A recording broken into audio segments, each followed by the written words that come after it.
This podcast is sponsored by Talkspace. Last year, I went through many different life changes. I needed to take a pause and examine how I was feeling in the inside to better show up for the ones who need me to be my best version of myself. When you're navigating life's changes, Talkspace can help. Talkspace is the #1 rated online therapy, bringing you professional support from licensed therapists and psychiatry providers that you can access anytime, anywhere. Living a busy life, navigating a long-distance relationship, becoming a first-step father, Talkspace made all of those journeys possible. I could speak with my therapist in the office. I could speak with my therapist in the comfort of my home. I was never alone. Talkspace works with most major insurers, and most insured members have a $0 copay. No insurance, no problem. Now get $80 off your first month with promo code SPACE80 when you go to Talkspace.com. Match with a licensed therapist today at Talkspace.com. Save $80 with code SPACE80 at Talkspace.com. Good morning, my friendly foe. Welcome to lovely Las Vegas for Coast to Coast Hoops with myself, Greg Hoops Peters, and now part of the VC Family Podcast. We've got an excellent podcast for you.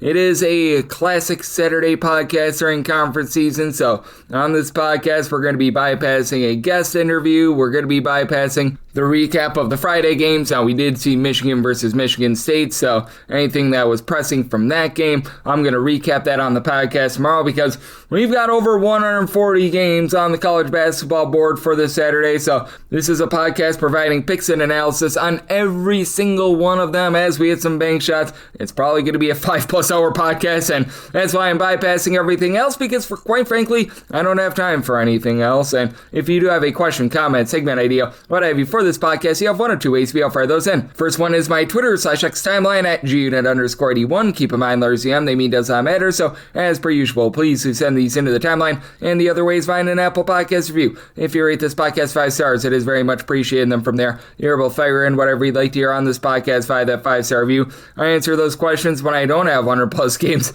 to break down on the betting board. And I will probably be going a little bit faster on the analysis with these games I typically do, mainly because, well, again, we've got over 140 games on the board, but we're going to, in the first segment, go with the games on the normal Las Vegas betting board. These are the bigger conferences. These are the ones that always get listed first, and then the games that I'm going to hit in the final 2 segments, those are going to be the extra games betting board games. That is going to be the Big South, the MEAC, the SWAC, the Atlantic Sun, the America East, the Northeast Conference, the Southland. If I didn't say Big South, I believe I've gotten all of them except for the Patriot League. Patriot League is in there as well, so that keeps things nice, clean, and easy. And how about if we waste no more time? We've got 1 trillion games hit, and how about if we start hitting some bank shots right about now? Most financial establishments close at a certain time, but not here. It is time for a side and total on every game on today's betting board bank shots.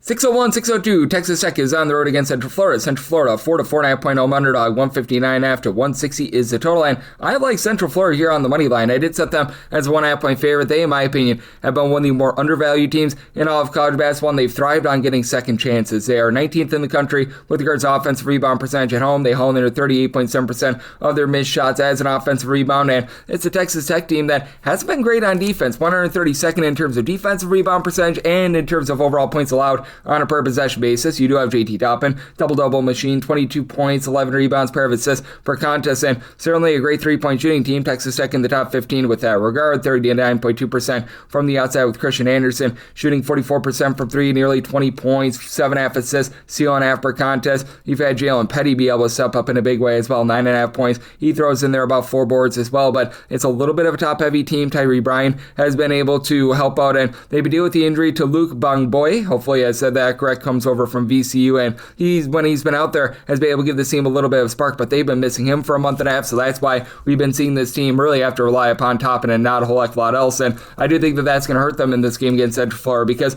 you've got a pair of guys that came over from UW-Milwaukee, Themis Folks, along with JaMichael Stillwell, who have made a really nice 1-2 punch. Both of these guys have been able to combine for about 24.5 points per contest. Stillwell throws in there about 8 boards, a steal, and shoots in the mid-30s from 3. Folks, 7.2 assists per game, shoots 46% from three. Riley Kugels shot 40+% from three. And it's a Central Florida team that they're a top 30 team with their three-point shooting percentage at 38%. It's not a team that's necessarily going to put you under duress on defense. They are a little bit vulnerable on the inside themselves, but I do think that with Central Florida being able to get in there those second and third chances, they do find a way to persevere, and I do anticipate a little bit more of a mid-tempo game. Texas Tech, not necessarily a team that's looking to push tempo, 177th in the country in terms of total possessions per game, and I do think that Central Florida finds a way to persevere in this game. Semi-line at 1.5, I like Central Florida on the money line, and I do like the 160 or higher to the under, made my total 159.5. 603, 604, it is Duke. They're going to be on the road against Virginia Tech, and Virginia Tech's an underdog of 11 to 12 points on this game, 147.5, and I set my total 147.5, seeing a 146.5 out there as well. 147 or less, that is my buy point on the over, as you've got a Virginia Tech team that has been pushing a little bit of tempo. I wouldn't necessarily call them fast, wouldn't necessarily call them slow in terms of total possessions per game. They do clock in the top 175 along Duke. Duke is right around about 171st in the country in terms of total possessions per game. And for Virginia Tech, one thing that they've been able to do a really good job of is protecting the ball. Top 40 team in terms of fewest turnovers on a per possession basis. And Duke all of a sudden has been able to generate turnovers. 47th in the country in terms of turnovers generated per possession, and it has been a Duke team that really ever since John Shire has taken over, they have been one of the more efficient defensive teams in all of college basketball. You look at them in terms of points allowed on a per possession basis, and they are fourth in all of college basketball. That goes to about sixth when they're away from home. But for Duke, you have the, in my opinion, man that should be the front runner for player of the year right now, and Mr. Cameron Boozer, who's been able to give you 23.5 points, throws in there 10 boards, 2 steals per contest, 37% from three, but he needs that ancillary guy to be all up out in the backcourt. His brother Caden Boozer has given out a trio of assists, 6.5 points per game, but it's an ordinary three-point shooting team at about 34.5% from the outside. This has been a team that's been rock solid. No top 20 team in terms of opponents' two-point shooting percentage. Their own two-point shooting percentage is a top 5 mark in the country, but for Virginia Tech, even though this team has been outside the top 125 in terms of rebound percentage, now you've got Toby Lowell back, who's been able to give you 9 boards, 12 points per contest. Amani Hansberry is able to give you about 15 points, 8.5 rebounds, and Nicolas Avadeas at 6'8", being the point guard that he is, being able to give you about 13 points. I do think that that's going to be enough for Virginia Tech to remain lively, and Virginia Tech, they do get gashed inside. They're outside the top 225 in terms of opponent's two-point shooting percentage, but they lock you down around the outside, as this has been a team that has been a top 30 team with regards to opponent's three-point shooting percentage, and they don't quite compare to Duke in the way that they generate turnovers, but this has been a team that they themselves have been able to generate a few turnovers. If you look at them in terms of turnovers generated on a per possession basis, they are a top 125 team in all of college basketball. With them hanging in the turnover battle, I think that they hold in this game. So my line at 7.5, I'm going to take the points with Virginia Tech, and at a 147 or less in on the over. 605, 606, Butler is going to be playing us at Georgetown. Georgetown, an underdog of 6.5 points. It's on this game, 150.5, and I set my line at 8. I'm going to be willing to lay. One thing that this Georgetown team has done a great job of being able to protect the ball in terms of fewest turnovers on a per possession basis. This is a top 30 team in all of college basketball, and just haven't really been able to shoot it well. And for this Georgetown team, it is a group that has been a little bit hit or miss all season long on the glass. So I do think that getting back Vincent Ayuchuku, who's been able to give you about 10 points, 4 boards, and a steal per contest at 7 feet tall, that's certainly going to be able to help out. But with this Butler team, they do a supreme job of giving themselves second and third chances. Top 50 team in terms of offensive rebound percentage, as they all in there about 33.5% of their missed shots as an offensive rebound. Now you still have Julius Alafana for this Georgetown team. He's done a nice job being able to give you about 10 points, 4.5 boards,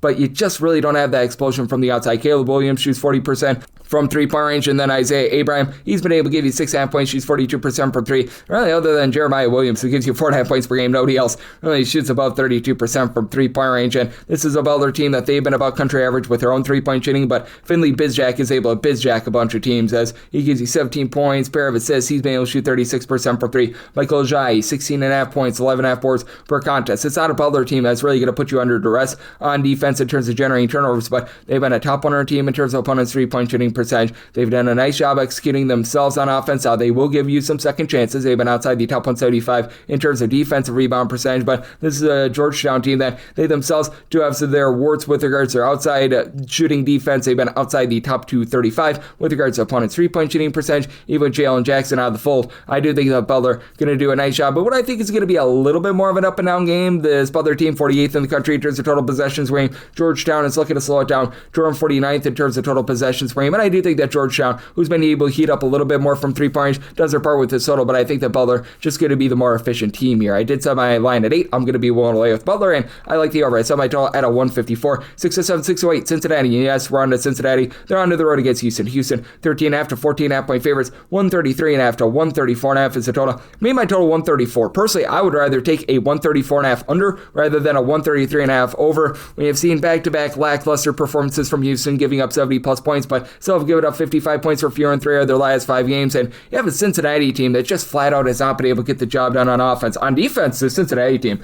has been great. And Cincinnati, they are a top 60 team in terms of turnovers generated on a per possession basis. They just don't compare to Houston, though, who entered in the week in the top 5 in terms of turnovers generated on a per possession basis. As a matter of fact, they're still 5th in the country, and even with having a few, shall we say, pitfalls recently, this Houston team, in terms of points allowed on a per possession basis at home, they are 2nd in all of college basketball. Overall, they are Mambo number 5 with this regard, and Houston is still outside the top 305 in terms of total possessions per game. They themselves do a nice job in terms of taking care of the ball, 6th in the country in terms of fewest turnovers on a per possession basis on offense. Cincinnati is 191st, and Cincinnati is just flat out not able to hit threes. Now, they do have Bob Miller, who's able to give you double-double, 15-plus points, 10-plus rebounds per game. You got Mustafa Team, who's able to give you 6-plus boards, pair of blocks per game, and this is a Cincinnati team that doesn't allow second and third chances. Top 20 team with regards to their defensive rebound percentage, and we have seen Houston give up more second and third chances. They're about 147th in the country in terms of defensive rebound percentage, so that's been a little bit shocking, but you still have a Cincinnati team that, even with getting Jizzle James back, who since he's been reinstated, has been able to give you 10.5 points, 2.5 assists per contest. They shoot as a collective 29.8% from 3. That's outside the top 335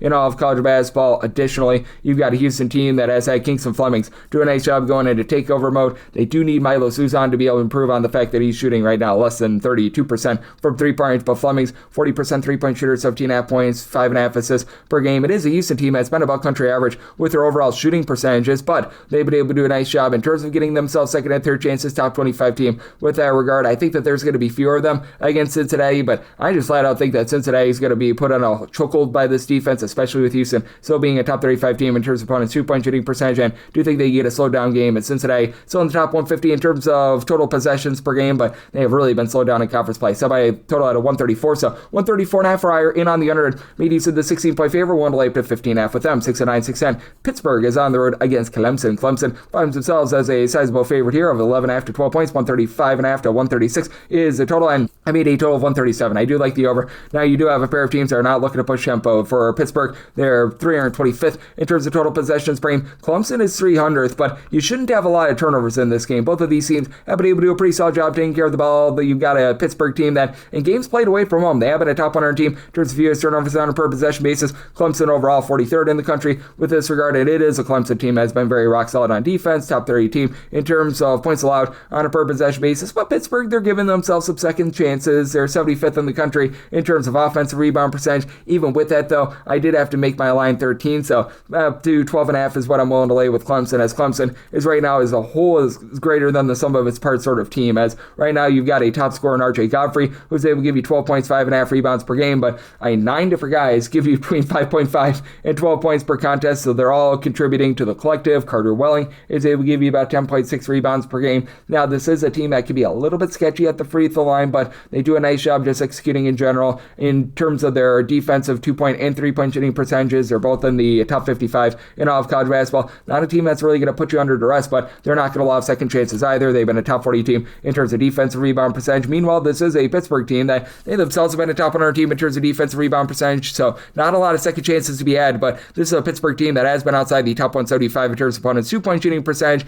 They're outside the top 230 in terms of opponents' 3-point shooting percentage, and they themselves have been a top 155 team with their 3-point shooting percentage at 34.6%. Cam Corrin, 12.5 points, 8 boards, and then you have a pair of guys in Barry Dunning Jr. and Rumen Sapula, who've been able to both give you about 5.5 rebounds per game. They combine for about 22 points per contest. Marco Minor, he's been able to throw in there about 9.5 points per game, but it is a Pittsburgh team that's been very lackadaisical on defense, while outside the top 125 in terms of points allowed on a per possession basis, and I do think that Clemson going to be able to tear it apart, and we have seen this Pittsburgh team here in conference play really start to hit the skids with regards to defense. If you look at conference play, only giving giving up an average of 77.5 points per game. So I think they get just enough for the over. So I might total 137. And with Clemson, one to lay up to 12.5 with them. 6-11, 6-12 on the card. It is Campbell. They are on the road against William and Mary. You don't just get William, you don't just get Mary, but you get both. And you're laying between 6.5 and 7 points with them. 167 to 168 is the total. I did set a total here of a 162. I do like the under. Now, William and Mary is a team that is looking to gun it in terms of total possessions per game. They are 19th in all of college basketball.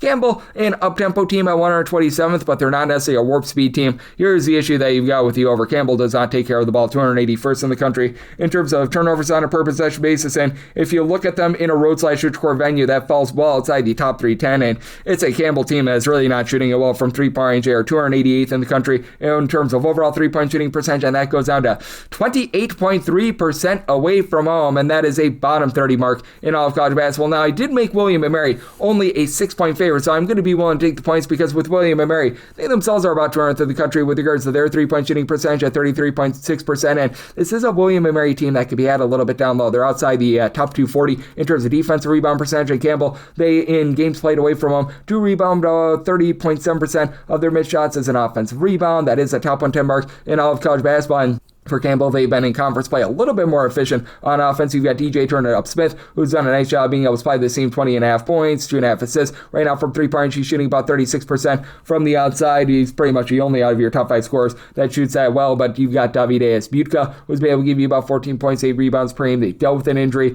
to Chris Fields. That's been hurting the team as he's been missing for about 7 or so games, but should be good to go here. Played very limited minutes against Stony Brook, so I don't think that his impact is going to be too much. And for William and Mary, this is a team that they just have a collective that is really contributing for this team. For William and Mary, you've got nobody that is averaging more than 11.5 points per contest, but as of right now, you've got essentially 9 different guys that give you between 5.5 and 11.4 points per contest. You've had Joel Emmanuel, Kate Askins, both shoot about 37% from 3. They combine to give you about 15.5 points per contest. William and Mary, a top 40 team in terms of turnovers generated on a per possession basis, but they themselves outside the top 250 in terms of ball security, and it is a William and Mary team that has been really good on the inside. They've been a top 50 team with regards to their own 2-point shooting percentage, but it's not necessarily the world's most efficient offense themselves. They're outside the top 155 in terms of points scored on a per possession basis, albeit they do average about 16 points more per 100 possessions at home rather than away from home. Campbell more around 203rd. So I do think that even though you get a lot of possessions in this game, the game stays under. And I do think that with William and Mary, just not necessarily having the 3-point shooting that you'd expect, and William and Mary, they themselves being a little bit vulnerable on the inside, it does enough to be able to keep Campbell lively in this game. I set my line at 6, so we'll take 6.5 plus with Campbell, and I'm in on the under 613, 614. Marquette is on the road against Seton, and Seton does find themselves as a favorite here of 8 to 8.5 points.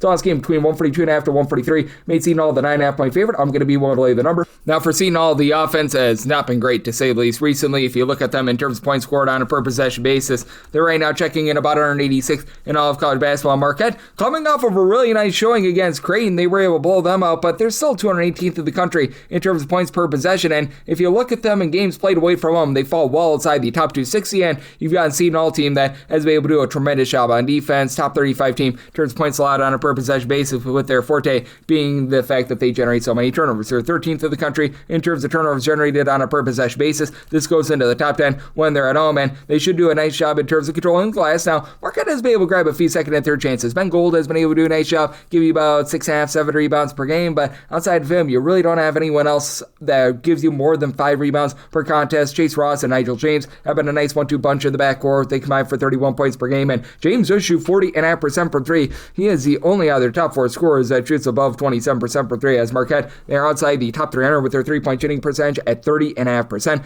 Now, Marquette, they themselves are a top 100 team in terms of turnovers generated on a per possession basis, but that's about all that they do well on defense. And for Seton, you've got AJ Sam McCray and TJ Simpkins in the backcourt combined for 23 points, and Simpkins shoots 42% from 3. Seton, they themselves shoot about 31.2% from the outside. That's hovering right around about 300th in all of college basketball, but they're strong with their interior defense. Top 30 team in terms of opponent's 2-point shooting percentage. So a Marquette team that struggles from 3, that's going to be an issue. And while Marquette does grab a few second and third chances, Seton is certainly going to be able to win that battle on the glass. You take a look at the way that they've been able to grab offensive rebounds, and this Seton team checks in 29th in all of college basketball at home. They grab 38% of their misses as an offensive rebound, and I think that Seton is going to slow this game down. 286th in the country in terms of total possessions per game, but if you look at their home games and their home games only, a bottom 30 team with this regard, and I do think that they find find a way to get the job done against a Marquette team that has left so much to be desired on offense. At my line at 9.5, I'm going to be willing to lay up to 9 with Seton. Like the under, I set my total at a 139.5, 615, 616. You've got Ball State on the road against Toledo, 8.5 to 9 point favorites. 147 to 147.5 is the total. Set my total at 147. So 147.5 does become my buy point on the under. You've got a Ball State team that's really playing slowly, 337th in terms of total possessions per game, and Ball State doesn't even give themselves second chances. 321st in the country in terms of offensive rebound percentage. If you look at them in terms of points scored on a per possession basis,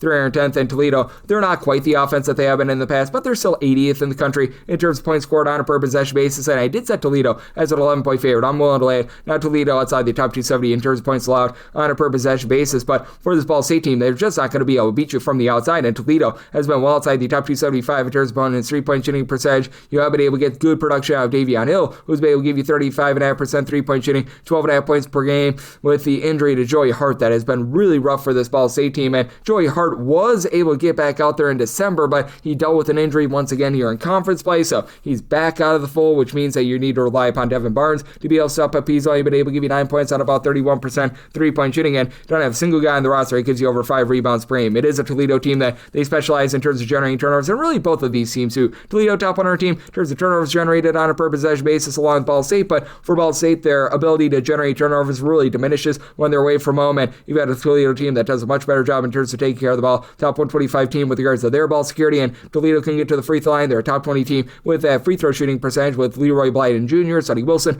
combined for about 33.5 points per contest. Both shoot over 40% from 3. Outside that, Kyler Vanderjagt shoots 39% from 3, 11 points per contest. It's a little bit of a top-heavy lineup, but Sean Craig has been able to deliver for this team right around about 8 rebounds per contest. You've got Austin Parks, who's got some size. He's been able to give you about 5.5 rebounds per game as well. Team is atrocious on the inside. This Toledo team, they're outside the top 30 with regards to opponents' 2-point shooting percentage, but Ball State, they're hovering right around about 275th themselves, with them getting beat on the glass. I will say for Ball State, they don't allow a ton of second and third chances, but past that, they're really not doing a whole heck of a lot. Well, I do think that this is going to be a slow down game where Ball State doesn't do their part with the total. I said my total 147, so 147.5 or higher. I'm in on the under, and I'm willing to lay up to 10.5 here with Toledo. 617, 618 at Xavier, and they're going to be playing against DePaul. The X-Men are a 4.5 point favorite at home. 115.5 to 151 is the total. I said Xavier as a 4.5 point favorite, so we're going to be waiting upon a little bit of line movement here. I was seeing out there a 4 a little bit before, 4 less, willing to lay at 5 or more. I'm going to be willing to take the points with DePaul, as it's a DePaul team that just has not been able to execute on offense, who are 9th in the country in terms of points scored on a per possession basis, but they've honestly been a really good defense. For DePaul, they are going to give you some open looks from 3. They're about 234th in all of college basketball with regards to opponents' 3-point shooting percentage, but top 100 team in terms of turnovers generated on a per possession basis. Overall, they're about 58th in the country in terms of points allowed on a per possession basis, albeit they're giving up 16.5 points more per 100 possessions away from home rather than at home. And Xavier, country average defense, 162nd in terms of points allowed on a per possession basis, but they do the little things well in terms of turnovers per possession. This team is 20th in all of college basketball, and in their home games, they only turn the ball over on about 12% of their possessions. That's the top 12 mark in all of college basketball, and they also don't allow you to be able to get second and third chances as well. This Xavier team, 52nd in terms of defensive rebound percentage, and for Xavier, they're really rough inside. They're outside the top 300 with regards to their 2-point shooting percentage, but they should be able to carve up a DePaul team that allows some open looks from 3. They've been able to shoot overall 36.5% from the outside. That's the top 75 mark in the country, with Trey Carrolling all the way to give you 18 points, 5.5 boards, 36% 3-point shooter. Jovan Misevich has been able to shoot 41.5% from 3 with 11.5 points per contest. All right, great name. He's been all right from 3 at about 45%. And on the flip side for DePaul, you've had Landon Blocker do a nice job, give you about 3.5 assists per contest. You've been able to get good production on CJ Cohen, who's been able to give you 14 points per game. And it's a country average team with their 3-point shooting percentage, but they're rough down low with regards to their 2-point shooting percentage outside the top 225. With that regard, it's a DePaul team that's outside the top 175 with regards to rebound percentage as well. You really only have one guy that gives you over 4.6 rebounds per game. That'd be NJ Benson, who's been able to give you about 7.5 rebounds per game. Caleb Banks has a little bit of versatility, but I do think that Xavier, in the end, does find a way to be able to get it done. This is a DePaul team that only shoots 69.8% at the free throw line, and in a pressure spot, Xavier very similar at 70.5%. So this is an interesting circumstance where I set my total 148.5. I'm going to be in on the under. 4 less, 1 to lay with Xavier. 5 or more taking the points with DePaul. 619, 620. Robert Morris is going to be on the road against Fort Wayne. Fort Wayne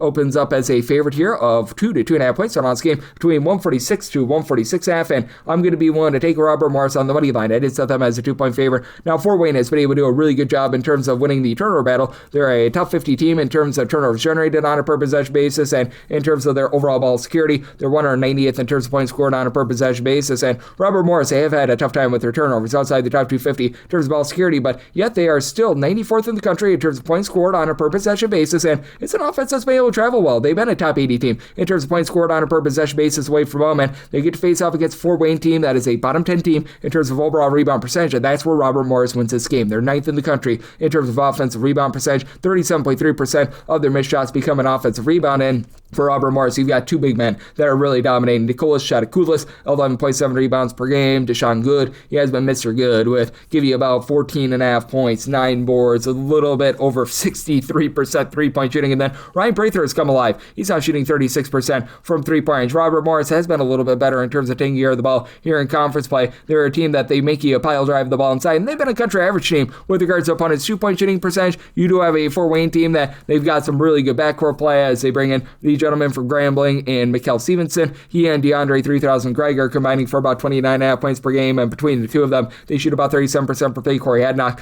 20 points, 3 assists. He shoots 35.5% from 3, but this team is just really lackadaisical with regards to their interior play, and they're allowing a lot of open looks from 3 as well. This team is hovering right around 300th in terms of opponents' three-point shooting percentage. They are a team that gambles a little bit too much for turnovers. They don't generate any sort of second and third chances. They don't get to the free throw line, and I do think that in the end, that allows Robert Morris to be able to get the job done, and Robert Morris in a little bit of a pressure spot. They do shoot just 70% at the free throw line, but for Purdue Fort Wayne, that's more around 71.5%, so really not a lot better. So set my line at 2 with Robert Morris a favorite. I like them on the money line and did set a total here of a 150, so I'm in on the over. 621, 622, Texas A&M, they're on the road against Georgia. Georgia is a 3.5 point favorite. 173 to 173.5 is the total line. I made a total of 169. I'm going to be in on the under. Now you've got two teams that really look to gun it. Texas A&M, 13th in the country in terms of total possessions per game. Georgia is second, but both of these teams have one clear strength on defense, and that limits the amount of possessions that you get in a game. That would be turnovers. In terms of turnovers generated on a per possession basis, Texas A&M, they are checking in the top 15 in all of college basketball. This is a Georgia team that they've fallen off a little bit, but they're still in the top 35 with that regard. It is a Georgia team that is going to be giving up a lot of second and third chances in terms of their offensive rebound percentage. They've been really good in terms of grabbing second and third chances, but right now in terms of that defensive rebound number, hovering right around about 313th in the country. Teams are grabbing about 32.8% of their missed shots as an offensive rebound. If you got a Texas A&M team that they're about 189, so both of these teams should be able to get some second and third chances on glass, but you do have a Georgia team that they have not necessarily been great with regards to their three-point shooting. You've been able to have one guy be able to step up in. Jeremiah Wilkerson comes over from Cal, and he's been able to supply you with about 17 points, pair of assists. He shoots about 36% from three-point. And Marcus Millender all of a sudden shooting 40% from 3 himself. For this Georgia team, though, they do a great job with their interior defense. They're a top 65 team in terms of opponents' two-point shooting percentage, and this is a Texas A&M team that they've got some really funky home and road splits. If you take a look at their three-point shooting as well, as this is a Texas A&M team that under Bucky McMillan, they're a top 40 team in terms of percentage of their shots that come from 3. They shoot 37.3% from the outside, top 30 mark in the country, but they shoot 39% from three-point at home. That goes down to about 34.2% away from home. And then if you look at the overall defensive numbers, Texas A&M getting blasted from three-point range when they're at home. At home, they allow teams to shoot 36.9% at home, 25.8% away from home. I do think that they are going to continue to be solid there, but I do think that there's going to be a little bit of regression on that front. I do think that Georgia is going to be able to do a solid job on glass with some twos, so real being able to give you about 6 to 7 rebounds per game. And then on the flip side for Texas A&M, it very much has been a whole is greater than some of its parts approach. You have been able to see Pop Isaacs really be able to rise up in conference play. Overall, he's only giving you about 10.5 points per contest for the season, but in conference play, 12.5 points, shooting 36.5% from 3. Rajon Agee in SEC play, 15 points, 9.5 rebounds per game. So these guys have been able to do a great job, but Mackenzie Mbakpo being out of the fold, that does hurt this team, and this is a Texas A&M team that they themselves are outside the top 175 with regards to opponents' two-point shooting percentage. I do think that that's just enough for Georgia to be able to find a way to persevere, get the job done here. I did set my line at 5. I'm going to lay with Georgia, and I'm in on the underside by total at a 169.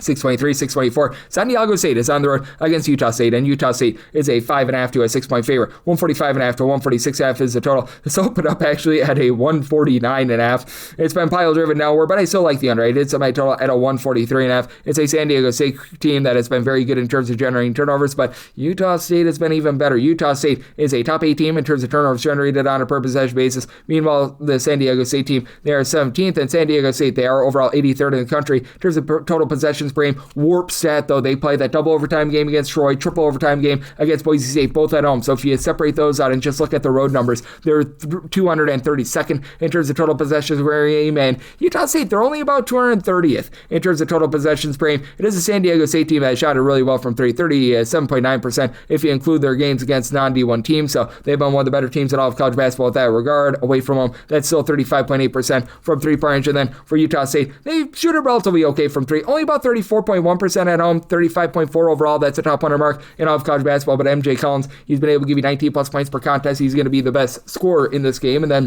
they've had Mason Fosloff give you 15 points, pair of steals. He's been able to do a nice job doling out about 5 assists per contest. Carson Templin, he's able to give you 4 plus rebounds per game, and it is the San Diego State team that hasn't necessarily been as dominant as you'd expect on the glass. Outside the top 125 in terms of defensive rebound percentage, you don't have a single guy for San Diego State that gives you over 5 rebounds per game. Miles Heide and Magoo Nguath, they combine for about 9.2 rebounds per game, and the 7-footer Nguath has actually shot about 57% from three-point range. I know that he's dealt with injury all throughout the season, though, and he's probably not going to be able to suit it up in this game, so that does downgrade San Diego State a little bit, but BJ Turner Up Davis, along with Miles Bird, both give you 11 points per contest. Davis does shoot about 42% from three-point range, but I do trust in this Utah State team a little bit more. I've been liking what I've been seeing out of some of these ancillary guys being able to step up, as they've got the transfer that comes in from Tulane and Kobe King, who's been able to give you 8.5 points per contest. Gary Clark has been able to give you 8 plus rebounds per game, and for this Utah State team, they're also a top 20 team with their 2-point shooting percentage. So did say Utah State as a 5.5 point favorite. I'm willing to lay up to 5 with them, and like the under semi-total at a 143.5. 625, 626. Sam Amford is going to be on the road, and they're facing off against West Carolina. West Carolina does find themselves as a very slim home underdog here, as you're going to be catching with them about 1 point. Some places you got Western Carolina as a 1 point favorite as well. Totals anywhere between 154 to 157, so very much moving as I do this, but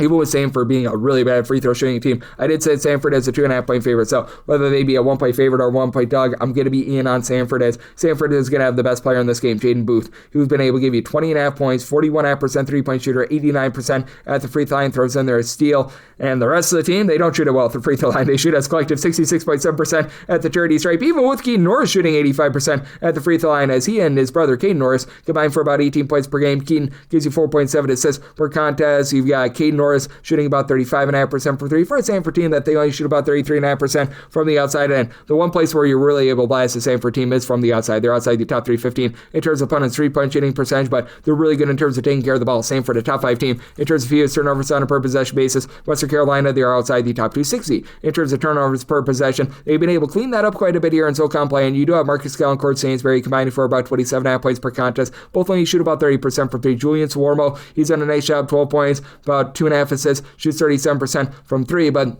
I don't think that they're going to be able to fully take advantage of the fact that Samford is such a bad 3-point shooting defense, as they only shoot about 32.9% for 3. In Western Carolina, they're also outside the top 320 in terms of opponents' 3-point shooting percentage. Forte of this West Carolina team has been grabbing second and third chances. They do go up against a Samford team that will allow you a few second chances, but away from home, 24.7% of opponents' missed shots become an offensive rebound. That is actually a top 55 mark in all of college basketball. In Western Carolina, they are a top 85 team with regards to their offensive rebound percentage. Samford being able to take away those second and third chances, I think, is enough for Samford to be able to get the job done, set them as a 2.5 point favorite. So I do like Samford here on the money line / as a slight underdog, and maybe my total a 154.5. Right now I'm seeing about a 157, so at a 155 or higher, I'm in on the under. 627, 628 on the card. UNC Greensboro is going to be on the road against the Citadel. Citadel is a home underdog of 2.5 points, 147 to 147.5 is the total, and Greensboro the 4-point favorite, so I'm going to be willing to lay the number. Both of these teams just absolutely ghastly on defense this year, and you do have a Citadel team that's very much looking to play slow and control, 328th in the country in terms of total possessions per game. Greensboro is typically a very slow team under Mike Jones. You say who? I say Coach Mike Jones of UNC Greensboro, but they've actually sped it up quite a bit this year. They're up to about 176th in terms of total possessions per game. Not a bad defensive rebound rate team away from home. They're a top 150 team with this regard. The Citadel, they're giving up plenty of second and third chances. They're well outside the top 225 in terms of defensive rebound percentage, and the defense for both of these teams is just gone. For the Citadel, they're 349th in terms of points allowed on a per possession basis. Greensboro is actually 357th, but I have absolutely no faith whatsoever in the Citadel being able to thrive on offense, as you do have solo Ed Bossi, who's been able to do a solid job down low. He's like the lone guy for the Citadel. That gives you over 5 rebounds per game, 8.5 points, 6.5 rebounds per game, and then Braxton Williams, Christian Moore.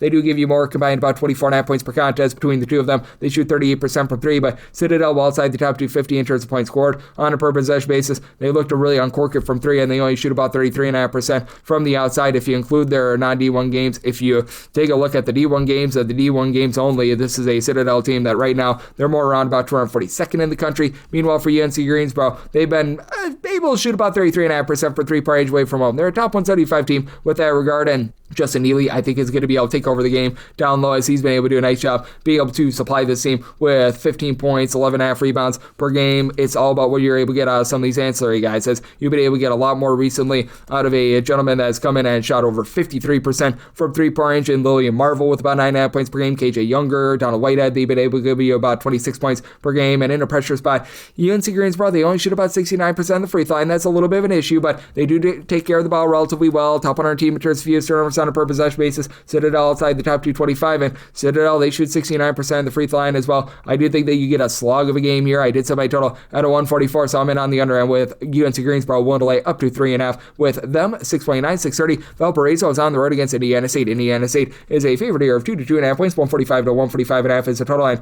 with Indiana State. I made them the 3.5 point favorite. I'm going to be willing to lay up to 3 with them. Now, for Indiana State, the big concern is the turnovers. They're all well outside the top 275 in terms of turnovers on a per possession basis on offense, but really good three-point shooting defense, top 85 team in terms of opponents' three-point shooting percentage. And you have a Valparaiso team that's okay in terms of generating turnovers at home. That just completely diminishes away from home. Away from home, this is a Valparaiso team that is outside the top 275 in terms of turnovers generated on a per possession basis. Indiana State, not necessarily a team that's going to put you under duress either. 311th in terms of turnovers generated on a per possession basis. But for Valparaiso, it's just sort of a whole is greater than some of its parts team outside of own D's, as he gives you all D's of these 14 points per contest, shooting 41% from three. But Valparaiso just can't shoot. They're outside the top 320 with their 2-point shooting percentage, outside the top 180 with their free throw shooting percentage, outside the top 250 with their 3-point shooting percentage. They take care of the ball. Top 100 team in terms of fewest turnovers on a per possession basis. Top 125 team with regards to offensive rebound percentage, but at shooting has just been a big giant issue for them. You've got JT Bettigrew, Rakeem Chaney, who've been able to combine for about 21 points per contest, and Chaney does shoot 39%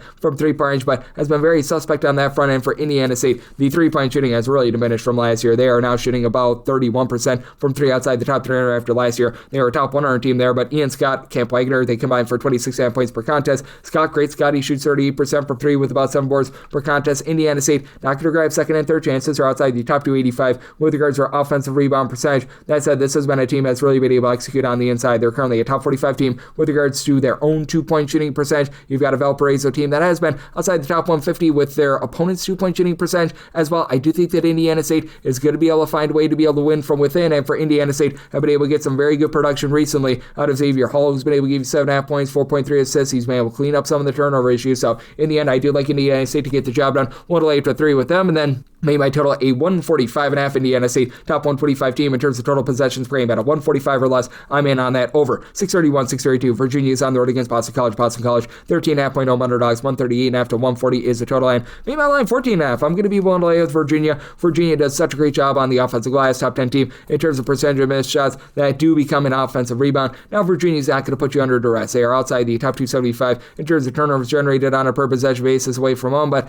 I mean, for Boston College, they really don't turn the ball over a ton. The issue is this team just flat out can't shoot. For Boston College, they are 338th in the country in terms of 3-point shooting percentage, albeit that goes up to about 32.4% in their home games, but even their 2-point shooting percentage is 289th in the country, and this is a Virginia team that they've been able to do a nice job executing down low. Top 50 team with regards to their 2-point shooting percentage. You've been able to have a lot of guys in the backcourt be able to step up and hit some threes, as you've got Malik Thomas along Chance Mallory combining for 23.5 points per contest. They combine to shoot about 36% from three. Thaddeus Ritter, 17 points, 6.5 boards, and he shoots about 36.5% from three. And for this Virginia team, they just lock you down because they don't generate a lot of turnovers, but they're a top 10 team in terms of opponent's 2-point shooting percentage, top 55 team in terms of opponent's 3-point shooting percentage, and they'll give up a few second and third chances, but with the way that they generate those second and third chances, I do think that they're going to be able to go out there, dominate this game. And for Boston College, even though Donald Hand has been able to give you about 14 points, 5 boards per contest, he's shooting a paltry 22% from three. You have Fred Payne shooting 36% from the outside, and for Boston College, actually a top 75 team in terms of points allowed on a per possession basis. They're a top 50 team in opponent's 2-point shooting percentage. They're a top 75 team in terms of opponents' three-point shooting percentage, but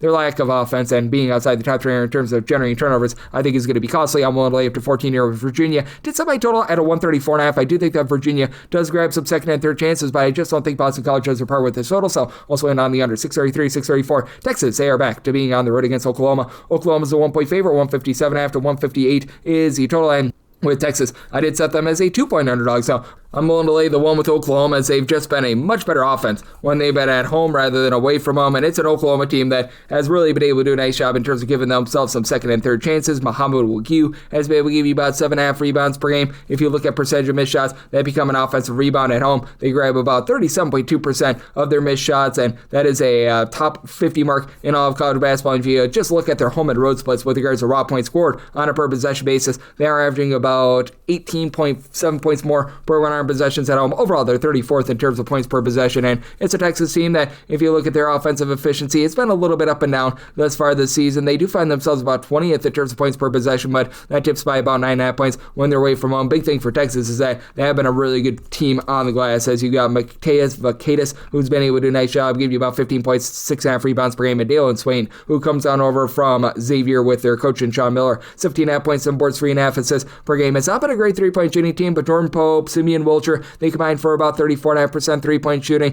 Wilcher about 7 points per game. Jordan Pope has been able to give you 13 points, and Draymond Mark continuing to shoot 31% from three. Think that goes northward, but he's still been able to give you about 13.5 points per game, and it has been an Oklahoma team that has been outside the top 150 in terms of opponents' three-point shooting percentage, but they themselves have a pair of guys in Xavier Brown and Nigel Pack that combine for 32 points per game. Pack continues packing in at about 43% three-point shooting, and you've been able to get some good production out of Tay Davis, 2.5 assists, 6 rebounds per game. And one thing that both of these teams have done a pretty solid job of is being able to protect the ball. For Oklahoma, top 50 team in terms of fewest turnovers on a per possession basis. Texas, they're a top 150 team with this regard, but neither team is really going to put you under duress. Both of these teams outside the top 290 in terms of turnovers generated on a per possession basis, and I do think that those clean possessions help you out with the over. So somebody told 160, I do like the over, and in the end, I do think that an Oklahoma team that's just 74% the free throw line, Texas more around about 72 or so percent. I do think that Oklahoma does just enough to get it done on their home floor. Set my line at 2, so want to lay the one with Oklahoma, and I like the over. 635, 636. Hofstra is on the road against Monmouth, and Monmouth is a slim home underdog here of 1 point total on scheme. It is 140 to 140.5. Made Hofstra the 4-point favorite. I'm going to be one to lay the number. A little bit of shaky performance from them earlier in the week, but Hofstra, they've been able to do a really good job down low. Top 20 team with regards to opponents' 2-point shooting percentage, and Monmouth is a top 45 team in terms of percentage of their shots that come from 2-point range, even though they're outside the top 285 with regards to their own 2-point shooting percentage, and neither team is looking to push tempo. Hofstra is about 285th in terms of total possessions per game. Monmouth is 247th, and Monmouth is 237th in terms of points scored on a per possession basis. That goes well outside the top 250 away from them, and it's a Hofstra team that they could be a little bit hit or miss with their 3-point shooting, but still, they've been a top 75 team in terms of points per possession away from home, and they've got Cruz Davis, one of the best mid-major guards that you're going to find out there, as he's been giving this team 21.5 points, nearly 5 assists, shoots 41% from 3, and then Preston Ebert, 39% 3-point shooter, 15.5 points per game. You've got Victory Otinu giving you about 8 rebounds, a 7-footer in Silas Sundays, they will give you 6 boards, a block per contest. That's why this team has been so rock solid down low, and for the Hofstra team, they're a top 35 team in terms of opponents' 3-point shooting percentage. Now, they do go up against a Monmouth team that's been very stout down low, as they've got a pair of guys that give you a block and a half per contest, Doc Mortar, along Jason Rivera-Torres. Mortar doesn't give you a lot of offense, but Rivera-Torres, pair of steals, 3 assists, block and a half, 16 points per game, and then you've got nice ancillary pieces like a Jack Collins, your main point guard, 7.5 points, 5.5 assists per game for a Monmouth team that has been solid in generating turnovers. Top 85 team in terms of turnovers generated on a per possession basis, and they're a top 100 team in terms of opponents' 2-point shooting percentage, but with the way that they don't execute down low, I do think that you get just a little bit more of a advantageous spot here for Hofstra. I do think that's close enough for late game felling, so I do think that this total goes over. So I told 142, but Hofstra in a pressure spot. They're a top 125 team with that free throw shooting percentage. I think that they get it done. Willing to lay up to 4 with Hofstra, and I'm going to be in on the over. So I told at a 142, 637, 638. Ohio is on the road against Buffalo, and let's go Buffalo as a favorite here of 3.5 to 3 points on all scheme, 156.5, and I made a total of 154.5. I'm going to be in on the under. I have a Buffalo team that's really not looking to push a lot of tempo. In terms of total possessions per game, they're 255th in the country. Ohio's been speeding it up a little bit more. They're up to about 77th in the country with this regard, but it's a Ohio team that has been really struggling from the outside, both with their offense and their defense. Ohio, they shoot away from home 28.1% from 3-point range. That is a bottom 30 mark in all of college basketball, and then with regards to perimeter defense, it's not quite as ghastly as it was a season ago, but it's still pretty darn bad in terms of opponents' 3-point shooting percentage. 275th 5th in the country, as they are allowing teams right now to shoot right around about 35.5% from 3. Buffalo has been actually really good in terms of both perimeter offense and defense. They allow teams to only shoot 33.8% from 3, top 180 mark now, 38.6% at home compared to 30.4% away from home. I think that irons out a little bit, but Buffalo, with regards to their outside shooting, right now they find themselves 15th in the country. They shoot about 38.5% from 3. And for Ohio, you have to love what you've been able to get out of Jackson Paveletzky, the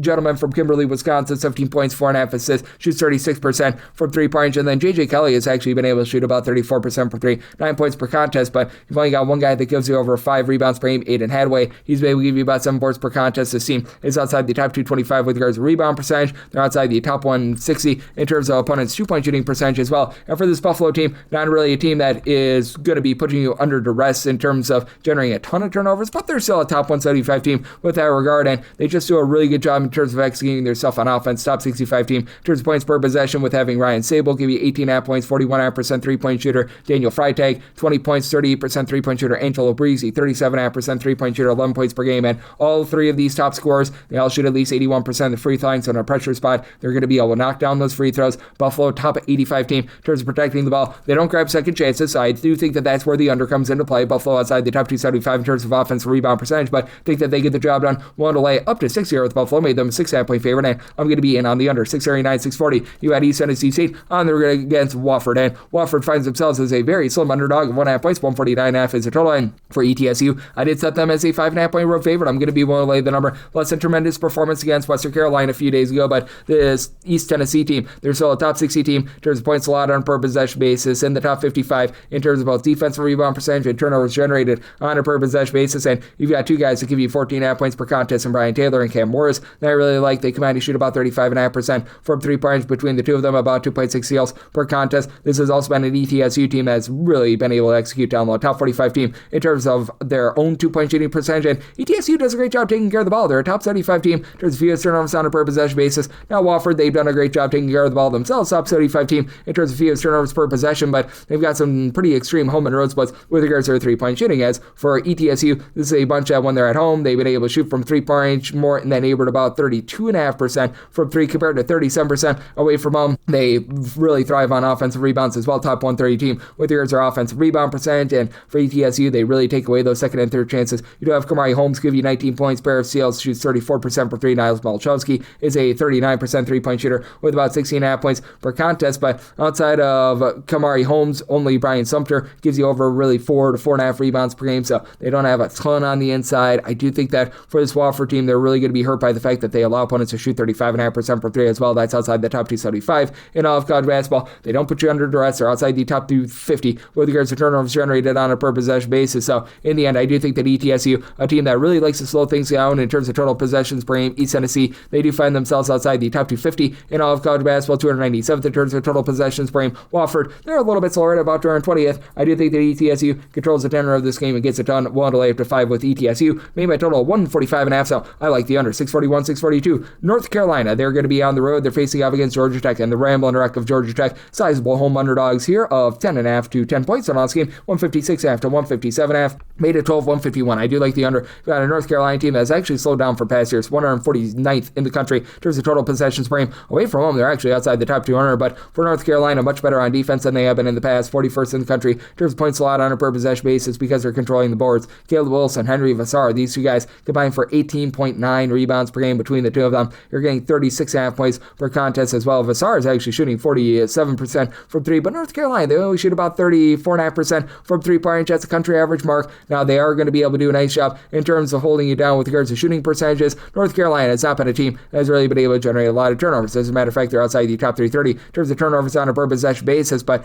when you're in the top 10 in terms of opponent's 2-point shooting percentage, that's certainly going to be able to play. And for this Georgia Tech team, you'll be able to have Kawasi Reeves do a nice job in terms of sharpshooting from the outside. He's supplying the team with 16 points on 38% 3-point shooting, but it is a Georgia Tech team that they're looking to pile drive the ball down low. They're a top 45 team in terms of percentage of their shots that come from 2-point range. Georgia Tech outside the top 260 in terms of points per possession, mainly because they're outside the top 300 with regards to their own ball security as well. And for Georgia Tech, 52nd in the country in terms of points allowed on a per possession basis. They're not generating a ton of turnovers themselves, but they've been a top 75 team in opponents' 2-point and 3-point shooting percentage. They're not necessarily a great team on the glass, but you do have a pair of guys in Bay and Ndongo along with Muhammad Siala who do give you combined about 15.3 rebounds per game, and for North Carolina backcourt has been a little bit shaky. You do get back Seth Trimble, who has been able to give you 14 points per contest when he's been out there, but it's very clear that Kyron Evans, who's been able to give you about 5.5 points, 3 assists per contest, they probably have asked a little bit too much from him a little bit too soon. And for North Carolina in a pressure spot, they shoot 67.6% at the free throw line. That is a bottom 75 mark in all of college basketball. As a matter of fact, a bottom 40 mark in all of college basketball. And this is a Georgia Tech team that will foul. So semi-total 151. I like the under and 9.5 plus. I'm willing to take the points with Georgia Tech. 643, 644 on the card. It is Hampton, and they're going to be on the road against Towson. And Towson finds themselves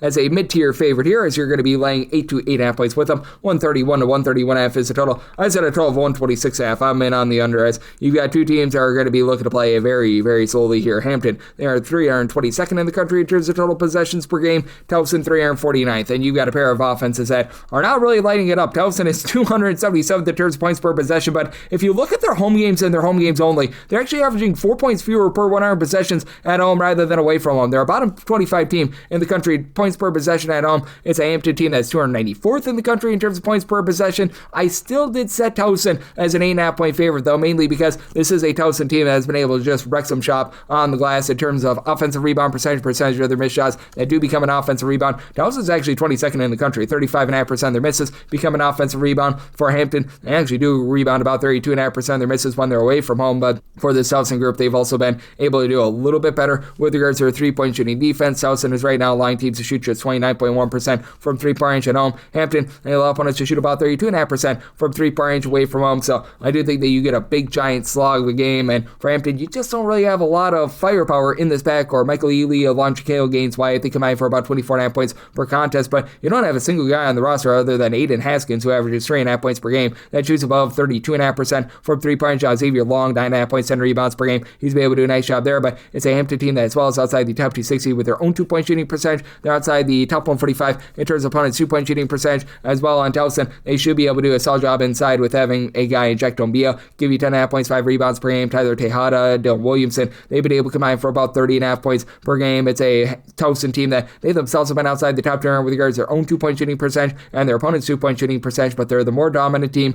on the defensive glass, and they're also doing a great job in terms of taking care of the ball. This Towson team, top 125 in terms of fewest turnovers on a per possession basis. Hampton, they're outside the top 175 with that regard. I think that you get a grody, grimy slog of a game, but that said, I do think that Towson, a team that has been very underachieving this year, they're able to click here in a game that I think that both teams are going to really struggle to get past 65, man. I said my total 126.5. I'm in on the under. And Towson made them an 8.5 point favorite, so willing to lay up to 8 with them. 645, 646 SMU is going to be on the road against Louisville. Louisville, 8.5 to 9 point favorites, and so on this game, it is 161.5, and Louisville, I did set it as an 8.5 point favorite, so here at a 9 plus, I'm going to be willing to take the points with SMU. It's an SMU team that's been very good with their offense. They're 32nd in the country in terms of points scored on a per possession basis. Obviously, Louisville has been very good themselves. They're currently 25th in the country in terms of points per possession, but they've also been much better when they've been at home rather than away from home. At home, they're averaging about 15.5 points more per 100 possessions rather than away from home, and their three-point shooting percentage also goes up pretty big time as well. They shoot 37.1% from three-point range at home,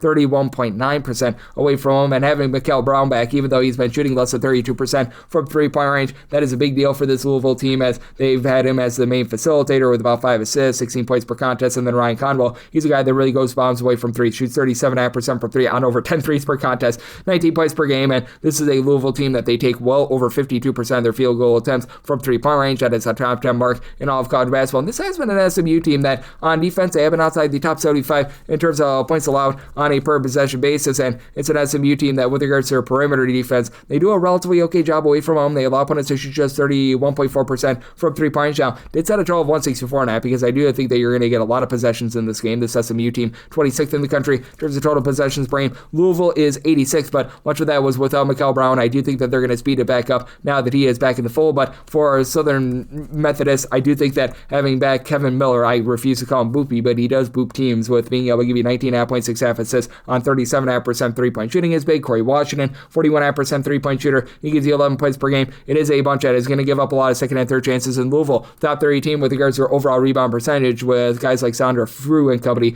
doing a nice job there, but SMU is going to be able to pull in there some second and third chances, and SMU, they themselves, top 75 team with their own two-point shooting percentage. They shoot 36.5% from three against a Louisville team that they have been a top 40 team in terms of points allowed on a per possession basis, but they've been a country average team in terms of opponents' three-point shooting percentage, so I do think that SMU does just enough to hold in there. We'll take 9+ here with SMU. SMU, and I like the over. So my total 164.5, 647, 648. Arizona's on the road against Arizona State. Arizona State 14.5 to 15-point home underdogs. 166.5 is a total. Made a total of 163. I'm liking the under, mainly because with Arizona, even though they're a very up-tempo team, this Arizona team is 40th in the country in terms of total possessions per game, and Arizona State is 74th. They're just such a great defense. We saw them go on the road, be able to get the job done against BYU. They're one of the most balanced teams in all of college basketball. Arizona 8th in the country in terms of points allowed on a per possession basis, top 20 team in terms of points scored on a per possession basis, and for Arizona State, they have been a much better defense when they've been at home rather than away from home. They give up 18.8 points fewer per 100 possessions at home rather than away from home. Now, 252nd overall in terms of points allowed on a per possession basis, but also for Arizona State, they're a much worse offense at home. They're averaging 4 points fewer per 100 possessions at home rather than away from home. Like, if you look at them in a road/neutral court venue, they're actually a top 40 team in terms of points per possession, and they are well outside the top 225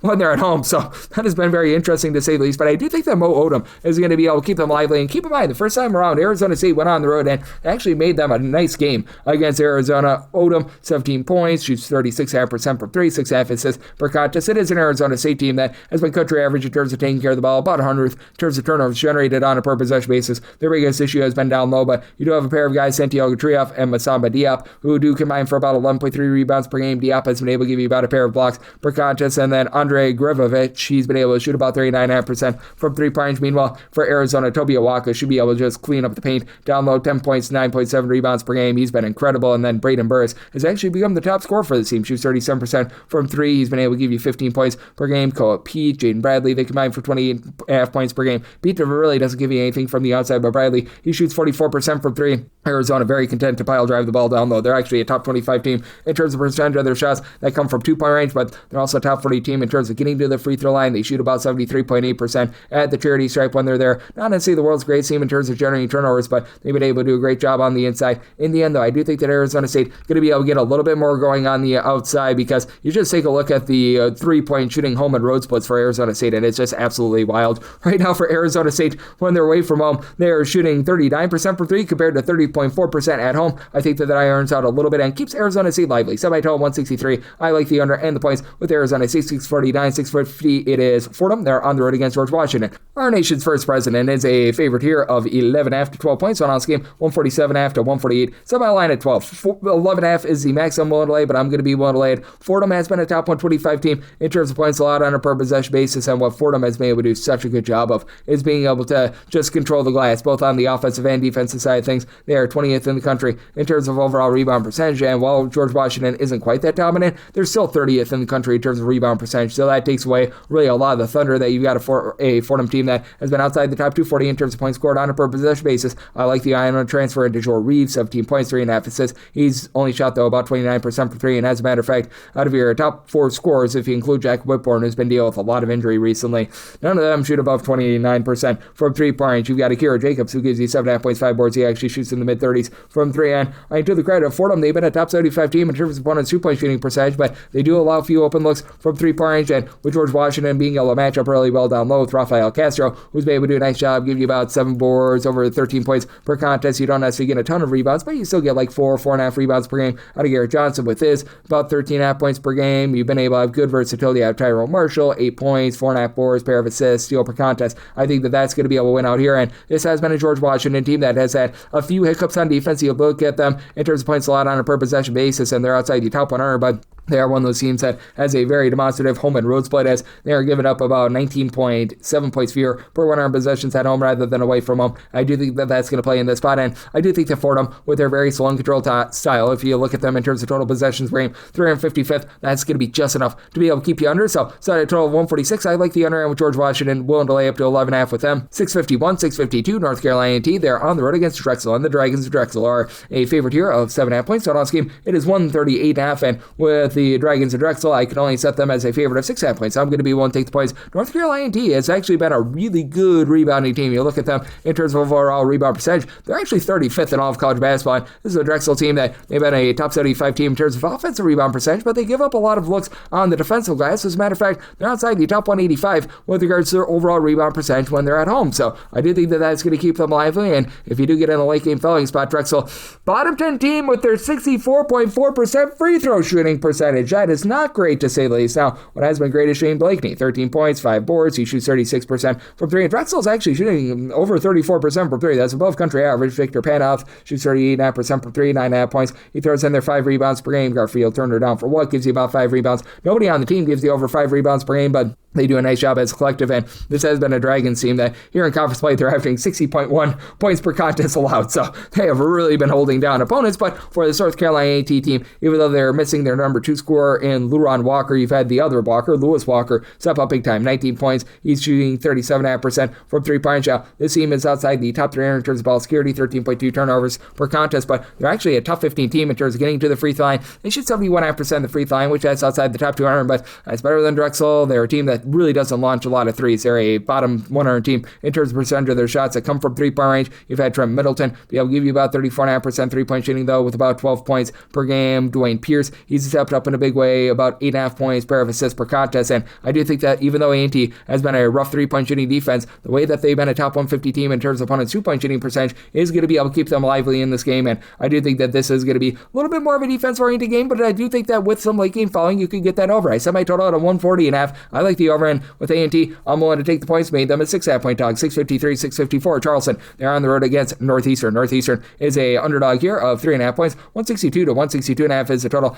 Made my total a 158.5. I like the under. Neither of these teams are necessarily playing at an aggressive pace. Northeastern, 119th in the country in terms of total possessions per game, which is much faster than what they have been in the past. Charleston, currently they're clocking in about 125th, and Charleston has been speeding up a little bit because they were dealing with injuries towards the beginning part of the season with having Kobe Duggan out of the fold. They were also dealing with the injury to the Connor Hickman that really hurt them to begin the season, but now you've been able to both these guys back. They're combining for about 23.5 points per game, but even with them back, Charleston is shooting 29.2% from three-point range. That is a bottom 15 mark in all of college basketball. Now, I did set Charleston as a 4.5 point favorite, so I'm going to be willing to lay the number mainly because I do think that they win from within. Charleston not generating turnovers outside the top 300 in terms of turnovers generated on a per possession basis, but top 155 team in terms of opponents' 2-point and 3-point shooting percentage. And for Charleston, the name of the game for them has been getting to the free throw line. They have been a top 50 team in terms of free throw attempts on a per possession basis. Meanwhile, it's a Northeastern team that they've been not necessarily great at getting to the free throw line. Charleston, they do play games with quite a few fouls, and for Northeastern, they shoot 69.1% of the free throw line. They're hard to be trusted in a close spot, and they're just absolutely terrible down low. With Charleston not being able to go bombs away from three, the fact that Northeastern is outside the top 330 in terms of opponents' 2-point shooting percentage, and this Northeastern defense,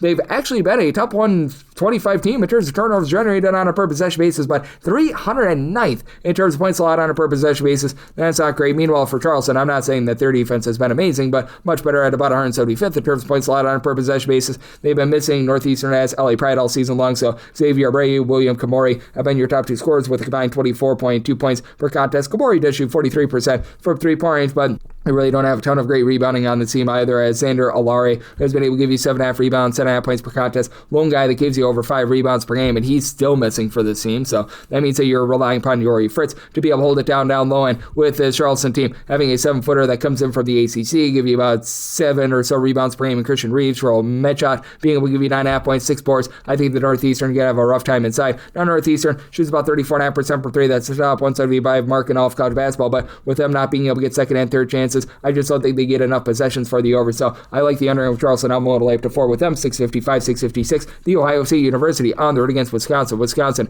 is a favorite here of 3.5 to 4 points, 156.5 to 157.5 is the total. I set a total of 156, so 157 plus. I do like the under. For this Wisconsin team, they are much faster than they have been in the past, 116th in terms of total possessions per game. Outside the top 125 when they're at home, Ohio State, they've really been slowing themselves down, 250th in terms of total possessions per game. And for this Ohio State team, they've been able to do a great job with their offense inside, top 25 mark in terms of their own 2-point shooting percentage. And it is an Ohio State team that's been hit or miss with their defense, 118th in terms of points allowed on a per possession basis. Wisconsin's right there with them at about 125th, but for Wisconsin, they are giving up about 14 points fewer per over unearned possessions at home rather than away from home. And Ohio State has been really good in terms of guarding the arc. Teams away from home shoot 29.7% from 3 against them. That's the top 25 mark in the country. Of Wisconsin, at home, teams are only shooting about 29.7% from 3-point range against them. For Ohio State, you do have a pair of guys in the backcourt, and John Mobley injuries. Thornton, who have been able to combine for just under 36 points per contest. With Bruce Jordan, he's been able to give you 40% three-point shooting. Mobley, 42% three-point shooting. And in a pressure spot, Ohio State does shoot 78.5% at the free throw line, so I think that's going to be big. But still, Wisconsin, they're a top 40 team with regards to our free throw shooting percentage. Top 50 team in terms of taking care of the ball, and you don't get second and third chances against them. Wisconsin, top 25 team in terms of defensive rebound percentage. Nolan Winter is making it feel cold with about 6.5 to 7 rebounds per game. And then you do have a pair of guys, John Blackwell, along with Nicholas Boyd, who have been able to do a great job combining for about 38.5 points per contest. And Blackwell does shoot about 38% for three, but it's a Wisconsin team that is only shooting about 34.5% for three, albeit a little bit better at home, but they really live by the three, die by the three. They're taking more 3-point shots and 2-point shots. They're a top 25 team with that regard, and with Iowa State doing a nice job being able to guard the arc. I do think that that's going to lead to a little bit of a lower scoring game. That's it for Iowa State. Also, just can't really trust in them in a tight spot as well, because this is an Iowa State team that's really not going to put you under duress, doesn't generate a lot of turnovers, and they have been right around about 200th with regards to their 2-point shooting percentage defense. So I did set a line here of a 4. I'm willing to lay it with Wisconsin, and I like the under. I set my total at a 156, 657, 658. VMI is on the road against Mercer. Mercer, very sizable favorites here of 17.5 to 18 points. 155.5 is the total, and I did set Mercer as a 17.5 point favorite. So 18 does become my buy point on VMI, and VMI is just getting blasted in so many aspects of basketball. 360th in terms of overall rebound percentage, in terms of points scored on a per possession basis. They're 318th at all of college basketball, outside the top 290 in terms of points allowed on a per possession basis.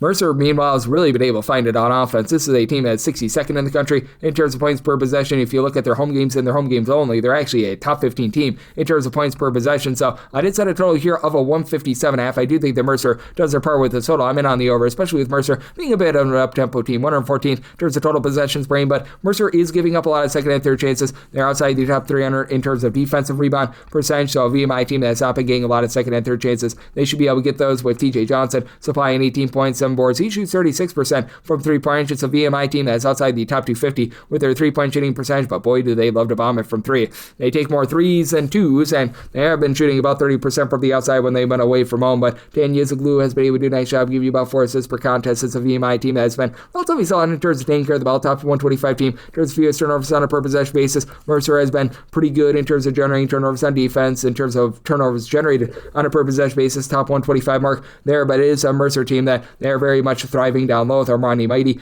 being very mighty, 13 points, 10.5 rebounds, pair of blocks per contest. Baraka Okoji, 18.5 points, 5.5 assists. He only shoots about 32% from 3. Team has a whole country average with their 3-point shooting percentage, but being able to get those second chances. Mercer has been a top 75 team with regards to their offensive rebound percentage, top 100 team with regards to 2-point shooting percentage. I do think that that's going to be enough to be able to get the over, but with giving up the second and third chances as well, I think that that does just enough for VMI to hold in there. And then for this Mercer team as well, good versatility out of Brady's shoulders. 7 points, 6.5 boards, pair of assists, pair of steals per contest. So set a total of 157.5. I like the overhand with VMI 18 plus. I'm willing to take those points. 659, 660. St. Joe's, they hope to not be average Joe's on the road against LaSalle. LaSalle is a 1.5 point underdog. I'm seeing a 1 out there as well. Totals between 140.5 to a 141.5, and I said St. Joe's as a 1.5 point favorite. I'm willing to lay 1 and not a half a point more with them. If it turns into 2 plus, I'm just going to be taking the points with the underdog. And that was really the handicap here, pretty much take the underdog. But at a 1, I'd be willing to go with St. Joe's, because with the St. Joe's team, they have been well inside the top 3 with their 3-point shooting percentage. But LaSalle is as well, and they do a better job of taking care of the ball than LaSalle. LaSalle is outside the top 300 in terms of turnovers on a per possession basis, and they're outside the top 300 with regards to their 2-point shooting percentage as well. Even though the St. Joe's team has been awful from 3-point range, they've been able to have Jaden Glover step up, shoot 36% for 3, 15.5 points, 4.5 rebounds per game. Descar Haskins is able to give you 6 rebounds per game. The shot blocking is good with Justice Ajabor, give you about 2.3 blocks, 5 rebounds, 5 points per game. And in a pressure spot, it is a St. Joe's team that they do shoot about 75.8% at the free throw line. That's a top 75 mark in all of college basketball. And LaSalle just simply does not have that. They shoot 72% at the free throw line. They're outside the top 300 in terms of their 2-point and 3-point shooting percentage. And in terms of opponents' 2-point and 3-point shooting percentage, outside the top 240 in both of them. The one thing that they do okay, they're a top 150 team in terms of offensive rebound percentage. Jaden Marshall has been able to give you 13.5 points. He shoots about 36% from 3. They've dealt with an injury to Jerome Brewer, and he should be good to go in this game. He's been your number 2 scorer with about 12 or so points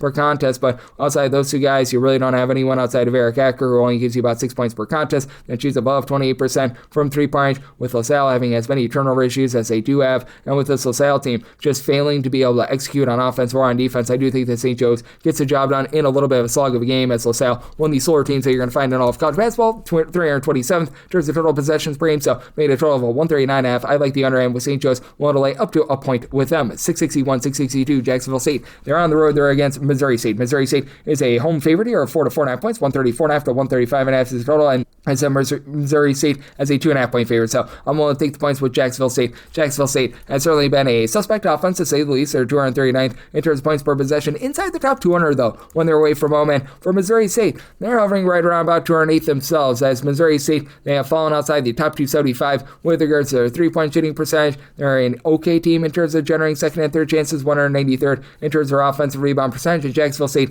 not the same team that they have been in the past in terms of giving themselves second and third chances, but it's a team that's been able to do a great job on the defensive glass away from home. Teams are only grabbing about 23.6% of their misses as an offensive rebound. That is a top 45 mark in all of college basketball. And for this Jacksonville State team, I do think that they are going to have the most prolific scorer in this game in Mustafa El Montiquil, 19 points, 7.5 boards, shoots only about 32% from three, but then Jacoby Hill, he gives you 8.5 points on 42% 3-point shooting. AC Bryant, 48.5% 3-point shooter. He's been able to supply 13.5 points, 16.5 per contest, and for Jacksonville State, they do a nice job in terms of their overall shooting percentages. They're a top 125 team in terms of both opponents' 2-point and 3-point shooting percentage, and this has been a Missouri State team that has been a little bit sketchy with regards to their defense. Now, you have been able to get quite a bit out of Michael S.C. Banusu down low, as he's been able to do a good job being able to haul in there about 7 or so rebounds per game, and additionally, you've been able to get nice production out of Keith Palick, about 18 points, 7 rebounds, but he doesn't really pop it well from three. That's the guy's last name, Williams, who have been able to shoot it well from three. Trey Williams, 8.5 points on 43.5% 3-point shooting. Kobe Williams, 37.5% 3-point shooter, 14 points per game, but in a pressure spot, Missouri State, they shoot 68% of the free throw line. That's outside the top 300 in all of college basketball. They're a country average team in terms of opponents' 2-point and 3-point shooting percentage, and with this being a Missouri State team that's not really generating a ton of turnovers, I do think that Jacksonville State is going to be able to hold in there in a pretty slow and controlled game. Both of these teams outside the top 250 in terms of total possessions per game. Jacksonville State, as a matter of fact, 329, so set a total of a 134.5 at a 135 plus. I'm in on the under along with points here with Jacksonville State, 663, 664. Idaho State is on the road against Weber State. Weber State is a favorite of 2 to 2.5 points. 151 to 152 is the total, and I did set Idaho State here as a underdog of 4 points. I'm going to be one to lay with Weber State. Now, Idaho State is a pretty slow and controlled team, 302nd in terms of total possessions per game. Weber State, they're looking to bump it up a little bit, 61st in the country in terms of total possessions per game. But for this Weber State team, what you have to like about them is that they're not allowing a lot of second and third chances at home. Top 125 team in terms of defensive rebound percentage. Meanwhile, for Idaho State, away from home, they do allow opponents to grab about 31.2% of their misses as an offensive rebound. So there should be some second and third chances for Weber State. And for this Idaho State team, they've been a slow team that's been really efficient on offense, but they do have a little bit of a home and road split here. Overall, they're about 119th in terms of points scored on a per possession basis, but 15.6 points fewer per 100 possessions away from home rather than at home. Now, I still like what you're able to get out of Connor Hellenbeck and Caleb Vandergreen. They combine for 25.5 points per game. They combine to shoot 37% from 3-point range, and for Idaho State, they're pretty solid in terms of taking care of the ball. They're a top 150 team in terms of ball security, in terms of turnovers generated on a per possession basis, alongside the top 250 with that regard, but they've been very vulnerable on the inside. They're outside the top 245 in terms of opponents' 2-point shooting percentage, and they do face off against a Weber State team that has been quite good with their perimeter defense at home. At home, they shoot over 36% from 3-point range. That's a top 75 mark in all of college basketball. Tijan Sini has been able to give you about 15 points. He shoots 36.5% from 3-point range. Vijani Vartinen, who was dealing with a little bit of injury, missed 6 games. He's back. He's going to be 12.5 points. He's your main 3-point shooter at about 41% from the outside. Weber State in a pressure spot, they do only shoot about 70.5% at the free throw line, but they do a really good job in terms of locking you down from 3. Can be out on the inside, outside the top 300 in terms of opponents' 2-point shooting percentage, but a top 35 team in terms of opponents' 3-point shooting percentage. They're not allowing second and third chances with their defensive rebound ability, and I do think that Weber State, being a little bit of a better team in terms of generating turnovers, they get the job done. I did set a total here of a 150, so seeing the 151.5, I just don't think you get enough possessions for the over. So like the under, and I'm going to lay with Weber State. 665, 666. Louisiana Monroe is playing host to Coastal Carolina, and this game has no numbers because Louisiana Monroe actually played yesterday, so they're in a back-to-back spot, and that has been accounted for with this handicap. But I said Coastal Carolina is an 11.5 point favorite. I'm willing to lay up to 11 with them, 12 or more. Take the points with Monroe and made a total of a 149.5, 149 or less in on the over, 150 or higher the under, as you've got a Monroe team that is looking to push a little bit of tempo, 68th in the country entering comparing it to yesterday in terms of total possessions per game, Coastal Carolina, country average team, about 190th in terms of total possessions per game. Now, this Coastal Carolina team, not going to put you under duress in terms of generating turnovers outside the top 340 in terms of turnovers on a per possession basis, but has been a Coastal Carolina team that has been really good with regards to shooting percentages. Top 75 team in terms of opponents' 3-point shooting percentage away from home when they are down low with regards to 2-point shooting percentage away from home. They're a top 50 team with that regard as well. And it's a Louisiana Monroe team that has been a country average team shooting about 34% from 3-point range, but that's about all they've been able to get as they're 336th in the country in terms of points scored on a per possession basis.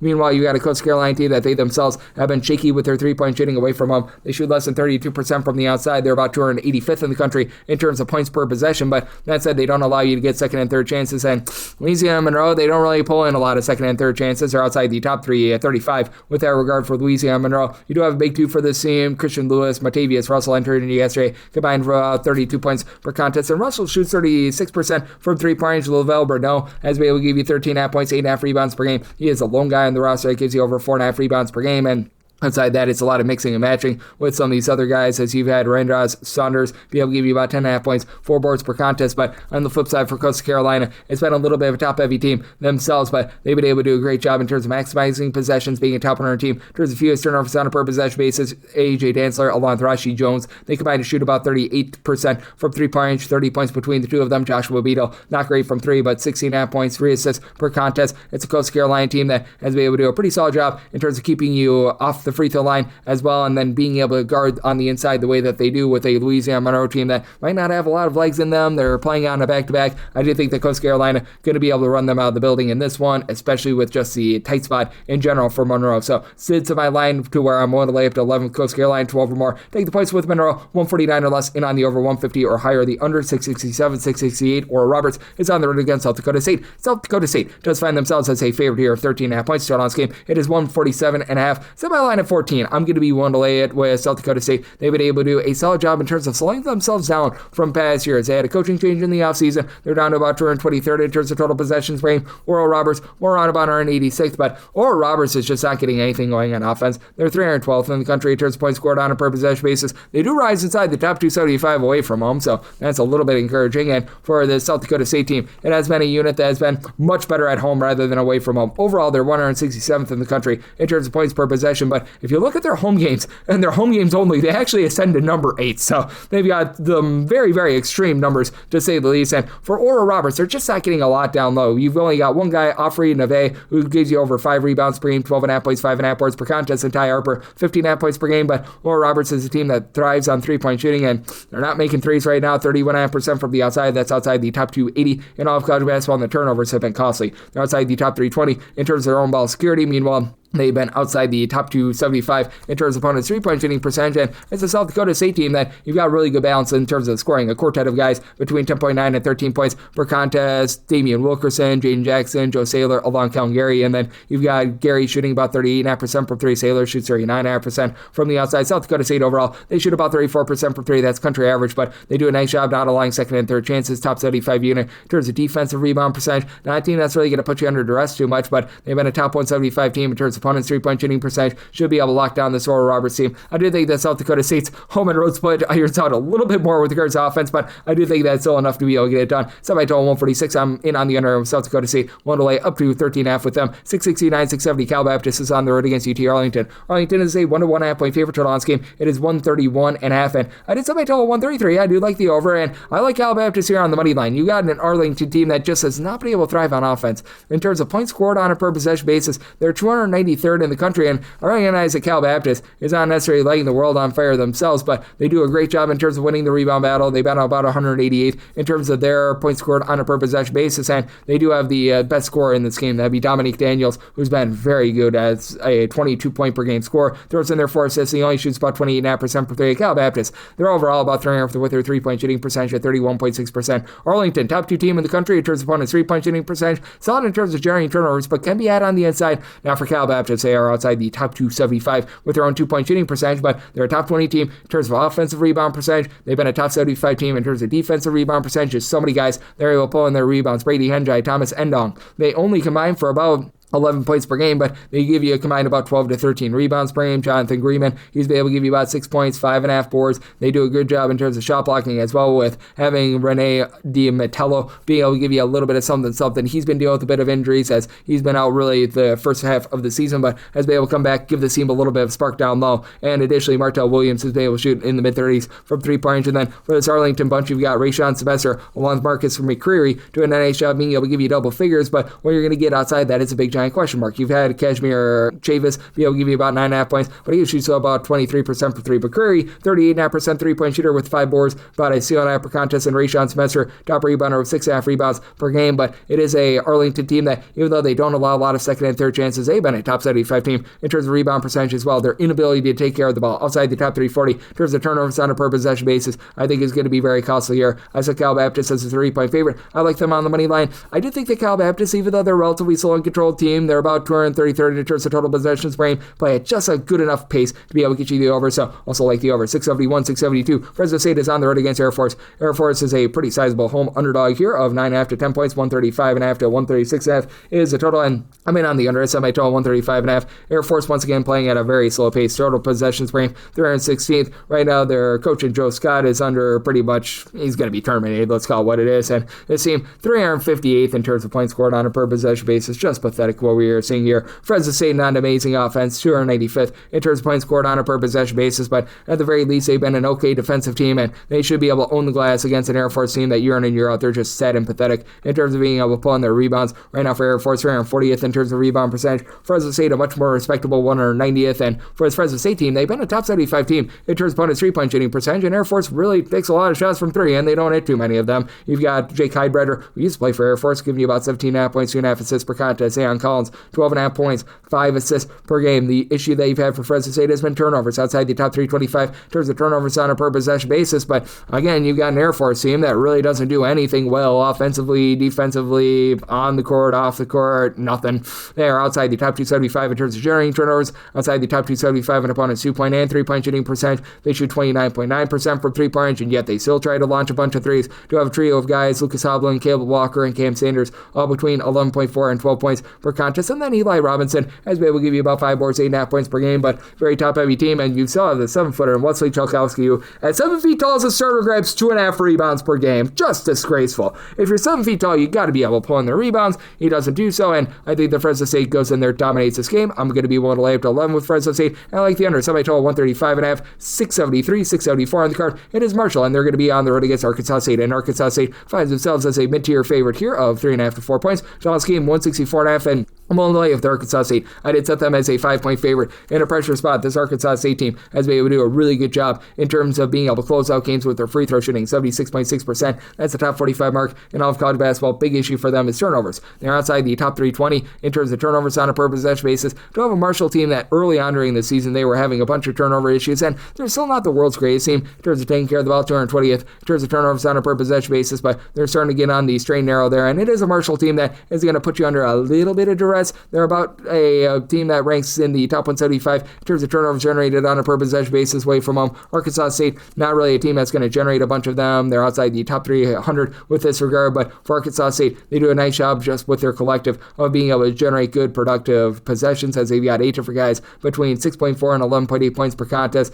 Top 3-point shooter in terms of percentage, Joey Chimay is back after he was dealing with an injury for 10 games, 10.5 points on about 38% 3-point shooting, and then Jackson Ellingsworth, Chandler Jackson, they combine for about 21 points per contest, and Jackson is able to give you about 4.5 assists per game. You got Ellingsworth shooting about 36.5% per 3, and Arkansas State has been a top 50 team in terms of offensive rebound percentage as well. Now, it's going to be a little bit more difficult in this game because for Marshall, they've got one of the best big men in all of college basketball, Matthew Van Kamen, saying 7'4", 7.5 points, 7.5 boards, 2.5 blocks per contest, and for Marshall, this has been a team that they themselves have been a top 175 team in terms of offensive rebound percentage, but they've also been outside the top 3 in terms of defensive rebound percentage. So those second and third chances are going to be there for Arkansas State. Marshall has really risen up with their 3-point shooting, top 60 mark with this regard. Jalen Spears, Wyatt Fricks both shoot 36.5% per 3, a combined 29.5 points per game, and Spear has been able to spearhead things with 5.5 assists per game. And for Marshall, getting back to that turnover point here in conference play, only about 10.3 turnovers per game, so they've strained that out quite a bit, but also have been a pretty pedestrian team with regards to their low post offense and their low post defense, and I do think that in the end, Arkansas State gets those second and third chances. They secure this game at the free throw line, though I do think that the turnovers going to be a little bit costly on the over. So semi-total at a 163, I like the under, and I'm willing to lay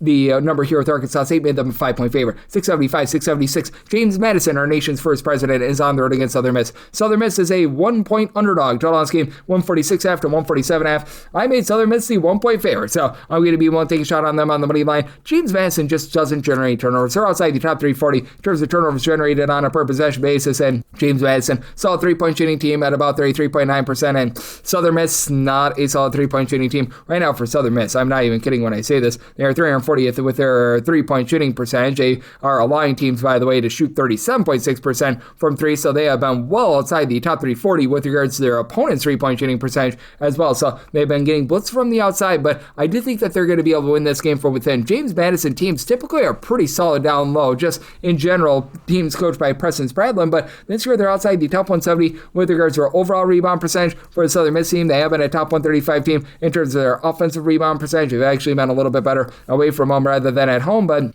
for James Madison, just not necessarily a team that's been able to do a good job in terms of buckling down low, as well as you've been able to have a pair of guys in the backcourt be able to step up, as you've got Cliff Davis along with Bradley Douglas, who combined for about 26.5 points per game. Top scorer Justin McBride has been able to give you about 16.5 points per game, and for Davis, he does shoot 38.5% for three. McBride, he does shoot 44% from the outside. That said, this is a James Madison unit that, in terms of points per possession allowed, they've fallen outside the top 10 with that regard, and for Southern Miss, they have been dealing with quite a few injuries. Their number 2 scorer has been out of the fold, as they've had to rely upon Tyreek Weeks in the interim, give you about 18 points, 6 rebounds per game. Isaac Tavares is 16 points per contest, being off the floor the last 11 games has been rough, but they've had Dejai Benoit step up down low, 7 boards, a block, 10 points per contest. Dylan Brumfield has been able to give you 9 points per game, and then you do have Chante Tremble, who's actually been able to give you something from the outside. Shoots 44% from 3, only about 4 points per contest, but in a pressure spot, this is a team that they shoot about 73% at the free throw line, and it's been a team that's been really good with their low post defense. They've been a top 75 team in terms of opponents' 2-point shooting percentage. I do think that that's going to be just enough here, because even though James Madison, a relatively good 3-point shooting team, they have been a team that has been looking to really just try to pile drive things a little bit more down low, and them being outside the top 225 with regards to their defense, rebound percentage outside the top 200 with regards to their 2-point shooting percentage. I think that Southern Miss gets the job done in what I think is going to be a little bit of a lower possession game. Both of these teams outside the top 200 in terms of total possessions per game, set by line at 1. I like Southern Miss on the money line and the under. 677, 678.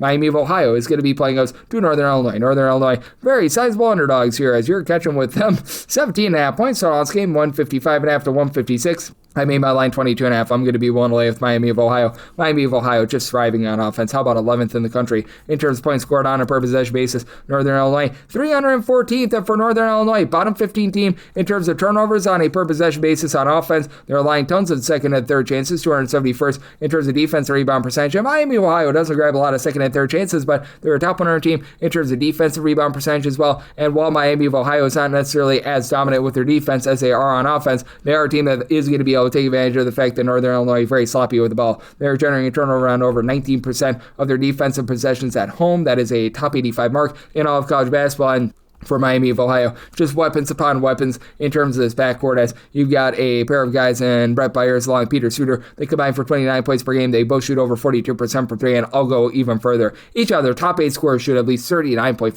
for 3-point range. Now, that does include Evan Upsero, who's been dealing with a little bit of an injury, but that has not slowed this team down one bit. You've got Ian Elmore along with Antoine Woolfolk, who combine for about 11 rebounds per game, and they're not the best rebounding team in the world, but it's a Northern Illinois team that they leave a lot to be desired. Down low, you don't have a single guy that gives you over 5.8 rebounds per game. You've been able to get a little bit of production out of Taj Waters, 7.5 points, 5.8 rebounds per game, and he does shoot 38% from 3. And one thing Northern Illinois has done an okay job of, they've been a top 170 team in terms of opponents' 3-point shooting percentage, and that has been a forte of Miami of Ohio, being a top 20 3-point shooting team, but Miami of Ohio also a top 25 2-point shooting team, and Northern Illinois outside the top 335 in terms of opponents' 2-point shooting percentage. Northern Illinois won the most frequently blocked shot teams in all of college basketball as well. By that I mean their shots get blocked, so that's not good for them on offense. You've got Makai Valentine along Don Dukaman, who've been able to combine for about 27 points per game, but the injury to J.J. Taylor has really torpedoed of this offense, and even when they get to the free throw line, Northern Illinois is good at that. They shoot 67.6% of the free throw line outside the top 3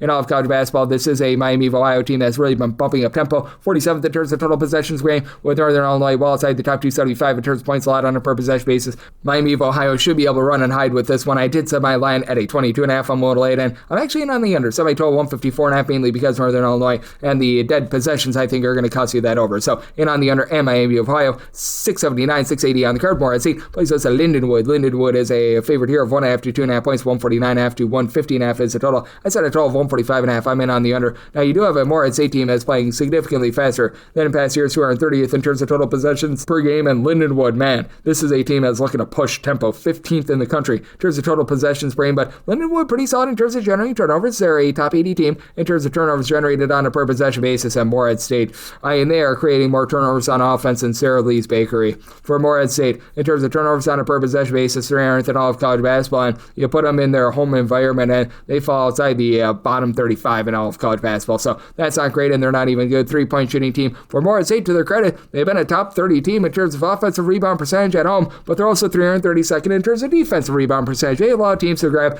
33.3% of their missed shots as an offensive rebound. Lindenwood, not the world's worst defensive rebound rate team. They're a top 200 team with this regard, and even though Lindenwood has been terrible with their 3-point shooting, they're outside the top 300. They do have a pair of guys in Aeneas Futrell, along J.S. Jones, to combine for 33.3 points per contest, and Futrell does shoot 37% from 3 points and combine for about 14 rebounds per game. But Milos Nidenik has been able to give you about 6 boards, 11.5 points per game. Now, in a pressure spot, Lindenwood only shoots about 69% of the free throw line, hovers right around 300th with that regard, but they've also been able to be really good on the interior. They're a top 125 team in terms of opponents' 2-point shooting percentage, or actually a top 75 team in terms of opponents' 3-point shooting percentage. And Morehead State well outside the top 300 in terms of points scored on a per possession basis, because flat out they're outside the top 225 in terms of both 2-point and 3-point shooting percentage. They're very much looking to pile drive the ball down low, but I mean, with the turnovers, coupled with the fact that you've only got really 2 guys that have been able to step up in the backcourt for the team, George Marshall, Davion Cunningham. They give you 13 points per game apiece. They combine to shoot about 34% for 3, but you've got John Carroll, who carrols all the way down low to about 10.7 rebounds per game. He's the lone guy in the roster that gives you over 4.6 rebounds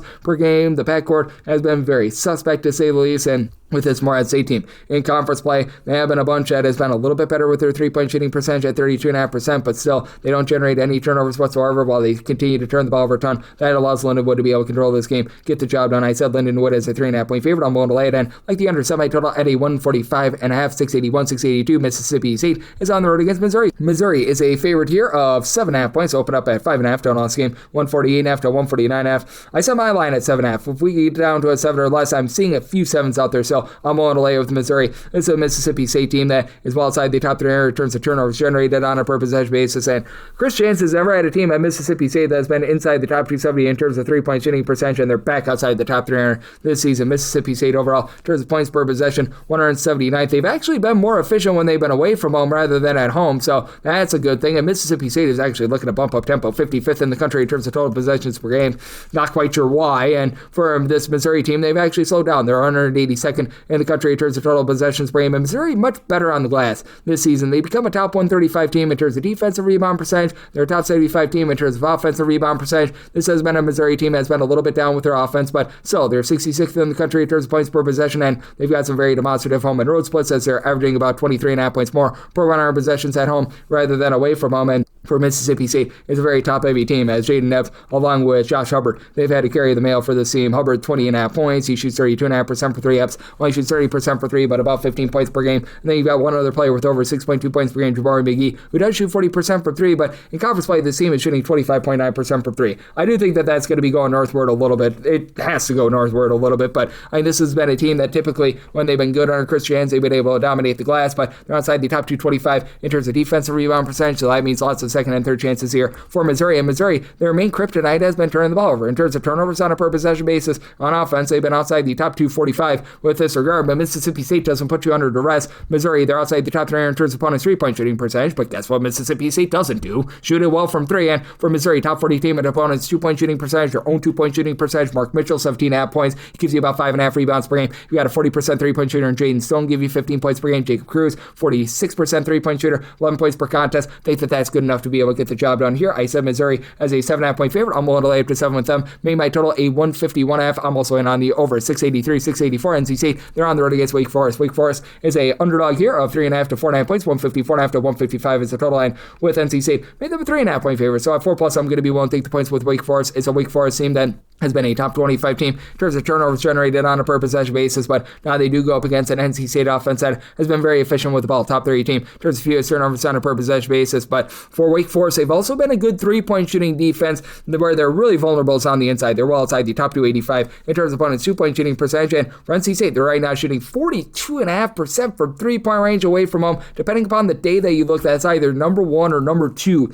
in all of college basketball. But again, I do think that Wake Forest is actually going to be able to do a nice job guarding around the outside. It's just about the interior play. As for NC State, they've been about 136th in the country in terms of opponents' 2-point shooting percentage. To be exact, for Wake Forest, they're 310th in opponents' 2-point shooting percentage. And this has been an NC State team that's been more around about 100th with their 2-point shooting percentage. Darian Williams and Kadir Copeland, they both give you between 14.3 and 14.4 points per contest. Williams, 5.5 boards, 3.5 assists, shoots 40% for 3. Copeland shoots 47% from the outside, 6.3 assists per game for a team that really doesn't turn the ball over a ton. And to the credit of NC State, they've also been a top 65 team in terms of turnovers generated on a per possession basis, but they've been a country average team, both in terms of opponents' 2-point and 3-point shooting percentage, and I do think that helps Wake Forest remain lively. I like what Drew Karras brings to the table, 20.5 points, 6 boards, shoots about 37% for 3. Wake Forest, they shoot about 34% for 3. That's country average. Here in conference play, they've been able to see that go upward just a little bit, but still, it is Wake Forest team that they're not grabbing a lot of second and third chances. They have been outside the top 225 with regards to rebound percentage. Ron Spillers has been able to give you about 5.5 boards per contest. He and Harris, lone 2 guys that give you over 4.4 rebounds per game, but it is a Wake Forest team that's a top 70 team with regards to free throw shooting percentage at 76%. I actually do think that they generate a few turnovers here, and with the way that they guard the arc, I think that keeps them lively. I do think that you get a bit of an up and down game. Wake Forest, they're 52nd in terms of total possessions per game. NC State more around about 130th, so somebody total here at a 157.5. I like the over, and I'm willing to take anything above 4 with Wake Forest. 685, 686. Baylor is going to be on the road against West Virginia. West Virginia is a 2.5 to a 3-point favorite. Totals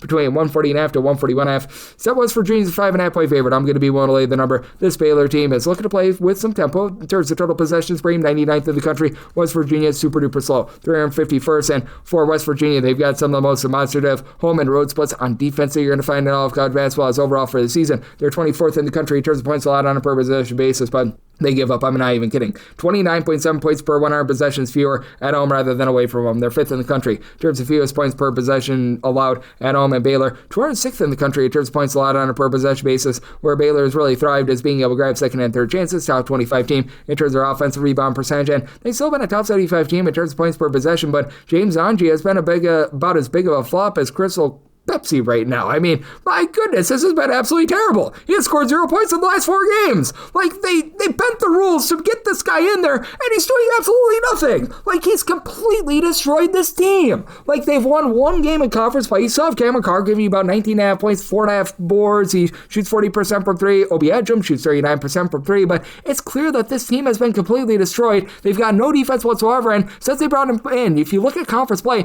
they're down to 69.3 points per game. It's completely wrecked everything about this team. Scott Drew is right now looking like a freaking moron. And now for West Virginia, you have a team that's actually tied in because guys actually follow Russ Hodge, so they know the system. You've been able to get good production out of Brenton Lorian. Comes over from North Texas, 10.5 points, 5.5 boards. Trayson Eaglestaff, after a rough start to the season, he bought in. He's been able to give you 10.5 points. He's shooting 35.5% for 3. Hunter Huff is your main 3-point shooter at 38.5% from the outside. And it is a West Virginia team that's a top 100 team with their own 3-point shooting percentage. They do a nice job slowing down games with the way that they just play super duper slow and controlled. And I mean, it's a West Virginia team that's solid on offense. They're not necessarily amazing in terms of points per possession. They're checking in 128th, but they do average about 18.5 points more per 100 possessions at home. And I think that that's enough to get the job done against a Baylor team that looks to have quit. I set my line at 5.5. I'm willing to lay the number, and I'm in on the under. Set my total at a 140.5, 687, 688. Western Kentucky is on the road against Middle Tennessee. Middle Tennessee, a 7.5 point favorite. Total on this game, it is 137.5 to 138.5. And with Western Kentucky, I set them as a 7.5 point favorite. So I'm seeing a 7 out there. I'm willing to lay a 7 and not a hair more with Middle Tennessee. Middle Tennessee has been a pretty efficient team and a pretty slow team. In terms of total possessions per game, this team is checking in 273rd in all of college basketball. Meanwhile, you've got a Western Kentucky team that they still are playing at a very fast tempo in terms of total possessions per game. This team is checking in number 42 in all of college basketball, but with all the injuries that they've had, they've really had to slow it down because you had Tegan Moore being able to give you a whole heck of a lot more, supplying the team with about 17 points per contest, but he's been missing the last few games. That means that you're really left with 3 guys, Armello Boone, Ryan Myers, along Grant Newell. Myers shoots 40% for 3 of 10 points per contest. Boone and Newell, they combine for about 23 points per game, and Newell shoots 43% for 3, 4.5 rebounds per game. Boone about 6.5 boards, a steal and a half per contest, but for Western Kentucky, this is a unit that has been a top 100 team in terms of taking care of the ball, few turnovers on a per possession basis, but now they're not having that same oomph on the glass that they had before with Brian Salbungwe and company being at the full. Terry Mardu was giving you some good facilitation. He's been dealing with injury, and now you face off against a Middle Tennessee team that is really shutting teams down in terms of their defense, top 125 team in terms of points allowed on a per possession basis, top 100 team and opponent's three-point shooting percentage. Now, for Middle Tennessee, they've been able to find some good looks from three-point range as well. They were struggling a little bit from the outside to begin the season, but all of a sudden, this has been a team that, in terms of points scored on a per possession basis, Middle Tennessee, even though they're only about 235th in all of college basketball, it has been very much going in the right direction. They're not necessarily executing down low, but with regards to their three-point shooting, that's up to a top 100 mark in the country, shooting 37.5% from the outside at home, and you've been able to get good production out of Kamari Lance, who's right now supplying 12.5 points, shoots 36%. From three-point range, you've been able to get Torrey Olson to give you some nice production down low as well. He's giving you about 8 rebounds, 12.5 points per game. Now, he is pretty much the only guy other than Chris Lufay that gives you over 4 rebounds per game. Lufay, 6.5 points, block and a half, 6 rebounds per game. And Middle Tennessee has been a relatively good shot blocking team. They've been a top 45 team with regards to shot block percentage, with this Western Kentucky team being one that typically likes to pile drive the ball down low. I think that that's going to play here, and with this Western Kentucky team, you've had Cameron Hefner step up a little bit, but still it's only giving you about 5 points in the mid-30s from three-point range, with Western Kentucky being a bit hit or miss with their three-point shooting percentage, and them really giving it up from 3. Right now, they're outside the top 275 in terms of opponent's three-point shooting percentage. I do think that this Middle Tennessee team finds a way to get the job done, as Western Kentucky just dealing so many injuries right now, so I did set my line at 7.5. I'm going to be willing to lay up to 7 with Middle Tennessee, and with this total, I set mine at a 145.5. Western Kentucky certainly being slowed down with these injuries, I do think it's going to hurt them quite a bit, but still, with this total getting as low as it is, I'm going to be in on the over to go along with Middle Tennessee. 689, 690. Tennessee Tech, they're going to be playing us to Little Rock. Little Rock is a road favorite here of 1.5 to 2 points. So on this game, it is 143 to 143.5, and I made Tennessee Tech the 2-point favorite. I like Tennessee Tech on the money line for this Little Rock team, man. They are not doing the little things well that you need to win games right now for Little Rock. If you put them at the free throw line, they are not going to hit any of them whatsoever. Their free throw shooting percentage, one of the worst in all of college basketball, 338 shooting, 65.1% in a roadside shooting court environment, 271st in terms of points allowed on a per possession basis, 341st in terms of turnovers on a per possession basis. Now, Tennessee Tech, they're 317th in terms of turnovers on a per possession basis as well, but they're going to get plenty of second and third chances against a Little Rock team that is 340th in terms of defensive rebound percentage. And for Little Rock, you've got some star power on this team, as Tunkan Gakic has been able to give you about 10 points, 5.5 rebounds. I have no idea how to pronounce his name, but he gives you about a block and a half per contest. And then Kash Nazai has been able to still apply a little bit of a block, 11.5 points, shoots 43.5% from 3. Jonathan Lawson shoots 38.5% from 3, and it's a Little Rock team that actually shoots it well from 3. They shoot 36% from 3. That's the top 80 mark in all of college basketball. Here's the issue, though. They don't take a lot of threes. They're a top 55 team in terms of percentage of their shots that come from two-point range, and they're more around 300th of the country in both their own two-point shooting percentage and opponent's two-point shooting percentage. Now, Little Rock has been a top 100 team in terms of turnovers generated on a per possession basis, and having Chandler Lawson means that they're going to have the top player in this game. But for Tennessee Tech, I do think that with their just overall collective, they are going to be able to find a way to be able to get the job done, as for Tennessee Tech, you've been able to have a relatively good production out of a pair of guys that give you double figures in Makai Cameron along Danny Pounds. They combine for about 22 points per contest, and Pounds it out from three-point range at about 40% now. It's a bunch in Tennessee Tech that they shoot about 29.8% for 3. That's outside the top 330 in all of college basketball, but country average team with their two-point shooting percentage, top 175 team in terms of opponents' two-point shooting percentage. Tennessee Tech, they've had a little bit of tough time on glass. They themselves are outside the top 200 with this regard, but Judge Juan Nichols has been able to give you 4.5 boards and 9.5 points per game. Put them in a pressure spot. They shoot more around about 73% of the free throw line, way better than this bunch in Little Rock. They're a country average team in terms of generating turnovers turnovers, but I think that the overall sloppiness of Little Rock not having a lot of depth, even with guys like Ty Owens and company for this Tennessee Tech team, Mekhi Turner, they've been able to give you like 5 or so points per contest. I think that that's enough for them to be able to get the job done. So I told 144, so out of 143.5 or less, I like the over, and with Tennessee Tech, I like them here outright on the money line. 691, 692 on the card. It's BYU. They're going to be on the road against Kansas. Kansas is finding themselves as a favorite here of 4.5 to 3.5 points. 157.5 to 158.5 is the total. And I set BYU as a underdog here of 1 point, so I'm going to be willing to take the points. It's a BYU team that's really stepped up with their defense. 26th in the country in terms of points allowed on a per possession basis. They're still a top 25 team in terms of points scored on a per possession basis. And BYU, they do see their three-point shooting fall off a little bit away from home. 33.5% away from home, 37.4% at home, but with this team being able to have their defense really travel, and this being a team that's been very good on the inside, I do think that they hold in there. It's a BYU team that, with regards to their 2-point shooting percentage, top 35 mark in the country, and Kansas just 77th in the country in terms of points per possession. Now, good news is Darren Peterson is going to be in the game, and, well, when you have a Peterson on your side, we all know from listening to this podcast that that's a very good thing, but that said, with this Kansas bunch, you're going to be relying upon Flory Badunga to be able to control things down low. He's been rock solid. He's been able to give this team right around about 2.5 blocks, 14.5 points, 9 rebounds per game. Trey White, 15 points, 7.5 boards, a little bit over 2 assists. He shoots 43% for 3. And Peterson, when he's been out there, 21.5 points, he shoots about 42% for 3. How close to 100% is he going to be, though? Because he's been missing the last few games. So that's something that you do have to ask yourself. You've had Melvin Council give you some good versatility as well. But for BYU, as we know, AJ Damansa has been one of the best players in all of college basketball this year, 23.5 points, 6.5 boards, and he's not an amazing three-point shooter, but functional at 32%. And then Robert Wright, Richie Saunders, they pick up for what Dabansa does not do from three-point. They combine to shoot about 41.5% for 3 between the two of them.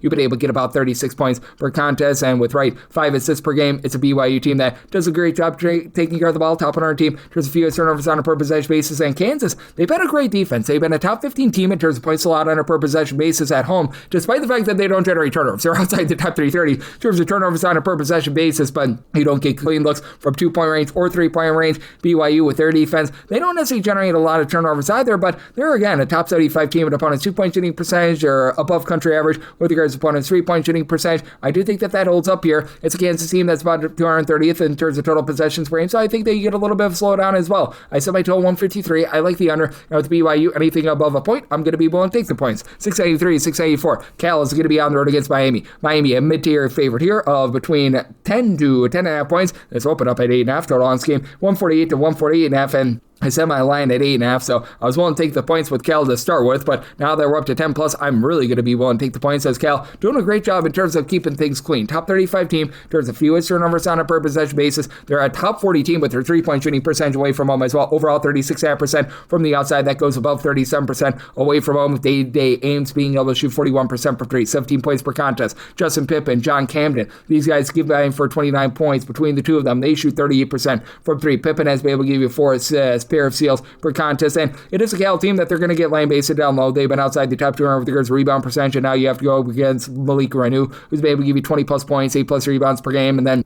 Ernie Sude gives you between 9 to 10 rebounds per game. Not a guy that's going to give you a ton of offensive production, but one thing that Cal does, they lock you down from 3. They allow opponents to shoot only about 29.6% from 3-point. It's a top 35 mark in all of college basketball. Now, it is a Miami team that's looking to slam the ball down low, and they've been a top 25 team with regards to their 2-point shooting percentage, even with Sheldon Henderson, Trey Donaldson in the backcourt, combined for 30.5 points, combined you shoot about 34% from 3-point, and then you've been able to have Dante Allen be able to step up in a nice way for this team, about 6 points, pair of assists per contest, but I do think that for Miami, even though they've been a solid team in terms of generating turnovers, top 75 team with this regard, with them being a little bit weak with their exterior defense, they allow teams to shoot about 35% from 3. That's outside the top 240 in all of college basketball. That this Cal team is going to be remaining relatively lively. If you look at Cal in terms of total possessions per game, country average 176. Miami, they're looking to bump it up a little bit. They're right around about the top 100 mark, 102nd in terms of total possessions per game. So interesting circumstance here. I did set my total at a 150.5. I think that Miami is going to give up some looks from 3 to help you out for the over. So in on the over and in on the points here with Cal, 695, 696. Hawaii is going to be on the road against Long Beach State. Long Beach State does find themselves as a home underdog of 7.5 points, 145.5 to 146.5 is the total. And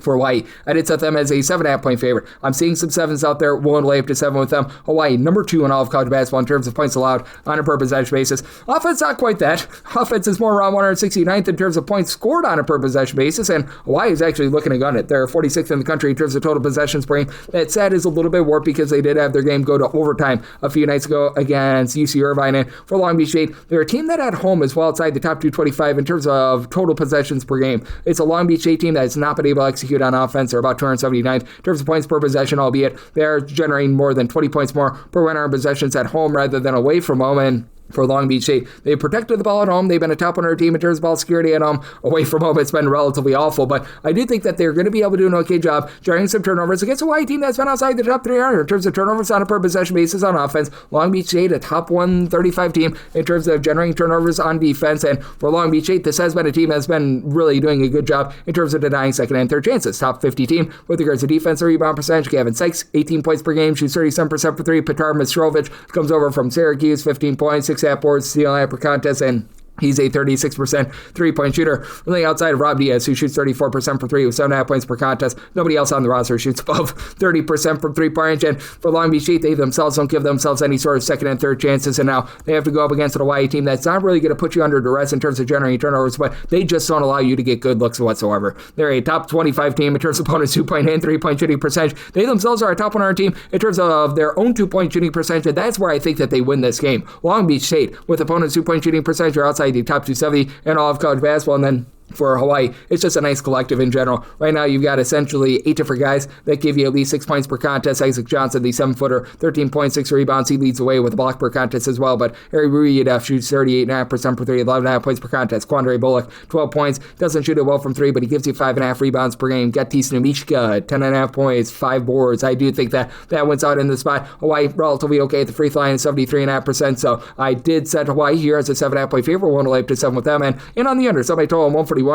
697, 698. It is Georgia Southern. They are going to be on the road playing against Louisiana. This game's off the board because Georgia Southern played against Louisiana Monroe yesterday, but I've got my handicap. Even with Georgia Southern on a back-to-back, I made them a 6-point favorite. I'm going to be willing to lay up to 6 points with them. Made them 6.5 point favorite, so 7 or more would be willing to take the points with Louisiana. Somebody told 144.5, 144 less, and on the over 145 or higher, the under. You've got dueling tempos here. Georgia Southern is looking at gun at 18th in the country in terms of total possessions per game. Might be slowed down a little bit by the back-to-back, but they're still going to be looking to play fast. And Louisiana, 363rd in terms of total possessions per game, and it's a Louisiana team that's just not clicking on all cylinders on offense. 333rd in the country in terms of their 2-point shooting percentage. You've got a Georgia Southern team that has been pretty solid down low. They're a top 150 team away from home with regards to their own 2-point shooting percentage. Now Louisiana has been a respectable top 250 team in terms of points allowed on a per possession basis, but having their big time transfer and Jamarian Keller, who was coming over from Oklahoma State, go down with injury early, that really hurt them. Joshua Lewis, he was their big time recruit. He's been in and out of the lineup. We have not seen him in the last few weeks, so it's a wounded bunch that is going to be relying upon Jackson Oliver and Dorian Finster. They combine for about 25.5 points per game, and Finster does shoot 37.5%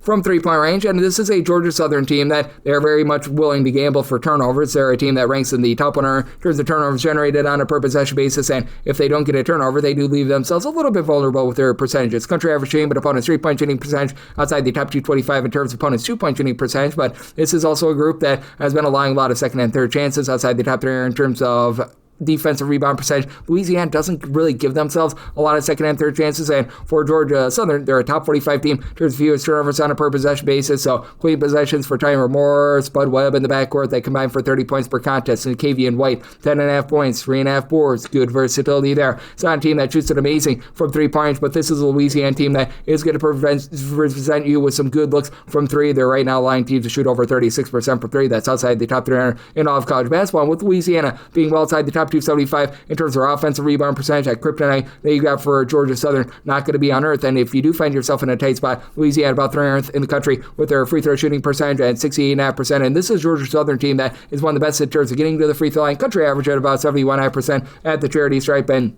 do you think that Georgia Southern controls this game? Willing to lay up to 6 with Georgia Southern. 7 or more take the points with Louisiana. And then with a total 144 less in on the over 145 or higher. The under end, we go to 689, 700 on the card. It is Abilene Christian, and they are going to be playing us to Southern Utah. Southern Utah finds themselves as a good size underdog here of 6 to 6.5 points. 147 to 147.5 is the total. Somebody total out of 144.5. I'm going to be in on the under. You've got an Abilene Christian team that's not looking to push tempo. Meanwhile, you've got a Southern Utah team that is looking to push tempo. Southern Utah is right now 62nd in the country in terms of total possessions per game. Abilene Christian, they're more around 221st. And for Abilene Christian, they've been outside the top 300 in terms of points scored on a per possession basis. Southern Utah, well outside the top 275 in terms of points scored on a per possession basis. Southern Utah is looking to pile drive the ball down low quite a bit more, 232nd in the country with regards to their own 2-point shooting percentages. They have been absolutely awful in terms of being able to go bombs away from 3-point range. Right now, they are 282nd with their 3-point shooting percentage away from home. They shoot 28.2% from 3. And Abilene Christian, they themselves are a team that is very much based around the inside. And Abilene Christian, they're a top 15 team in terms of turnovers generated on a per possession basis, but they're also a bunch that they turn the ball over themselves outside the top 320 in terms of turnovers on a per possession basis on offense. But they've got Braden Hubbard on their side, who's able to give you 15.5 points, 5 boards. Doesn't necessarily pop it well from 3. Abilene Christian, they have been very suspect with that regard, but having a defense that does a really good job in forcing things to the inside, I think is going to be very big because they do allow a lot of open looks from 3 whenever they do. Right now, opponents shoot over 37% for 3 against them. That's outside the top 330 in all of college basketball, but with generating all those turnovers, they should be able to control the tenor of this game. And they've been a top 50 team in terms of defensive rebound percentage. Teams are only grabbing about 8.5 offensive rebounds per game against them. It's a Southern Utah team that they encourage teams to take looks on the inside. They are a top 35 team in terms of opponents' shots that come from 3-point range, so they limit the amount of threes that teams take, but they really give it up in both aspects. They're outside the top 150 in terms of opponents' 2-point shooting percentage. In terms of opponents' 3-point shooting percentage, are outside the top 330. You've got Jaden Furrow and Elijah Duvall, who combine for about 25.5 points per game, and Furrow has been able to shoot about 41.5% from 3, 2 blocks per contest. And then Tanner Hayhurst has been able to step up, give you about 10 points. He's actually shooting 45% from 3 points. But outside those main guys, you just don't get a lot of production in general. It's a Southern Utah team that's outside the top 320 in terms of turnovers on a per possession basis, with Abilene Christian doing what they do in terms of generating turnovers. And Southern Utah being outside the top 300 with regards to defense and rebound percentage. I do think that Abilene Christian does the little things to be able to get the job done in a game where you're going to have a lot of sloppiness. Somebody told 144.5. I like the under, and I'm going to be willing to lay up to 8 here with Abilene Christian. 7-1, 7-2. You've got Eastern Washington. They're going to be on the road against Northern Colorado. Northern Colorado is a favorite here of 5.5 to 6 points. So on this game, 156.5 to 157.5. And I said at 12, 159. I'm going to be in on the over. You've actually got a Eastern Washington team that when they've been at home, they've been a very respectable defense. On the road, they are getting absolutely destroyed on defense. This Eastern Washington team overall is 336th in the country in terms of points allowed on a per possession basis, but they give up 19.5 points more per 100 possessions away from home rather than at home. As a matter of fact, they fall outside the top 345 in terms of points allowed on a per possession basis away from home, and they're giving up threes like they're flowing like wine. Eastern Washington away from home, teams shoot 40.5% from 3-point range against them. That's a big reason why I had to set Northern Colorado here as a 9-point favorite. I'm going to be willing to lay the number. And for Northern Colorado, they don't allow second and third chances. Top 45 team in terms of defensive rebound percentage. Eastern Washington, they are feeling like Moses because you do have Isaiah Moses, who's able to give you 18.5 points, shoots 94% the free throw line, 39.5% for 3, and then Alton Hamilton does shoot 37.5% for 3, 11.5 points per game. When you get clean possessions, this is actually a pretty solid offense, but they have it outside the top 285 in terms of turnovers on a per possession basis on offense. In terms of their rebounding, they're outside the top 185 with that regard as well, and this team is also getting land-based down low. They're outside the top 340 in terms of opponents' 2-point shooting percentage, and for Northern Colorado, they are a suspect defense outside the top 250 in terms of points allowed on a per possession basis. And it is a Eastern Washington team that they look to play fast, but not warp speed fast. 142nd in terms of total possessions per game. Northern Colorado is looking to bump up that tempo. They're up to about 63rd in terms of total possessions per game. But with this Northern Colorado bunch, they do a really good job in terms of executing with their main 3 guys. You've got Zach Block, give you 13 points on 48% 3-point shooting. Brock Wisney, 16 points, 6 boards with some size. He shoots 39% for 3. And then Quinn Danker, main facilitator, 7 assists, 18.5 points. He shoots 34% from 3-point range. I think that that's going to be huge in this ordeal. It's a Northern Colorado team that in a pressure spot, they shoot over 75% free throw line, top 80 mark in all of college basketball. And they're a top 45 team in terms of opponents' 2-point and 3-point shooting percentage. I think that gets the job done here. I'm in on the over, so my total 159 and 1.8 here with Northern Colorado. 7-3, 7-4. Omaha is going to be on the road against Denver, and Denver does find themselves as a slim favorite here of 2.5 to 3 points. 158.5 to 159 is the total, and I made a 165.5 total. I'm in on the over. Denver has played all but 2 of their games to the over thus far this season. Neither team is actually pushing a ton of tempo. Denver 148th in terms of total possessions per game. Omaha is about 187th, but these are 2 teams that are really not playing any sort of defense whatsoever. You take a look at them in terms of points allowed on a per possession basis, and Omaha is right now a nice hearty 254th in the country. Meanwhile, you've got Denver well outside the top 300, 360th, and as a matter of fact, at home, they're a bottom 5 team in all of college basketball basketball, so that's not great to say the least. But you've also got a Denver team that shoots darn near 40% from three-point range at home. They've been a top 75 team at home in terms of points scored on a per possession basis, and you got weapons upon weapons with Carson Johnson leading the way, 19.5 points. He shoots 42.5% from three-point range. Zane Nelson, he does a great job in terms of getting zany with it. He shoots about 48% from three, 14 points, 2.5 assists per contest. Jeremiah Burke, 15 points, 6 rebounds per contest. You do have Gabe Oldham, who has been able to give you about 7.5 rebounds per game, so he does a relatively okay job there. And Omaha is not a team that grabs any sort of second and third chances, but for Denver right now, they shoot over 37.5% from three-point range. That's been a high mark. And for Omaha, they've been really good with regards to their offense in conference play, because now they've got Paul DeBonge, who he began his career over at Miami, missed the first 13 games of the season. He's come back, and ever since he's come back in the 10 games that he's played, shot 41.5% from three, 19 points, 7 boards, 2.5 assists per game. It's a team that in conference play and conference play only is averaging about 74.5 points per contest. They've been slowed down a little bit more, but they've been able to actually lock it down a little bit more from three-point range. I don't think that that's going to be quite the case here. It is a Omaha team that has been relying a ton on the inside. They're outside the top 300 in terms of opponents' two-point shooting percentage. You got Lance Waddles, Tony Osborne, who combined for about 27.5 points per contest. Both shoot 37% from three-point range. And Cameron Thomas, he's been limited a little bit by injury, but a returner from last year that shoots 39% from three-point range. I do think that you get plenty of scoring in this game, and I do think that Denver, in the end, on their home floor, they do find a way to just barely be able to get the job done. Somebody line at 3.5. I'm willing to lay up to 3 with them, and like the over, somebody told 165.5. 705, 706. It's Evansville on the road against Northern Iowa. Northern Iowa is a favorite here of 10.5 to 11.5 points. So on this game, it is 128 to 128.5. Set a total of 125.5. I'm in on the under. You got an Evansville team that honestly is not the slowest in the world in terms of total possessions per game, 213th. Northern Iowa was making things a slog. 358th in terms of total possessions per game. Top 5 team in the country in terms of opponents' three-point shooting percentage. As a matter of fact, number 2, teams shoot 26.7% from three-point range against them. It's a team that's okay in terms of generating turnovers. I'm not going to call them amazing, but still 135th in terms of turnovers generated on a per possession basis in Evansville.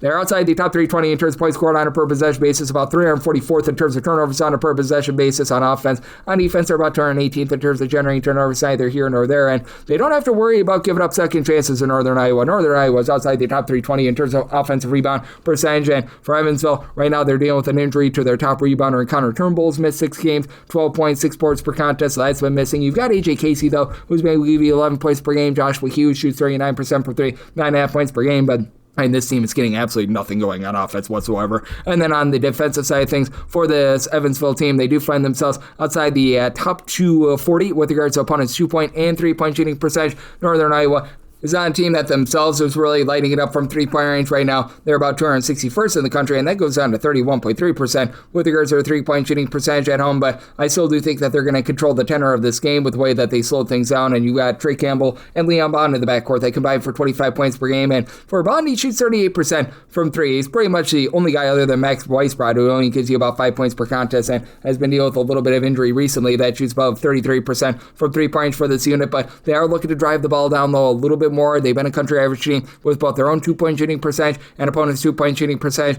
Now, if you do have trepidation with laying this number for Northern Iowa, they do shoot 67.2% of the free throw line. That's outside the top 325 in all of college basketball, but they are a top 40 team in terms of taking care of the ball, with Evansville being so sloppy, having absolutely no backcourt play whatsoever, and the Northern Iowa defense just being as strong of a rock as it is. I do think that Northern Iowa finds a way to be able to get the job done in a game that is not going to be featuring a lot of scoring. We've been noticing that a ton in these Northern Iowa games, so I did set a total of 125.5. I'm in on the under, and I'm going to be willing to lay it. I did set Northern Iowa here as a 15.5 point favorite, 707, 708 on the card. You got Southeast Missouri State. They're going to be on the road. They're facing off against Eastern Illinois. Eastern Illinois finds themselves as a very slim underdog here, 4.5 to 5 points. So on this game, 137.5 to 136.5, and I actually said Eastern Illinois is a 1-point favorite. I do like them on the money line. It is a Southeast Missouri State team that has been relatively okay with their defense, 176th in the country in terms of points allowed on a per possession basis, and Eastern Illinois 171st. So both teams are in line there. And Eastern Illinois team that's outside the top 300 in terms of points scored on a per possession basis, about under 3,000. Washington missed the first about 10 or so games of the season. He's come in and he's supplied you with over 10 points per contest, shoots in the mid-30s from three-point range, and it's an Eastern Illinois team that's actually really good with their perimeter defense. They are 17th in the country in terms of opponents' three-point shooting percentage, and that's where you can get this Southeast Missouri State team. Southeast Missouri State, they're outside the top 270 in terms of opponents' three-point shooting percentage. Now, they do a nice job in terms of generating turnovers, and it's an Eastern Illinois team that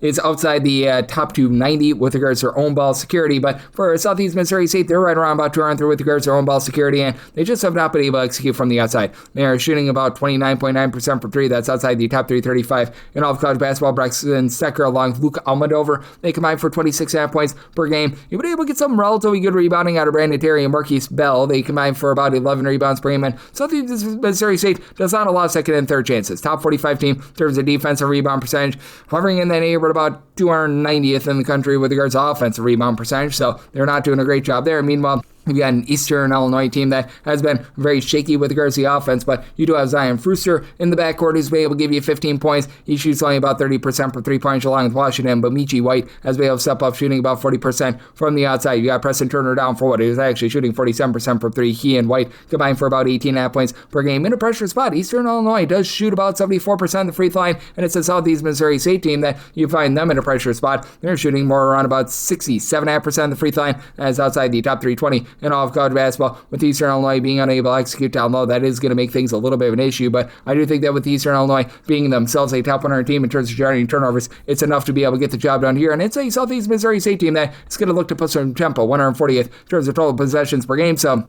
made a total here of a 137. 137.5 is my minimum buy point on the under, but would rather have that under rather than the over, and I'm going to be willing to take Eastern Illinois here on the money line. 709, 710 on the card. Davidson is on the road against Richmond, and the Itsy Bitsy Spiders are a 2 to 2.5 point favorite total on this game between 140.5 to a 142. Made Davidson a 2.5 point underdog, so 2 is the absolute max I'm willing to lay with Richmond, but I am going to be willing to lay it. This is a Richmond team that has actually shot it really well from three-point range. They are 18th in the country at 38.4% from the outside. It actually goes to 41.5% from three-point range away from home. Davidson, they're shooting 37.5% from three-point range away from home, so even though you're not going to have an up-tempo game, because Davidson, they are one of the slower teams that you're going to find in the country, 345th in terms of total possessions per game. Richmond's still on the top 225 in terms of total possessions per game, but they've been slowed down in conference play. I do think that you're going to get some very good, clean looks out of both of these teams, but even with that, I am going to be in on the under mainly because I do think that Richmond is going to do a pretty solid job in terms of not allowing second and third chances, and Davidson has been well outside the top 200 with regards to their offensive rebound percentage as well. As a matter of fact, for Davidson, they're right now checking in more around about 222nd, while Richmond has actually been worse in terms of giving themselves second chances, or about 267th, but having a top 125 team in terms of their defensive rebound percentage. And for Richmond, it's really just a collective for this team, as right now your top scorer is AJ Lopez, give you about 13 points, shoots 42% from three, but you've got essentially 8 different guys that give you between 5.4 and 12.9 points per contest. Jane Daughtry shoots 48% for three, throws in there about 10 points per contest. You've been able to have Jonathan Beagle do a nice job with about 6.5 points, 5 boards, throws in there a pair of assists per game. Michael Walls, 7 boards, 7.5 points per game. So these guys have done a really nice job in terms of mixing and shaking, and this has been a Richmond team that's been a top 125 team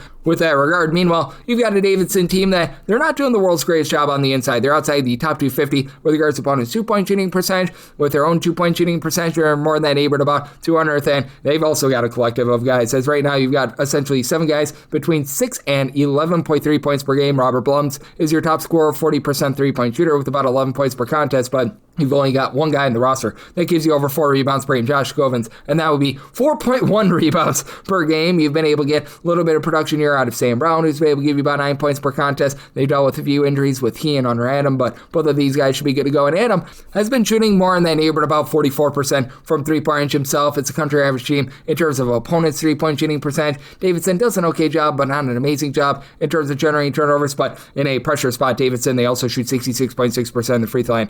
That is outside the top 330 in all of college basketball. Meanwhile, it's a Richmond team that they shoot more around 75.5% at the free throw line. I don't think that there's going to be a ton of fouls in this game, but I do think that that's going to be the difference. I did set this Richmond team as a 2.5 point favorite, so I'm willing to lay up to a deuce with them, and on the under, set my total at a 140.5. 7-11, 7-12 on the card. UT Martin is going to be on the road against Western Illinois. Western Illinois is a home underdog here, as you're catching with them anywhere between 9 to 8.5 points. So on this game, 136.5 to 137. And with UT Martin, I did set them here as a favorite of 8.5 points. So 9+. That becomes my buy point on Western Illinois. Both of these teams relatively slow and controlled teams. Western Illinois 264th in terms of total possessions per game. UT Martin is actually 274th, and UT Martin has been able to do a pretty supreme job in terms of not allowing good looks from three-point range. Top 50 team team with regards to opponents' 3-point shooting percentage, but lots of sloppiness in this game. Now, for UT Martin, really good team on the offensive glass. They own their 35% of their missed shots as an offensive rebound, and that is a top 35 mark in all of college basketball, but they make up for it with the fact that they are 359th in terms of ball security. In games played away from home, they turn the ball over on 23.4% of possessions. That is a bottom 3 mark in all of college basketball.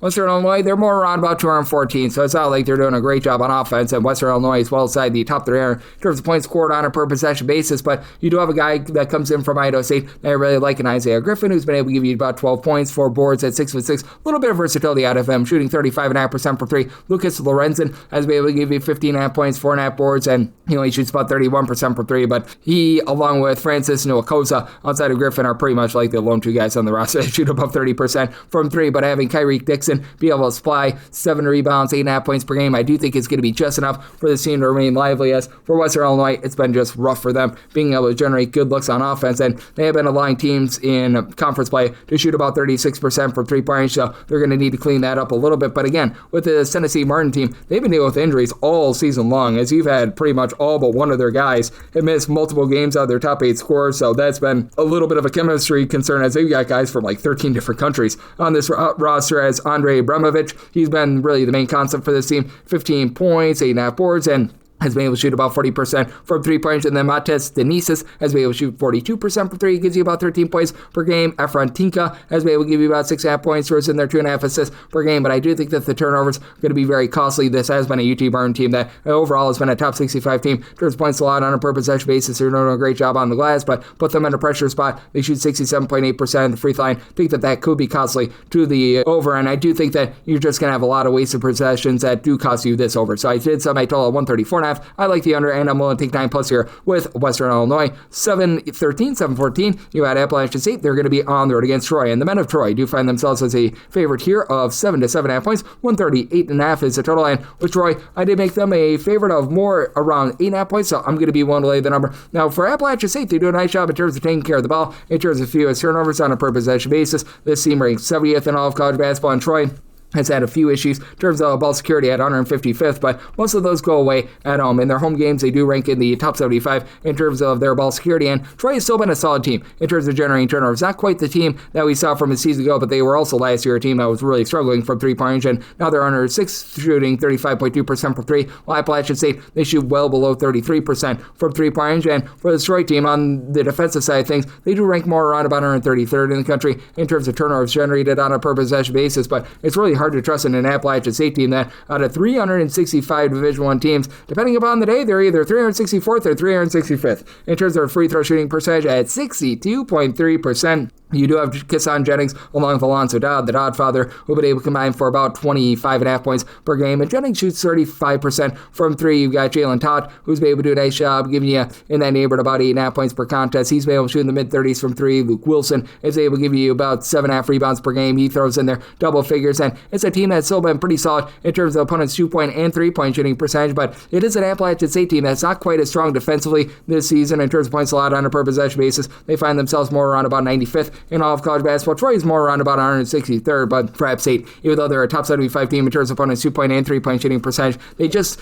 don't generate turnovers whatsoever. So that means that Troy, a team that has been a top 150 team in terms of their 2-point shooting percentage, should be able to do a nice job being able to drive that ball down low with Thomas Dowd, being able to give you 15.5 points, 10.5 rebounds per game, and then the Campbell brothers, Cooper and Kobe Campbell, they combine for 23 points per game with Kobe. He shoots 45% from 3-point. Cooper, 4.8 assists per game. Victor Valdez throws in there 4.5 assists. Doesn't pop it well from 3, but gives you 16.5 points per game. In a pressure spot, Troy shoots about 73% of the free throw line. That's more around country average, but with this Troy team as well, being a top 175 team, in terms of opponents' 2-point shooting percentage, it's still generating a few turnovers. I do think that Troy gets the job done here. I do think that this is going to be very much a slowdown game for Appalachian State. In terms of total possessions per game, they're 350th in the country, so I did set a total of a 136.5 at a 137 plus. I'm in on the under, and I'm willing to lay up to 8 here. With Troy, 7-15, 7-16. Montana State is on the road against Portland State. Portland State is a 3.5 to a 4-point favorite. 140.5 to a 141.5 is the total, and with Montana State, I made them the 1.5 point favorite. I'm actually liking them outright on the money line, you've got a Portland State team that's looking to play fast, but not necessarily warp speed fast, 98th in the country. In terms of total possessions per game, Montana State, they're at home playing a little bit more slowly. They're about 256th in the country in terms of total possessions per game, and it's a Montana State team that has been good but not great on defense. They, in terms of points allowed on a per possession basis, are about 230th in the country, but if you look at what they've been able to do away from home, they actually ascend into the top 150. Meanwhile, it's a Portland State team that has been pretty solid on the glass, with Trayvon Minute being able to give you 8.5 plus rebounds per game. Portland State overall is about 60th in the country in terms of their points allowed on a per possession basis, but it is a Portland State team that has been a little bit adventurous with their offense. They only shoot about 31.3% from three-point range at home. That's outside the top 275 in all of college basketball. And you've got a Montana State team that has been able to do a nice job in terms of being able to find some good looks from three-point range, as this team overall in terms of their three-point shooting percentage is right around about 35.6%, 82nd in the country. You've got a pair of guys in Jed Miller along with Patrick McMahon. They combine for about 28 points per game, and Miller shoots 44% from three. Davion Brown shoots 43% from the outside. Not a ton of dominant rebounders on this team, as they really don't have anyone that gives you over 6 rebounds per game. That said, for this Montana State team, what they've been able to do a pretty solid job of is not allowing a lot of second and third chances, and frankly, both of these teams have been able to do that. Portland State 24th in the country in terms of defensive rebound percentage, and at home they allow opponents to grab 17.7% of their misses as an offensive rebound. That is a top 10 mark in all of college basketball. Meanwhile, Montana State top 140 team with this regard as well, but if you put Portland State in a little bit of a pressure spot, that could be a little bit tough for them, because they do have two main guys that have been able to give them a lot of scoring. Scary Terry Miller, he's been able to do a nice job with about 19.5 points, 6 boards, shoots 39.5% from three, but he only shoots 69% of the free throw line. Jalen Henderson, 17.5 points, he only shoots 25% for three, but shoots it much better at the free throw line. But out of your top right now 5 scorers, actually top 6 scorers, only one of them shoots above 70% of the free throw line. That'd be Henderson. Overall, they're about 253rd in terms of their free throw shooting percentage, and has been a unit that, with regards to their outside shooting, they're only shooting about 33% from the outside. That's been outside the top 240 in all of college basketball. And I do think that with Montana State doing such a good job in terms of just being well-rounded, they do a nice job guarding the arc away from home. I do think that Montana State does find a way to be able to go on the road, get the job done here. I did sell Montana State as a 1-point favorite. I like them on the money line. I did sell my total of 141.5. I think they're close enough for late game falling, and I think that that's just enough for the over. So, like the over and Montana State here. All right, on the money line, 717, 718 on the card. It's UC Davis. They're on the road against CC Bakersfield. Meet the Roadrunners are a home underdog of 5.5 points. 152.5 to 153.5 is the total, and I made UC Davis the 8.5-point favorite. I'm going to be one to lay the number. For this Bakersfield team, they're a top 35 team in terms of percentage of their shots that come from two-point range, and they're outside the top 315 with regards to that two-point shooting percentage. And for this Bakersfield team, they're actually a respectable team in terms of generating turnovers, 81st in the country in terms of turnovers forced on a per possession basis, but outside the top 320 with regards to their ball security. Now they go up against a UC Davis team that matches them with their ability to generate turnovers, 88th in terms of turnovers forced on a per possession basis. Now, for UC Davis, not a dominant team on the glass. They're outside the top 275 with regards to offensive rebound percentage. They don't allow a ton of second and third chances either. You've got Niko Dokac, who's been able to give you 10 points, 5.5 rebounds per game, and then unlike in past years where you have that one dominant scorer, you now have 4 different guys who give you double figures. Dokac gives you about 10.5 points per contest. Same goes for Marcus Wilson, but Connor Sevilla, Niles Cooper, they combine for 27.7 points per game, and Sevilla has been able to shoot 44% from three. For a UC Davis team that they're overall shooting about 36.5% from three-point range. That's a top 70 mark in all of college basketball. It does go down to 33% away from home, but for Bakersfield, on the sparing amount of shots that they do take from three at home, they shoot 30.9% from three-point range. And for Bakersfield, you just have a disjointed team that lost their coach just weeks before the start of the season, and they've been really looking to Dalen Smith to run the offense. 16 points per contest, but he shoots about 27% from three. CJ Hardy, he's been their top three-point shooter at about 35.5% from the outside, but we haven't seen him in a few weeks. He's probably going to be out of the fold for the foreseeable future. Ron Jessamy, 11.5 points, 6 boards, pair of blocks per contest, as still the interior defense for Bakersfield, relatively respectable with them being a top 35 team in terms of shot block percentage, but they're also outside the top 240 in terms of opponents' 2-point and 3-point shooting percentage. This is a unit that just has not been able to do a great job in general in terms of cutting teams off on one opportunity. They're outside the top 275 in terms of their defensive rebound percentage as well. And for some reason, Bakersfield has really sped themselves up in terms of total possessions per game, 58th in the country. UC Davis, they're a little bit faster than in past as well, 78th in the country in terms of total possessions per game. And I think that UC Davis gets the job done against a Bakersfield team that's sloppy in pretty much all facets. I total 152.5. I just don't think the Bakersfield does their part with this total. So, like the under, and I'm willing to lay up to 8 here with UC Davis. 719, 720. Indiana is going to be on the road against UCLA. UCLA is a 3.5 to a 4-point favorite. Total on this game, 142.5 to 143. And with UCLA. I did set them as a favorite of 3.5 points. So at a 4+, I'm going to be one take those points with Indiana. A pair of teams that have been solid on defense. I'm not necessarily going to call them amazing, and you do have a UCLA team that's much better at generating turnovers than Indiana. UCLA, they're currently checking in terms of turnovers on a per possession basis on offense at 42nd, and Indiana, they do a good job in terms of taking care of the ball as well. They're 64th with this regard. Meanwhile, Indiana, in terms of generating the turnovers, they're about 220th on the defensive side of things. UCLA, they're more in that neighborhood, about 53rd in the country, and that goes into the top 50 when they're at home. But for Indiana, I do think that they're going to be able to hold up in this game because they've been pretty solid in terms of being able to guard the perimeter. It's an Indiana team that allows opponents to shoot 31.3% from 3-point range away from home. That's a top 55 mark in all of college basketball. And this has been a UCLA team that's been built a little bit more around the outside with regards to that 3-point shooting this year. They're a top 35 team with regards to 3-point shooting percentage with Tyler Bilodeau, 18 points. He shoots 44% from 3. Sky Clark, he shot 48.5% from 3, but still deal with a little bit of an injury. So Donovan Dent has had to take a lot more ownership of the offense, 13.6 assists, but he has shot well below 30% from 3 this year. Now, you do have Trent Berry, who's able to give you 11.5 points, shoots about 40% from 3, and the travel is going to be relatively rough for this Indiana team, but where they can find some successes down low. As for UCLA, they're outside the top 200 with regards to opponents' 2-point shooting percentage, outside the top 140 in terms of their own 2-point shooting percentage, and it is an Indiana team that's been a top 25 team with their own 2-point shooting percentage. Lamar Wilkerson, 19.5 points, shoots 40% from 3. Tucker DeVries does it all with about 5 boards, 3 assists, a steal, 14 points per contest. You've got Nick Dorners right now shooting 45% from 3, but not necessarily on a ton of volume. He gives you about 9 points per game. It's a Indiana team that they're doing a good job in terms of just doing the little things. They're not really going to grab a lot of second and third chances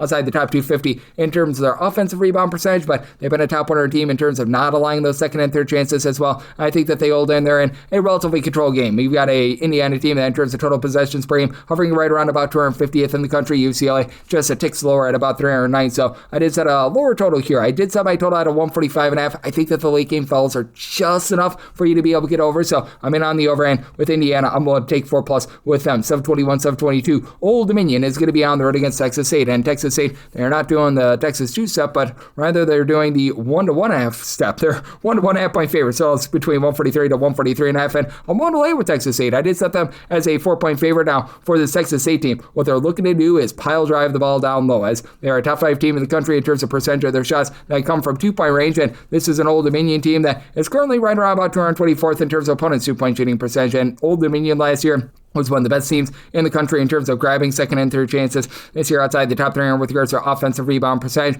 For Old Dominion, they do a nice job taking care of the ball. They're a top 90 team in terms of turnovers on a per possession basis on offense. Texas State, they've had all sorts of issues with this regard, as right now they are outside the top 320 in terms of turnovers on a per possession basis, and they're outside the top 340 when they are at home. But Old Dominion is outside the top 300 in terms of generating turnovers, so that means more clean possessions for this Texas State team. You've got an Old Dominion bunch that has quite a bit in the backcourt, as you've been able to get about 16.5 points out of Casey Shaw. Doesn't necessarily pop it well from 3, but gives you a pair of assists per contest. And then LJ Thomas along Jordan Battle. These two guys combined for 25 points per game. And Battle has fought his way to shooting 42% from 3-point, but nobody on this roster gives you over 5 rebounds per game. And that's where I think that Texas State is going to be able to win this game. As for Texas State, you've been able to get quite a bit down low out of DJ Turner-DePaul, 7.5 rebounds, 14 points per game. It's a Texas State team that, even with their 2-point shooting percentage, they've been outside the top 240 with that regard, but it is a bunch that is in the top 75 with regards to defensive rebound percentage. They've been a top 125 team with regards to offensive rebound percentage as well. And for Texas State, in a tight spot, they do shoot about 74.5% of the free throw line. That's hovering right around about 100th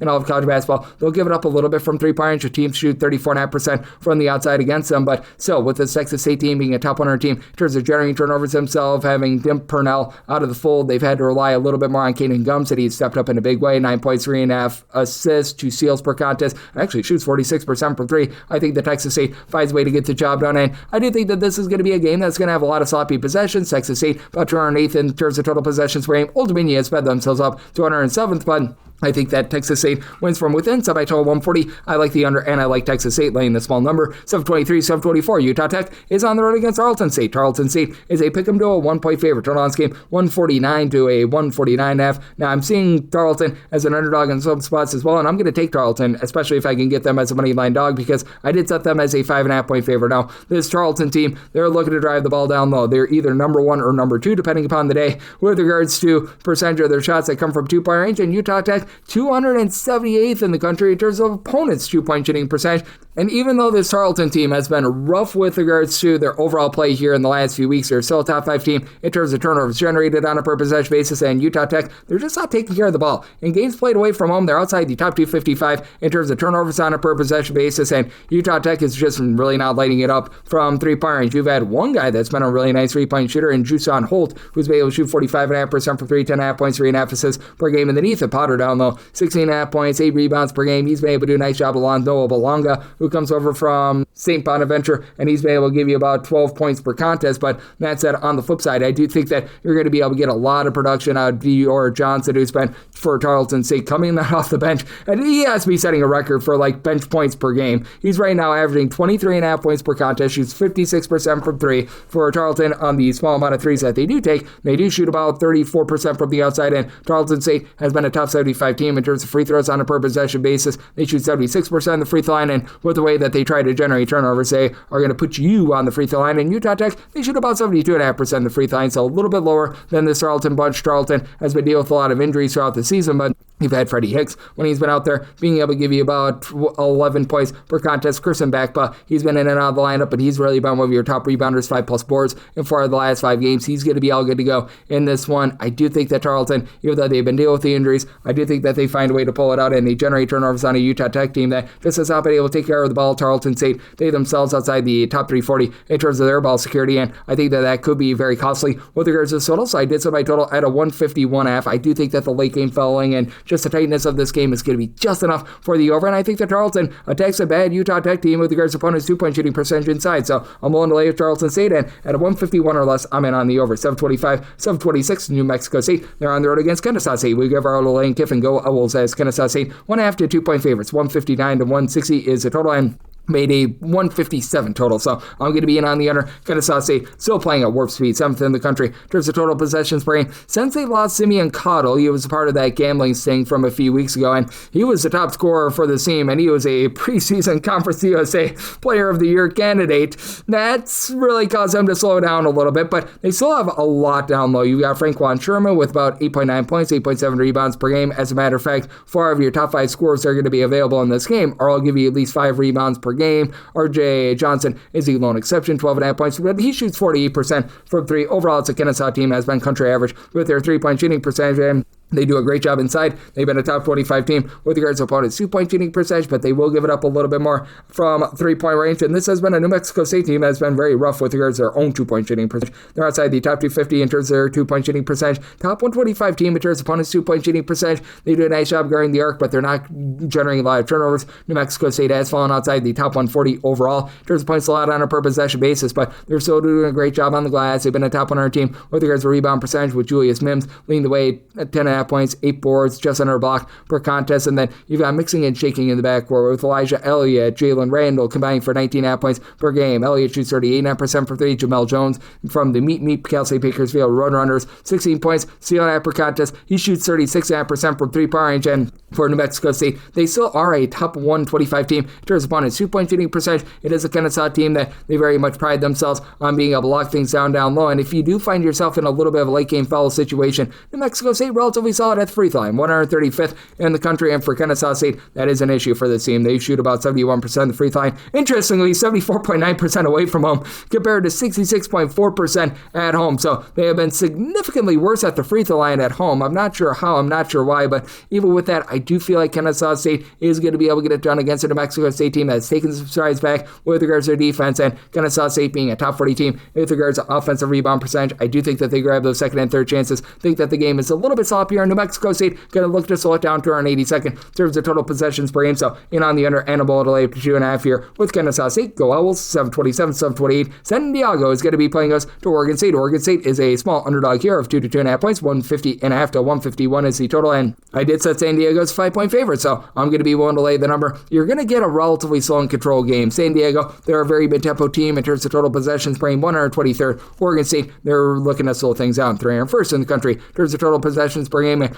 San Diego is well outside the top 250 in terms of points allowed on a per possession basis, but one place where they've been able to do a good job of is being able to generate turnovers. Top 45 team in terms of turnovers generated on a per possession basis. Oregon State not taking care of the ball. They're about 253rd in terms of turnovers per possession, and Oregon State, they're just not doing a great job on the glass, and San Diego does not have a single guy that gives you over 4.5 rebounds per game. Oregon State doesn't either. Right now, their top rebounder is Joan Mooch, who's been able to give you about 7 points, 4.5 rebounds per game. It's an Oregon State team that overall they shoot about 34.5% from three. That's country average, but that falls below 32.5% away from home. Now, one thing Oregon State does a good job of, free throw shooting, 78% the free throw line. That's a top 20 mark in all of college basketball, but they're outside the top 330 with regards to offensive rebound percentage. They're outside the top 200 in terms of opponents' 2-point shooting percentage and their own 2-point shooting percentage outside the top 275 as well. Meanwhile, you got a San Diego group that I do like what they've got in the backcourt. Tyler Johnson comes over from Louisville. He's been giving you about 16 points, 4.5 assists, 2.5 steals. He shoots about 32% for three, but then you've got Tunari Lane shooting 42% for three, 2.5 points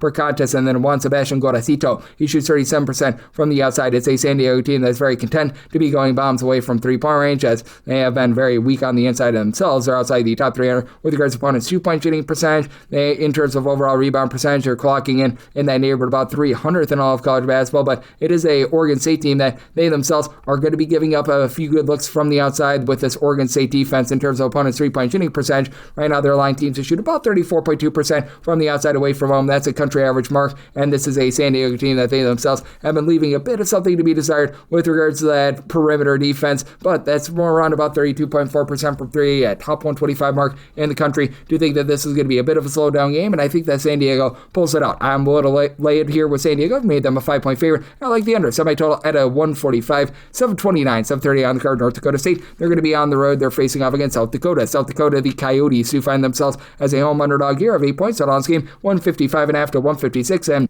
made a total of 157.5. I do like the over. North Dakota State playing quite a bit more quickly than they did a season ago. Last year, they were one of the slowest teams in the country, up to about 195th this season. And South Dakota, they're once again looking to fly 25th in the country in terms of total possessions per game. And this has been a South Dakota team that's taken a big step back in terms of taking care of the ball, 218th in terms of turnovers on a per possession basis. Meanwhile, you've got a North Dakota State team that they've actually become a really good team in terms of generating turnovers, and they're protecting it away from home. Away from home, they're a top 100 team in terms of fewest turnovers on a per possession basis. Meanwhile, you take a look at the defense after they generated no turnovers whatsoever last season. They are 35th in the country in terms of turnovers generated on a per possession basis, and it is a unit that is a little bit weak on the inside, but for this North Dakota State team, they've been able to do a pretty solid job with regards to their own 3-point shooting percentage here in conference play. It was really rough in non-conference play because they lost pretty much their entire backcourt from a season ago, but now you've got Travion Carson along with Micah Strickland really leading things. As for Strickland, not a guy that's going to go bombs away from three. He only gives you about 13 points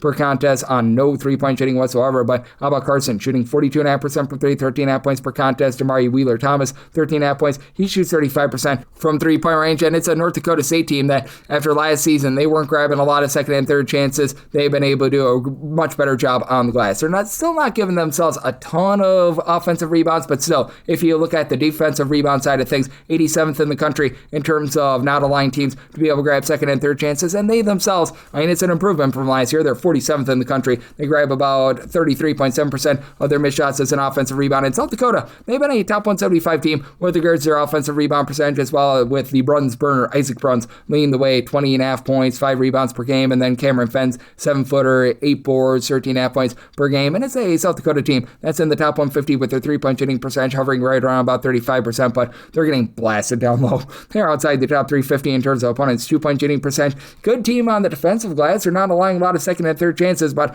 they're really not going to put you under too much duress. If you look at them in terms of raw points allowed on a per possession basis, North Dakota State is by far the better defense, as right now for South Dakota, they do find themselves checking in at a nice hearty 313th in terms of points allowed on a per possession basis. North Dakota State, they're actually 89. So do think that North Dakota State gets the job done. I think you get enough possessions for the over, so we'll lay 9 here with North Dakota State, and I'm in on the over, so I total 157.5, 731, 732. Bradley's on the road against Drake, and the Drake finds themselves as a 1-point favorite. total on this game, 151 to 151.5, and I mean Bradley, the 1.5 point favorite. I'm going to be one, take a shot on them on the money line. Neither of these teams are going to give you a lot of second and third chances. Bradley, 286 in terms of offensive rebound percentage, but Drake, 332nd in the country, and Drake has been a top 75 team in terms of opponents' 2-point shooting percentage away from home at home. That falls well outside the top 125. It is a Drake team that has a nice go-to scorer in Jalen Quinn, who's been able to give you 19 points, shoots about 34% from 3-point, and overall, they shoot about 35.5% from 3-point, but now they go up against a Bradley team that has been really good in terms of generating turnovers, so this is going to be strength on strength. Drake is a top 60 team in terms of fewest turnovers on a per possession basis. It's a Bradley team that they've been able to generate in that neighborhood about 14.5 turnovers per game, top 50 team in terms of turnovers generated on a per possession basis. Now, Bradley can be had from the outside. They're outside the top 3 in terms of opponents' 3-point shooting percentage, but they themselves have been able to do a nice job in terms of just being able to control the tenor of games with not allowing second and third chances. Top 100 team in terms of their defensive rebound percentage with a 7-footer and Namet Janovic doing a solid job being able to supply this team with about 7.5 points, 5.5 rebounds per game. Jaquan Johnson, 3 steals, 3.5 assists, 4 boards, 17 points per game, shoots 38% from 3. Now, Oku Federico on the flip side for Drake has been able to give you about 5 rebounds per game along with Wilkins exact day, but you've had Montana Wheeler, great name. He's been able to give you about 9 points, 3 assists per contest. I do think that this Bradley team, who's been in the top 20 in terms of fewest turnovers on a per possession basis, just runs a little bit of cleaner offense in a pressure spot. Both of these teams are okay, not amazing, not terrible at the free throw line. Bradley about 73% at the free throw line. Drake more around about 71.5% at the charity stripe, but with Drake also being outside the top 175 in terms of opponents' 3-point shooting percentage and not executing the world's greatest on the inside. I do think that Bradley gets the job done in a game that should see some efficient offense, but again, I don't think that you're going to get a ton of possessions in this game, so I am going to be in on the under. Semi total 145.5 with Drake right now being right around about 210th in the country in terms of total possessions range. Bradley a little bit faster, about 137th, but still going to be in on that under, and I do like Bradley here on the money line. 733, 734. Oklahoma State is on the road against Utah. Utah finds themselves as a very slim underdog here of 1 point, and some places are actually the 1-point favorite as well. Total on this game 168.5 to 169.5 made Oklahoma State the 2.5 point favorite. Most places have them as a 1-point favorite. I'd be willing to lay that 1 point, and for Oklahoma State, this team is just absolutely looking to gun it. 8th in the country in terms of total possessions per game. Utah's fast. They're not that fast. They're right now about 87th in the country in terms of total possessions per game, and Oklahoma State not really grabbing a lot of second and third chances, so a Utah team that's been very shaky on the glass outside of Keno Dawes, who's been able to give you 8 rebounds per game. You've only got one other player that gives you over 4.5 rebounds per game. That would be James Okonkwo, but for this Utah team, you have to be very, very, shall we say, questioning the defense right now. In terms of points allowed on a per possession basis, this team checks in at a nice hearty 300th in all of college basketball. And recognize that Oklahoma State is not necessarily the Monstars on defense, but they're more around about 131st. It's an Oklahoma State team that has been able to get a lot of production out of Anthony Roy. It began the season a little bit banged up, comes in from UW Green Bay, and he's been able to give this team right around about 17 points, 4 boards, and he shoots 43.5% for 3. And as a whole, it's an Oklahoma State team as a top 150 team with their 3-point shooting percentage at 34.8% for Oklahoma State. They've been able to do an okay job in terms of generating turnovers. Top 150 team with that regard. They can be at a little bit more down low. They're outside the top 225 in terms of opponents' 2-point shooting percentage, but still, this has been a team that's been able to do a relatively solid job of holding up with having just so many just options in general. You've got outside of Anthony Roy, essentially 5 different guys that give between 9.4 and 13.9 points per game, including Parsaf Allah, shoots over 46% from 3, 14.6 rebounds per game. Victorious Miller, he also shoots over 40% from 3, and for Utah, it's been all about what Terrence Brown has been able to do for them, as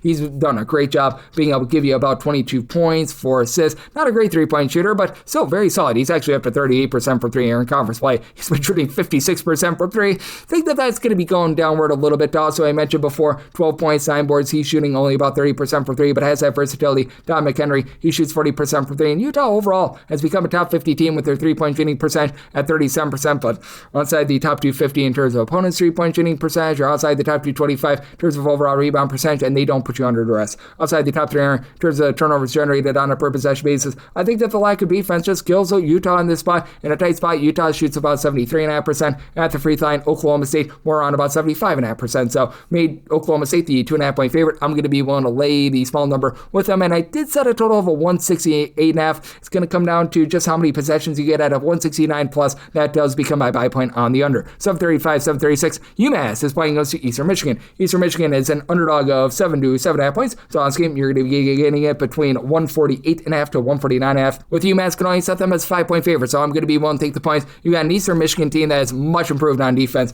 from past years. In terms of points allowed on a per possession basis, they're now a top 170 team in the country. Meanwhile, you've got a UMass team that has still been pretty steady and solid with regards to their defense, top 115 team in terms of points allowed on a per possession basis. And interestingly, even though UMass is a top 45 team with regards to defensive rebound percentage, where they're actually weak is with regards to interior defense, as in terms of opponents' 2-point shooting percentage, this UMass team checks in 316th in all of college basketball, but a top 40 team in terms of opponents' 3-point shooting percentage. So riddle me that. This is a Massachusetts team that has been able to get quite a bit of good production in the backcourt from the UMBC transfer Marcus Banks, 16.5 points, shoots 37.5% from 3, and this has become a top 130 team with their 3-point shooting percentage, but in a pressure spot, you can't really trust them. They shoot 67.5% at the free throw line, outside the top 315 in all of college basketball. Country average team with their 2-point shooting percentage, but also hovering right around about 300th in terms of turnovers on a per possession basis. On offense as well, you do have Leonardo Batil, who's able to give you 17.5 points, 8 rebounds per game, and the Daniel Hankins Samford, 7 rebounds per game, and Kjell Parker shoots 95% at the free throw line,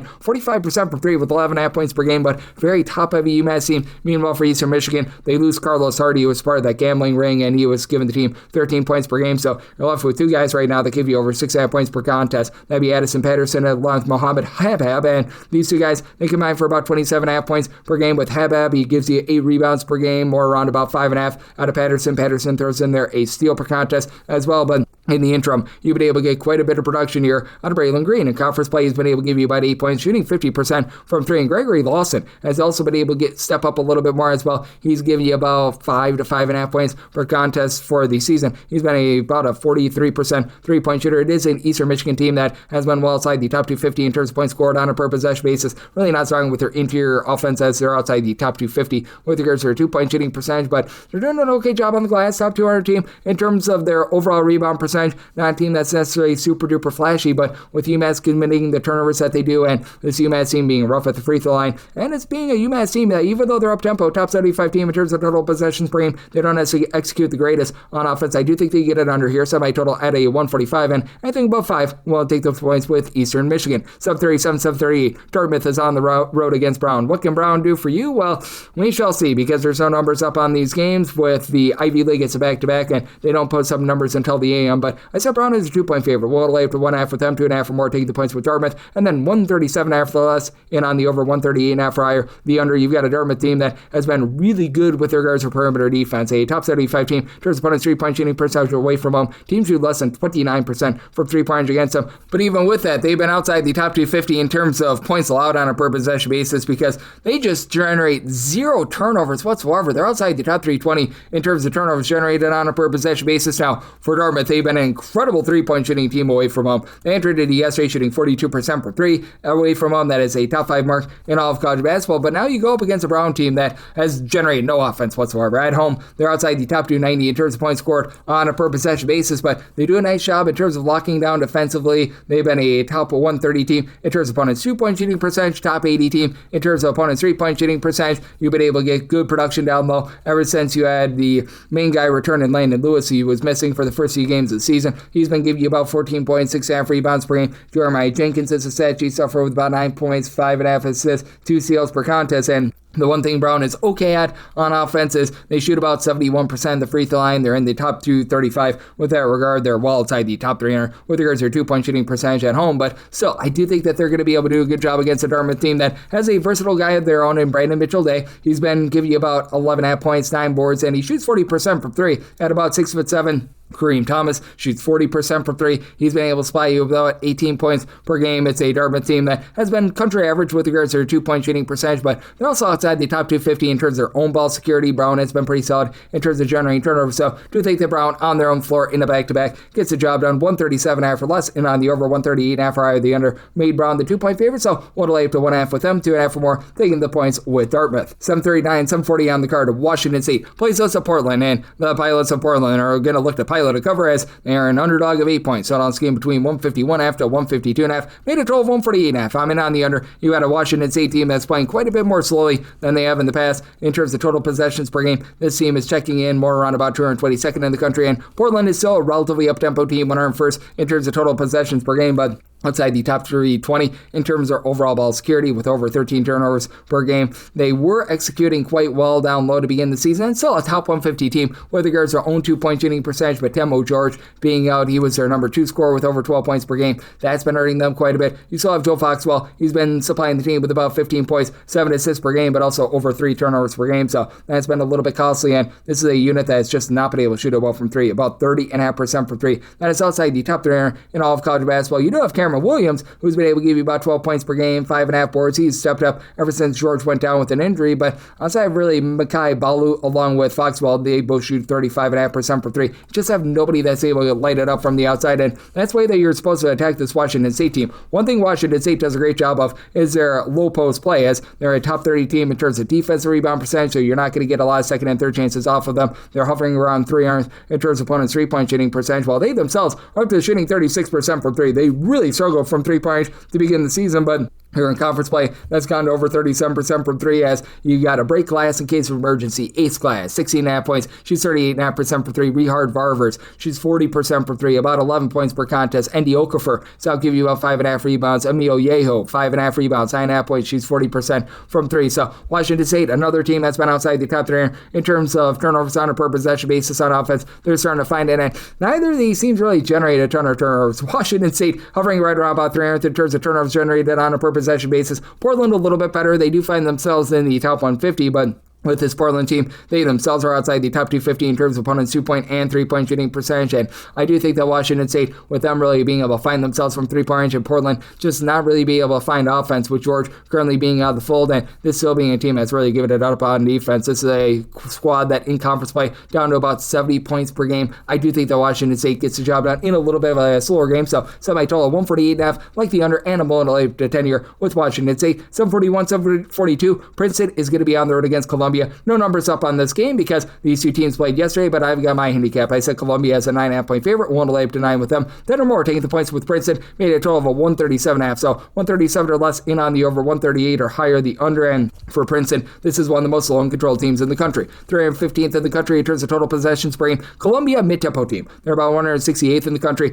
And you've got a Princeton team that they are very much looking to go bounce away from 3. Entering into yesterday, 49.3% of their field goal attempts coming from 3-point range in a road/huge court venue, top 25 mark in the country. And it is a Columbia team that has allowed a little bit from 3-point range. They allow opponents overall to shoot 35.5% from 3. That does go down to 33.3% at home. And Princeton, to their credit, they've been aligned teams that only shoot about 30.5% from 3, but that goes to 33.8% away from home. And we saw them get absolutely rolled by Cornell, so that's a number that is very much on the rise. But the good news for Princeton is that now you've got Dalen Davis back. He was their top scorer to begin the season, dealt with injury. He's been able to give the team 16 points. He shoots 39% from 3. Jackson Hickey shoots 43% from 3, 15.5 points per contest. You just don't have any sort of rebounding with this team, as right now you've got essentially two different guys that give you over 4.3 rebounds per game. Hickey with about 5.2 boards, and Malik Abdulwal, he's been able to give you 9 points, 6 rebounds per contest, but he's been dealing with a little bit of injury. And for Princeton, to their credit, top 50 team in terms of defensive rebound percentage. In terms of the offensive glass, they're hovering more around about 300th, and they're just interior play has not been great. Outside the top 260 in terms of opponents' 2-point shooting percentage, with their own 2-point shooting percentage, they're more in the neighborhood about 300th, as they've fallen outside the top 175 in terms of points scored on a per possession basis. Meanwhile, you've got a Columbia team that is a top 25 team with regards to their overall rebound percentage. Their kryptonite has been turnovers. They're outside the top 290 in terms of ball security, and they themselves are outside the top 320 in terms of generating turnovers on a per possession basis, but they really lock you down inside. They're a top 50 team with regards to opponents' 2-point shooting percentage, top 100 team with their own 2-point shooting percentage, all while they shoot about 36% from 3. That's the top 100 mark, with having Kenny Nolan lead the way, 17 points per game, shoots 38% for 3 and 95% at the free throw line. You've had Zinu Eddie Bedry be out with an injury, so Blair Thompson has had to step up, and he has 11 points, 5 boards, shoots about 44.5% from 3. Jared O'Keefe has been able to give you 38% 3-point shooting. It's Princeton team that's going to be able to keep things clean, but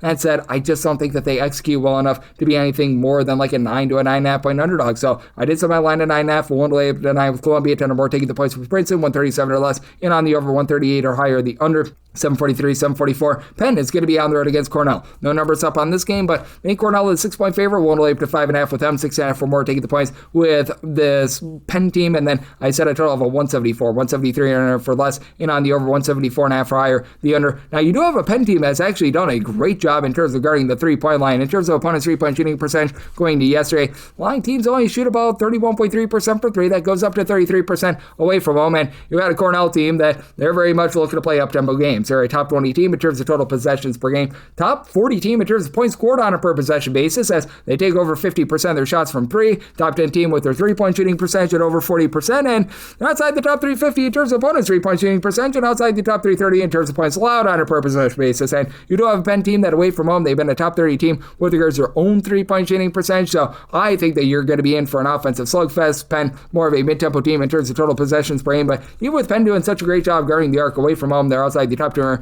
terms of points allowed on a per possession basis. And for Cornell, have some nice firepower with the team. Cooper Nora at 19.5 points, shoots 38.5% for 3. Jake Feigin, Adam Sang Hinton, these two guys combined to shoot about 43% from 3-pointers between the two of them, about 30 points per game. And now you've been able to get a little bit more rebounding, bringing Casper Sepp from Valparaiso. He's been able to give you about 5.5 rebounds per game. Guys like Jacob Seals, Josh Baldwin, they've been nice mixers and shakers. And then for this Penn team, you got a former top 30 recruit that was over at Duke along with Virginia in one Mr. TJ Power, who's been able to give you 14.5 points, shoots 39% for 3. Ethan Roberts shoots 44.5% from 3-point range. Penn team that's been very dominant there. They're just getting blasted on the interior, though. And this is a Cornell team that is a top 30 team with regards to their 2-point shooting percentage. And Penn, right around about 300th in terms of opponents' 2-point shooting percentage, outside the top 300 with their own 2-point shooting percentage. Not going to put you under duress. Cornell's been outside the top 225 with regards to turnovers on a per possession basis. And in a pressure spot, it's a Penn team that only shoots 69.5% the free throw line. That's outside the top 250 in all of college basketball. Like Michael Zanoni,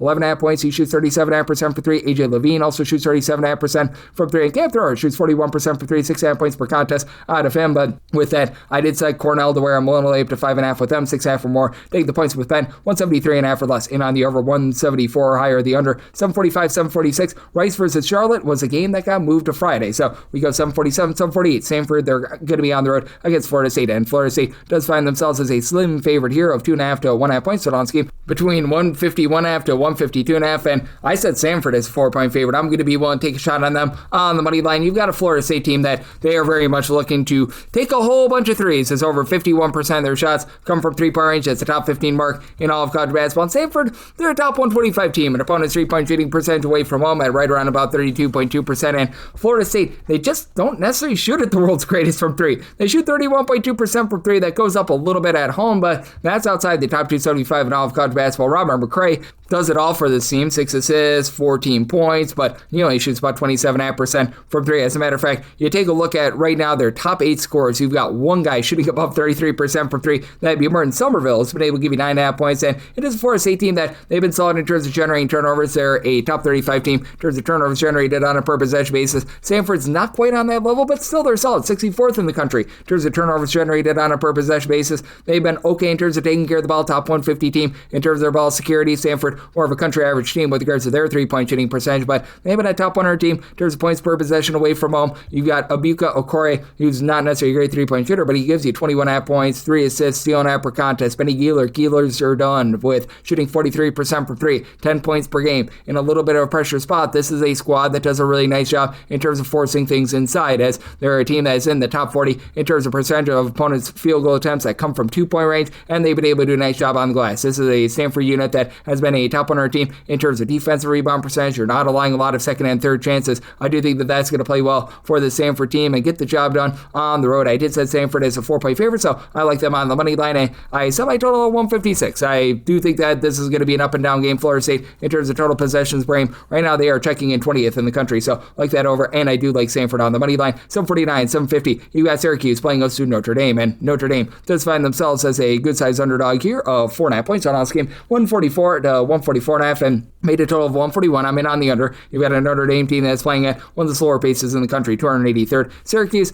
they've been a little bit slowed down. They've been speeding things up ever since they got back players due to injury, Donnie Freeman being the main of them, as Donnie Freeman has been able to give you over 19 points per contest, and it's a Syracuse team that still checks in outside the top 150 in terms of points per possession, but him shooting 34% from three, 7.5 rebounds, so he's been able to do a bit of everything, has really helped out this team. And then J.J. Starlin and Nick Kings in the backcourt, they combine for about 21.5 points per game. Kings shoots 35.5% from three, and here in conference play, Syracuse has seen an upswing with their three-point shooting percentage up to about 37.5%. Now, it is a Notre Dame team that's not going to allow you to get second and third chances. They're actually a top 6 team in terms of defensive rebound percentage. They don't grab really any sort of offensive rebounds, and for Notre Dame, they have fallen outside the top 175 in terms of their own ball security, and they're not going to put you under duress outside the top 330 in terms of turnovers generated on a per possession basis. Decent three-point shooting defense. They're outside the top 2 iron, though, with regards to their own 2-point and 3-point shooting percentage. Marcus Burton being out. He's been out the last 11 games, top scorer. That's been an issue. So Jalen Harrelson, who gives you 2.5 assists, 15 points per game, he's had to be the main man. And then the ancillary guys are looking to pop it from three. Brady Kaler shoots 41% for three with 5 points per game. Brendan Shrewsbury, Cole Kurta. These two guys combined to shoot about 40% from the outside. Between the two of them, you're getting about 21.8 points per game. And it's a Notre Dame team that they're only shooting 70% of the free throw line. This is a bottom 125 mark in all of college basketball, with Notre Dame not being able to execute on the inside with this team, as well as losing the turnover battle. I do think that Syracuse, being still a top 50 team in terms of points allowed on a per possession basis, gets it done, slows it down, and William Kyle giving you 2.5 blocks per game down low, I think is helping them win that battle. So I set my total at a 141. You're at the 144 plus. In on the under, and Syracuse made a 7-point favorite. I'm going to be willing to lay the number. 751, 752. LSU is on the road against South Carolina, and South Kakalaki finds themselves as a 2 to 2.5 point underdog. Totals between 148 to 149, and certainly South Carolina got absolutely blitzed a few days ago, but I'm willing to come back with them. I set them as a 2-point favorite. I'm going to be willing to take South Carolina on the money line. It is a South Carolina team that has been a top 75 team in terms of fewest turnovers on a per possession basis, and I do think that they're going to do a solid job against an LSU team that has given up a lot of second and third chances away from them. 30.3% of opponents' missed shots result in an offensive rebound. Now, South Carolina, they're not really generating a lot of turnovers outside the top 300 in terms of turnovers generated on a per possession basis, and while LSU is 35th in terms of points per possession on offense, this is a team that they average 17 points fewer per 100 possessions away from home rather than at home, and not really a team that shoots it well from three. LSU actually is shooting only about 27.7% from three-point range away from home. That actually shows how good their interior offense is, but for South Carolina, I think that they're going to be able to hold up with Mongolian Mike being able to do a bit of everything for this team. 11 points, 5 boards, 2.5 assists. Only shoots about 29% from three. In South Carolina, they themselves shoot 31.5% from three outside the top 275 with that regard. But Michi Johnson, 34% three-point shooter. He supplies 14 to 15 points per game. You've had Eli Ellis dealing with a little bit of an injury, but Kobe Knox, he gives you the school of hard knocks with 10 points, pair of assists, not necessarily a great three-point shooter, but he's going to do a little bit of everything out there on the floor. Miles Ute, he's been able to give you about 7.5 points per game. Another guy that's been dealing with a little bit of injury, but for South Carolina in a pressure spot, they are a top 10 team in the country with regards to their free throw shooting percentage at 79%. They execute well inside. They're a top 100 team with regards to their own 2-point shooting percentage, and while they are a little bit vulnerable on the inside, not allowing a lot of good looks from three-point range. Meanwhile, for LSU, getting back De'Don Thomas is massive, as he's been your main facilitator with about 6.5 assists, 15 points per game, and past that, Michael Nwoko along with Markel Sutton have been solid down low. Both of these guys combined for 13.7 rebounds per game between the two of them, 26.5 points per game. They've needed it with the Jalen Reed injury, but Max McKinnon, he's been able to shoot 40% from three-point range himself, but it is a LSU team that they are going to give up quite a few good looks from three. They're outside the top 250 in opponents' three-point shooting percentage, and you know, South Carolina's been rough with their three-point shooting. They are in the top 75 in terms of percentage of their shots that come from three-point range. They themselves shoot about 76.5% of the free throw line, so interesting circumstance here. Even though you've got an LSU team that is a relatively mid-tempo team, 182nd in terms of total possessions per game, South Carolina just outside the top 200. I think that you get some good offensive execution, like the over semi-total 150, and for South Carolina, I'd like them outright on the money line. Made them the favorite in this spot. 753, 754. George Mason is going to be on the road against St. Bonaventure. The Bonnies find themselves as a pick'em to a 1.5 point favorite. 142.5 is the total line. With George Mason, I did set them as a 3.5 point favorite. I like them on the money line. Now, it is a George Mason team that's fallen outside the top 60 in terms of points allowed on a per possession basis, but still relatively rock solid. And for St. Bonaventure, just a really weird team on defense this year, down to 248th in terms of points allowed on a per possession basis, hovering closer to 300th at home. They actually give up about 6.5 points fewer per 100 possessions away from home rather than at home. But for St. Bonaventure, they're 44th in the country in three-point shooting percentage at 36.7%. George George Mason, they shoot 37.2% from three-point range away from home. So I do think that they're going to be able to do a nice job executing here. It should be a relatively slow tempo game. George Mason 338th in terms of total possessions per game. The Bonnies are a little bit faster than they have been in the past, but still about 235th in terms of total possessions per game, but did set a total year of a 143.5 with the way that both of these teams shoot it from three. And George Mason is just doing a great job taking care of the ball. Top 25 team in terms of fewest turnovers on a per possession basis. You've been able to have a pair of guys in Jahari Long along with Corey Mincy in the backcourt combined for about 29 points per game, and Mincy's right now shooting 43.5% from three-point range. You've had Long shoot more around about 38% from three-point range, and then Riley Allen Patch gives you about 6 rebounds per game. George Mason's really not giving themselves any sort of second and third chances. They've been outside the top 250 in terms of their offensive rebound percentage, but they've been a top 100 team with regards to defensive rebound percentage, top 125 team in terms of both opponents' 2-point and 3-point shooting percentage. Meanwhile, you've got a St. Bonaventure team that you've had Daryl Simmons come over from Gardner-Webb, and he's been a nice piece out there in the backcourt, giving you about 16.5 points. She's 42% from three, and then Frank Mitchell is going to be the most dominant rebounder in this game. 9.99 boards, 16 points per game. Caden Charles is able to throw in there about 7 rebounds per game. And Daniel Egan, anyway, he's able to give you a little bit of 3-point shooting, but with the way that St. Bonaventure is outside the top 3 are with regards to opponents' 3-point shooting percentage, they're outside the top 2 are in terms of their own 2-point shooting percentage. I do think that this George Mason team goes out there, gets the job done, even though the Bonnies do shoot about 76.5% the free throw line compared to George Mason 73.5%. I did set my line here at a 3.5. I like George Mason on the money line, and I'm in on the over. Set my total at a 143.5, 755, 756 Arkansas. They're going to be playing us to Kentucky, and Big Blue Nation is an underdog of 6.5 to 7 points. 161.5 to 162 is the total. Set a total of 165. I'm going to be in on the over. You've got a Kentucky team that it feels like the offense has gotten a little bit better here recently. They've had a few steps back, but still, in terms of total possessions per game, they've slowed it down a bit to about 183rd, but they're still a top 55 team in terms of points scored on a per possession basis, and Arkansas is gunning it, 44th in the country in terms of total possessions per game. Arkansas at home, they shoot 40.9% from three. That is a top 25 mark in all of college basketball. They're a top 50 team in terms of taking care of the ball, and Arkansas, just in terms of raw points scored on a per possession basis, they are 10th in all of college basketball. Meanwhile, for Kentucky, what has been really key for them has been protecting the ball. Now, I will say they're averaging about 17.5 points fewer per 100 possessions away from home rather than at home, but you've had Ortega Owe, who was really struggling towards the beginning part of the season, pick it up. He's been able to give you 16.5 points, shoots in the mid-30s from three-point, and Denzel Aberdeen, 12.5 points, 37.5% three-point shooting, but getting back, Mohamed Diabate has been big, as he, Malachi Moreno, Colin Chandler, all between about 8.5 to 9 points per game, and it's been a Kentucky team that has been a top 100 team with regards to overall rebound percentage. They're a top 75 team in terms of opponents' three-point shooting percentage, but even with that, I think that Arkansas going to be able to carve them up. This is a big-time revenge game for John Calipari, and he's got the better three-point shooting team right now, with Darius Acuff shooting 41.5% from three, 20 points per contest. Malik Thomas comes in off the bench, shoots 39.5% from three, 15 points per game, and even though it's an Arkansas team that has been outside the top 100 with regards to points allowed on a per possession basis, they lock you down from three.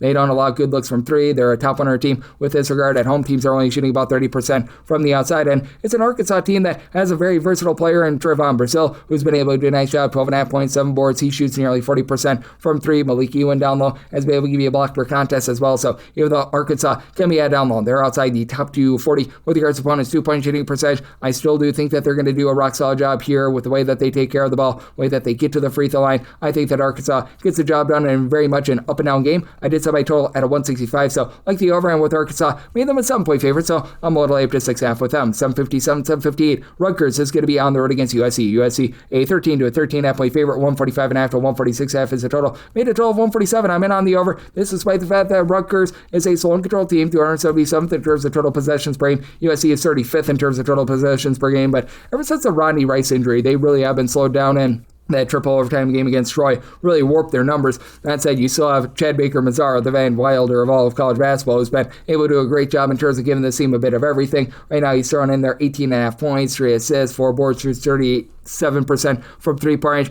and then Ezra Usar, about 16 points and 6 rebounds out of him. As USC, their forte has been really blocking shots. Top 20 team in terms of shot block percentage, and they don't allow good looks from three. Now, for USC, they themselves are outside the top 275 with their own three-point shooting percentage, but they're a top 50 team in terms of opponents' three-point shooting percentage, and all of a sudden, Cam Woods, who they pretty much picked up midstream, he had been doing a whole lot of nothing prior to that Iowa game. He went off for 33 points in that game, and he was really good over at Robert Morris last season, a guy that has been all around college basketball, so there's a chance that he's going to be able to come up and have a big-time just resurgence here in the second half of the season. And for Rutgers, you pretty much only have two guys that give you over 8.5 points per contest. Tariq Francis, 16 points, shoots about 32.5% from three. Dylan Grand, he does shoot 36.5% from three, 11 points per game. And Rutgers, top 125 team in terms of offensive rebound percentage, and they're a top 100 team in terms of fewest turnovers on a per possession basis. But outside the top 340 with their own 2-point shooting percentage, and they're getting bludgeoned from three-point range. They're allowing teams to shoot over 37% from three-point range, as well outside the top 325 in all of college basketball. And I recognize that USC has been hit or miss from three-point range, but I think that they get some good looks from three. Feels like USC has been able to just find a little bit more ever since the wake of the Rodney Rice injury, and now I do think they can fire on all cylinders, get the job done here against a Rutgers team that's just not been trustworthy all season long. I set my total at 147, so like the overhand with USC, set them as a 15-point favorite. I'm going to be willing to lay the number 759, 760 on the card. It's Southern Illinois, and they're going to be playing against Illinois. Chicago, UIC is a underdog here, 4 to 4.5 points, 141 after 142.5 is the total. I'm going to be willing to take the points with Illinois. Chicago did set them as a 3-point underdog. Now Illinois, Chicago, outside the top 320 with regards to defensive rebound percentage, but they're a top 40 team in terms of offensive rebound percentage. So both they get second and third chances,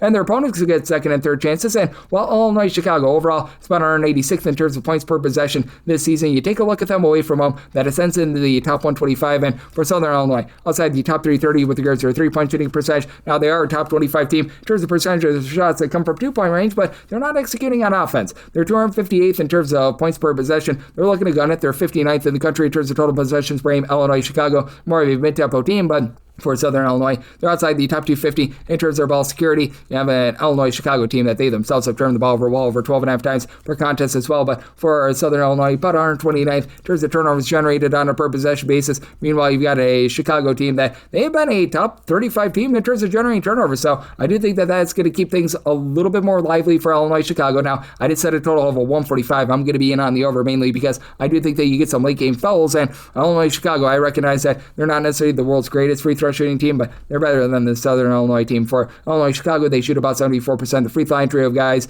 that have been able to give you double figures, and Ahmad Henderson, Andy Johnson, and Elijah Crawford. And Crawford had been dealing with a lot of injury. He's come back. He's given the team 12-plus points in each of the last 3 games. It's an Illinois-Chicago team that overall only shoots about 32% from 3. That's below country average, but still a lot better than Southern Illinois. And for Southern Illinois, you've only got one guy that gives you double figures, Koron House. He's been solid, 14 points per contest, only shoots about 30% from 3. Your main 3-point shooter thus far this season has actually been Rollins Alagibi, as the Alagibi brothers, he and his brother Prince, have been able to combine for about 12 or so rebounds per game. And it's a Southern Illinois team that has been able to do a relatively solid job on the glass. They do rank in the top 125 with regards to overall rebound percentage, but in the pressure spot, they shoot 65.7% the free throw line. As outside the top 340 in all of college basketball, they've been a country average team in terms of opponents' 2-point shooting percentage. So I do think that in the end, this is a Southern Illinois team that's just not going to be able to cover this game. I think that you get a lot of sloppy possessions, but I think they get enough possessions for the over. So I total 145. I like the points here with Illinois, Chicago, and the over. 761, 762, Bowling Green. They're going to be on the road facing off against Central Michigan, and Central Michigan does find themselves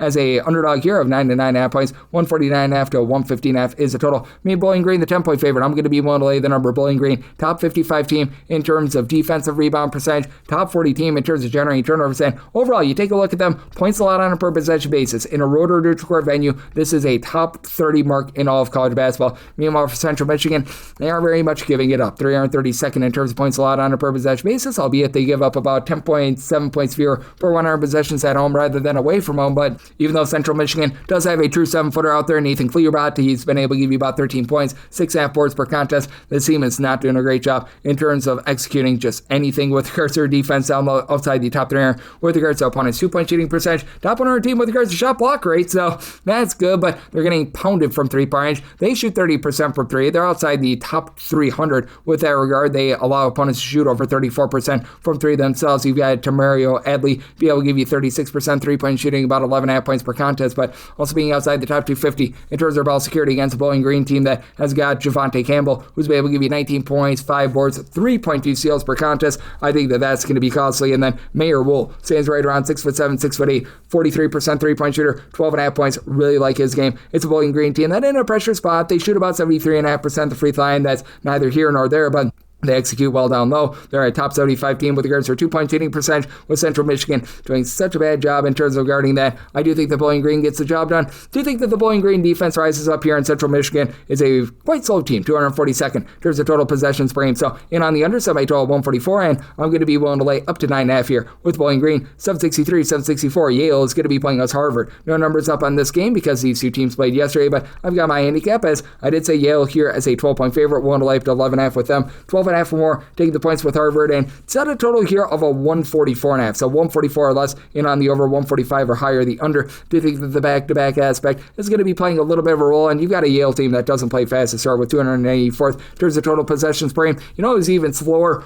Harvard is 344th in terms of total possessions per game, but with this Harvard team, they've been somewhat wishy-washy on defense. They're about 186th in the country in terms of points allowed on a per possession basis. Now, away from home, that actually ascends into the top 80, and Yale has been rough with their defense in terms of points allowed on a per possession basis. This unit is currently 216th in the country, and that falls outside the top 275 when they're at home, but they've also been a top 5 team with regards to points scored on a per possession basis at home. They are shooting about 40.5 to 41% from three-point range. That's the top 10 mark in the country, with Nick Towson doing a great job, giving you 17 points, shoots 54% from 3. Isaac Salazar, he does a little bit of everything, 12.5 points, 5 boards, 3.5 assists, only shoots in the mid-30s from 3, but Riley Fox, great Fox, he shoots 40% from 3, and then Jordan Brawathi, hopefully I got that correct, shoots 48% from 3, and then for Harvard, it's not a team with a lot of depth because you've been dealing with a little bit of an injury in and out of the fold has been Austin Hunt, but that said, you've got a quartet of guys that give you at least 12 points per contest. Jay Barber, he gives you about 12.5 points, and he's shooting 40% for 3. Thomas Beatty shoots 53.5% for 3, 12.5 points per game, and then Robert Hinton, Chandler Piggy, they combine for 30 points per game, 9 boards, 3 steals, and about 5.5 assists per game, and neither shoots it necessarily amazingly from 3-point, but Harvard's still top 50 team with regards to their own 3-point shooting percentage. They've been a top 125 team in terms of points per possession away from home, but I do think that this is going to be a relatively slow down game with the back-to-back, and I do think that with this Yale team, they're starting to be able to find their identity a little bit more on defense, so I did set my line to where I'm willing to lay up to 11.5 here with Yale, 12.5 or more, taking the points with Harvard, and then 144 or less, in on the over, 145 or higher. The under, 765, 766. It is Elon, and they're going to be playing us to Stony Brook. Stony Brook is an underdog of 4.5 to 5 points. Total on this game,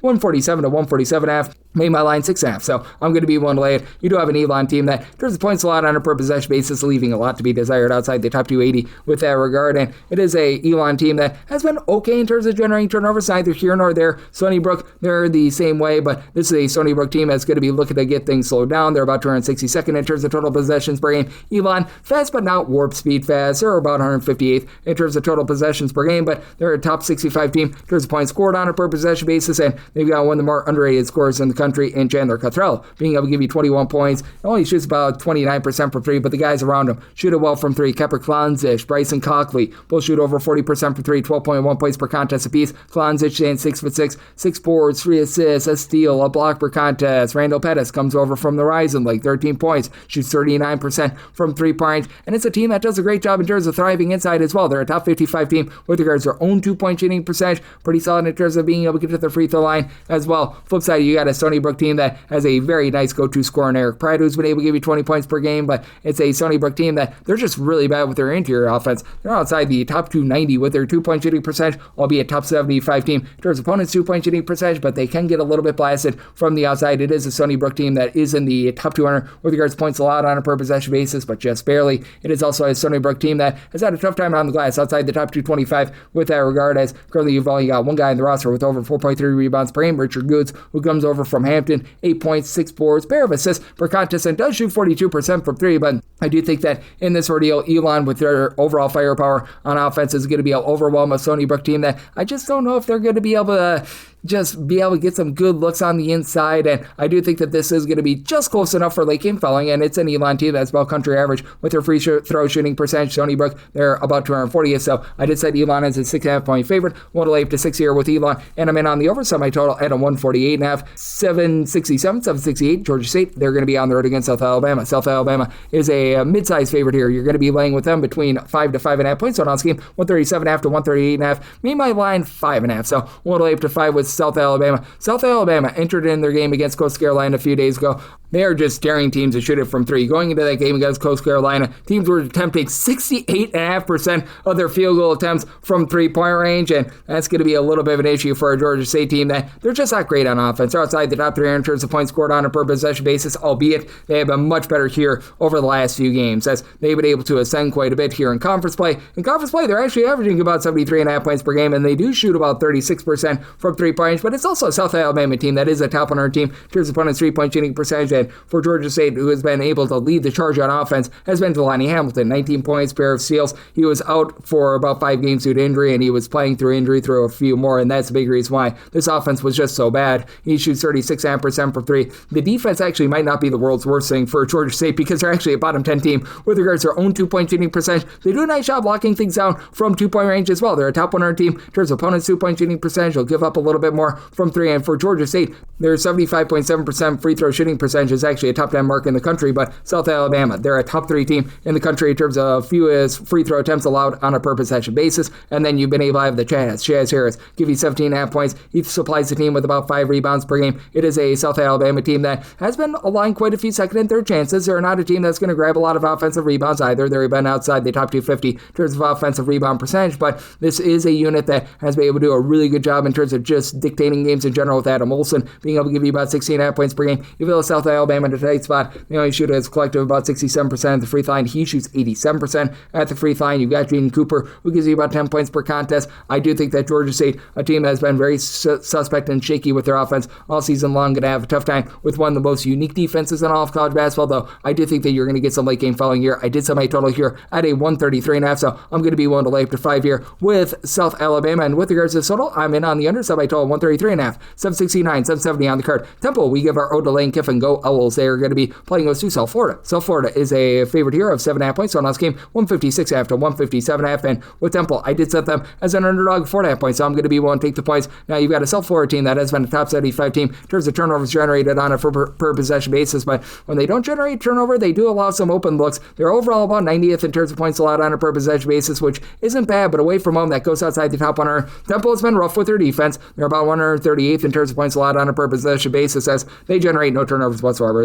They're outside the top 3 with that regard, but they should be able to mitigate South Florida's ability to generate turnovers, as they're 12th in the country in terms of ball security, in terms of fewest turnovers on a per possession basis. And South Florida's been outside the top 225 in terms of opponent's 3-point shooting percentage, and that's the name of the game for this Temple team. Temple has been a little bit suspect with their interior play. Now, they don't allow a lot of second and third chances, top 85 team with that regard, but they don't grab any sort of offensive rebounds. But at home, they shoot 38.4% from 3-point range. That is a top 75 mark in all of college basketball. And you've been able to have a pair of guys that have really been able to do a nice job in terms of taking over the game for this team, as you've got Darian Bill Ford Tuff, who's been able to supply 18 points, shoots 34% for three. Aiden Tobias, and he shoots about 34.5% for three, 14.5 points per game. Both of these guys do shoot over 80% at the free throw line against a South Florida team that's going to be very willing to foul. And for the just overall rebounding of this team, they are a bunch that has been outside the top 175 with that regard, but you still have been able to get some relatively good production out of Gavin Griffiths, 11.5 points, about 5 rebounds per game. And then on the South Florida side of things, it has been a case where Isaiah Nelson has been just so dominant for the team down low, 15.5 points, 10 rebounds per game, and it's a South Florida team that they're very content to take a lot of threes. They're a top 75 team in terms of percentage of their shots that come from 3-point range, and they've been a top 35 team in terms of getting to the free throw line, but Temple doesn't really put you on the free throw line for South Florida. They're looking to lock things down a little bit more down low, top 40 team in terms of opponent's 2-point shooting percentage, and with this team, they're a top 50 team in terms of offensive rebound percentage, but they give up a lot on the defensive side of things, so they're pretty much the opposite of Temple. You've got Wes Enos, who's been able to give you 15 points, shoots 36.5% for three. Joseph Pignon, 39.5% 3-point shooter, 14 points per game, and Joshua Majafo doesn't really shoot it well from three, but provides a lot with a pair of assists, 5.5 boards, 13 points, nearly a steal per contest. But in the end, I do think that this Temple team is going to be able to remain lively at home, find some good looks from 3-point range, and it's going to be a nice Temple war with South Florida, top 5 team in terms of total possessions per game. Temple's outside the top 275, so did set a line here of a 4.5. I'm going to be willing to take the points with Temple and semi-total 158.5, so you're at the 156.5, 157.5. I like the over. Sub 71, sub 72. You've got Cal Poly, and they're going going to be on the road against UC Riverside. And Riverside does find themselves as a favorite of 1 point total in this game. It is between 160 to 161, and I did set Cal Poly here as a favorite of 2.5 points. I do like them on the money line. This is a pair of teams that have had a tough time taking care of the ball. Both of these teams outside the top 3 in terms of turnovers on a per possession basis on offense, but you just don't have a Riverside team that generates any turnovers on defense either. They're outside the top 250 with that regard as well. It's a Riverside unit that has been a mid-tempo team, 156th in terms of total possessions per game. Cal Poly is looking to gun it. They are number 3 in the country in terms of total possessions per game, but it's a Cal Poly team that they love to be able to go bombs away from three-point range. Overall, they've been able to shoot about 36.9% from three-point range away from home, and that's a top 50 mark in all of college basketball. Meanwhile, you've got a UC Riverside team that it's just not been great for them around the outside. Right now, they're shooting about 31.3% from 3. At home, that goes down to about 29.2% from the outside, so that's a bottom 50 mark in all of college basketball. And for UC Riverside, you don't necessarily have a lot of dominant rebounding. I will say, don't give up a lot of second and third chances themselves, but you've only got one guy on the roster that's been able to give you over 5.5 rebounds per game. That'd be Osiris Scary. Comes over from Utah Valley, 12 points, 5.5 rebounds per game. And then in the backcourt, you've been able to have a pair of guys, Marco Worthy, Andrew Henderson, who've been able to combine for about 31 points per game. And Henderson does shoot 36% from 3, but the team as a whole has just really struggled from the outside when they've been at home, and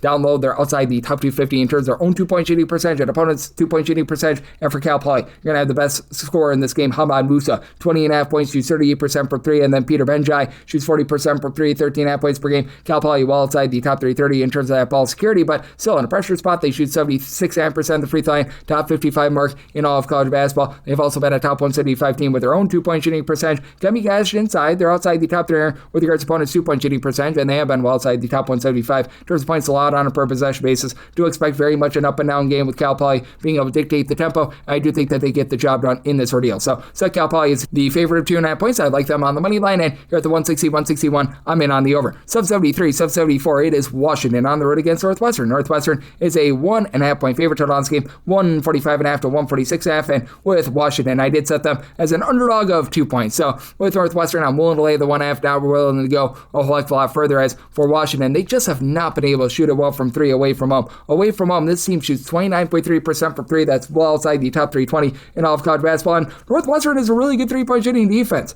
They allow opponents to shoot less than 30% from 3-point range. Now, Northwestern, they overall shoot 32.2% from 3, but that goes up to 35.1% at home compared to about 28.5% away from home. And Northwestern is going to have actually the best scorer in this game. I don't know about the best overall player because Hans Steinbeck for this Washington team, 18 points, 11 rebounds. He's been great, but Nick Martinelli, 24 points, 6.5 boards from 3-point range. He shoots 49% from 3. The rest of the guys around him are not shooting it well from 3-point range, but you've been able to get quite a bit of production out of Jaden Reed, who's been able to give you 10.5 points, 5.5 assists per game, and Northwestern has this going for them. Really good in terms of protecting the ball. Number 1 in the country in terms of fewest turnovers on a per possession basis. In the pressure spot, top 100 free throw shooting team at about 74.5% at the charity stripe. And for Washington, just dealing with a whole bunch of injuries right now. They're going to be without Desmond Claude until further notice. Wesley Yates has been in and out of the lineup as well, and should be good to go in this game. He was good to go against Illinois. He scored 13 points in that game, but he's been shaken up. Zoom Diallo, he's been able to give you about 15 points, 4 assists per contest, but it's a Washington team that, though they are pretty solid in terms of taking care of the ball themselves, top 85 team in terms of fewest turnovers on a per possession basis, they're outside the top 175 with their own 2-point shooting percentage. That's where you really need to gash this Northwestern team. They've been a pretty solid 3-point shooting team themselves in terms of their defense. They're a top 125 team in terms of opponents' 3-point shooting percentage, with having Kamari Peterson, great name, give you 9 points, pair of assists per contest, but it is a Washington team that I just don't trust them away from home with all the travel. Now, have been good at the free throw line at 77.5% at the charity stripe, but you do have a Northwestern team that's one of the better teams in the country in terms of not putting you on the free throw line, so I do think that with Northwestern, they do find a way to be able to get the job done in this ordeal. Set them as a 2-point favorite, want to lay up to 1.5 with them. You've got a Washington team that has been a rather mid-tempo team. Northwestern a little bit slower, 288th in terms of total possessions per game, but I do think that you do have this Northwestern team doing just enough to be able to keep it under with their 3-point shooting defense. So my total 144, like the under, and Northwestern laying the small number, 775, 776. It's UConn on the road against Creighton. Creighton is a home underdog here of 6.5 to 7.5 points. So last game, it is 143.5. I say UConn is a 7.5 point favorite. I'm going to be willing to lay up to 7 with them. It's a UConn team that's been a little bit wobbly with regards to their offense. This defense has been so stout, though. Top 10 team in terms of points allowed on a per possession basis, and solid in terms of generating turnovers. They're a top 75 team in terms of turnovers on a per possession basis. Probably not going to generate too many on Creighton, and Creighton, they're not going to force any on UConn. They're outside the top 320 in terms of turnovers generated on a per possession basis, and it's a Creighton team that has been leaving something to be desired with their perimeter defense. defense, outside the top 225 in terms of opponents' 3-point shooting percentage. And in Creighton games, not a lot of free throws. They're a bottom 20 team in terms of getting to the free throw line, top 25 team in terms of not putting you at the free throw line. Josh Dix, Austin Schwartz, these two guys have been able to combine for 24 points per game, but Schwartz has really gone into takeover mode. In Big East play, he's averaging 17 points, shooting 42% from three. It's a big reason why Creighton is back in the top 125 in terms of points per possession. Now, we'll say they got absolutely blasted by Marquette a few days ago. That was not great, to say the least, and Creighton is one of those teams that they really do feed off of the home crowd. If you take a look at the home and road splits on offense, they're not as demonstrative on defense, but in terms of the way that they score out there in Omaha, it's very different, as they've been able to score about 20.5 points more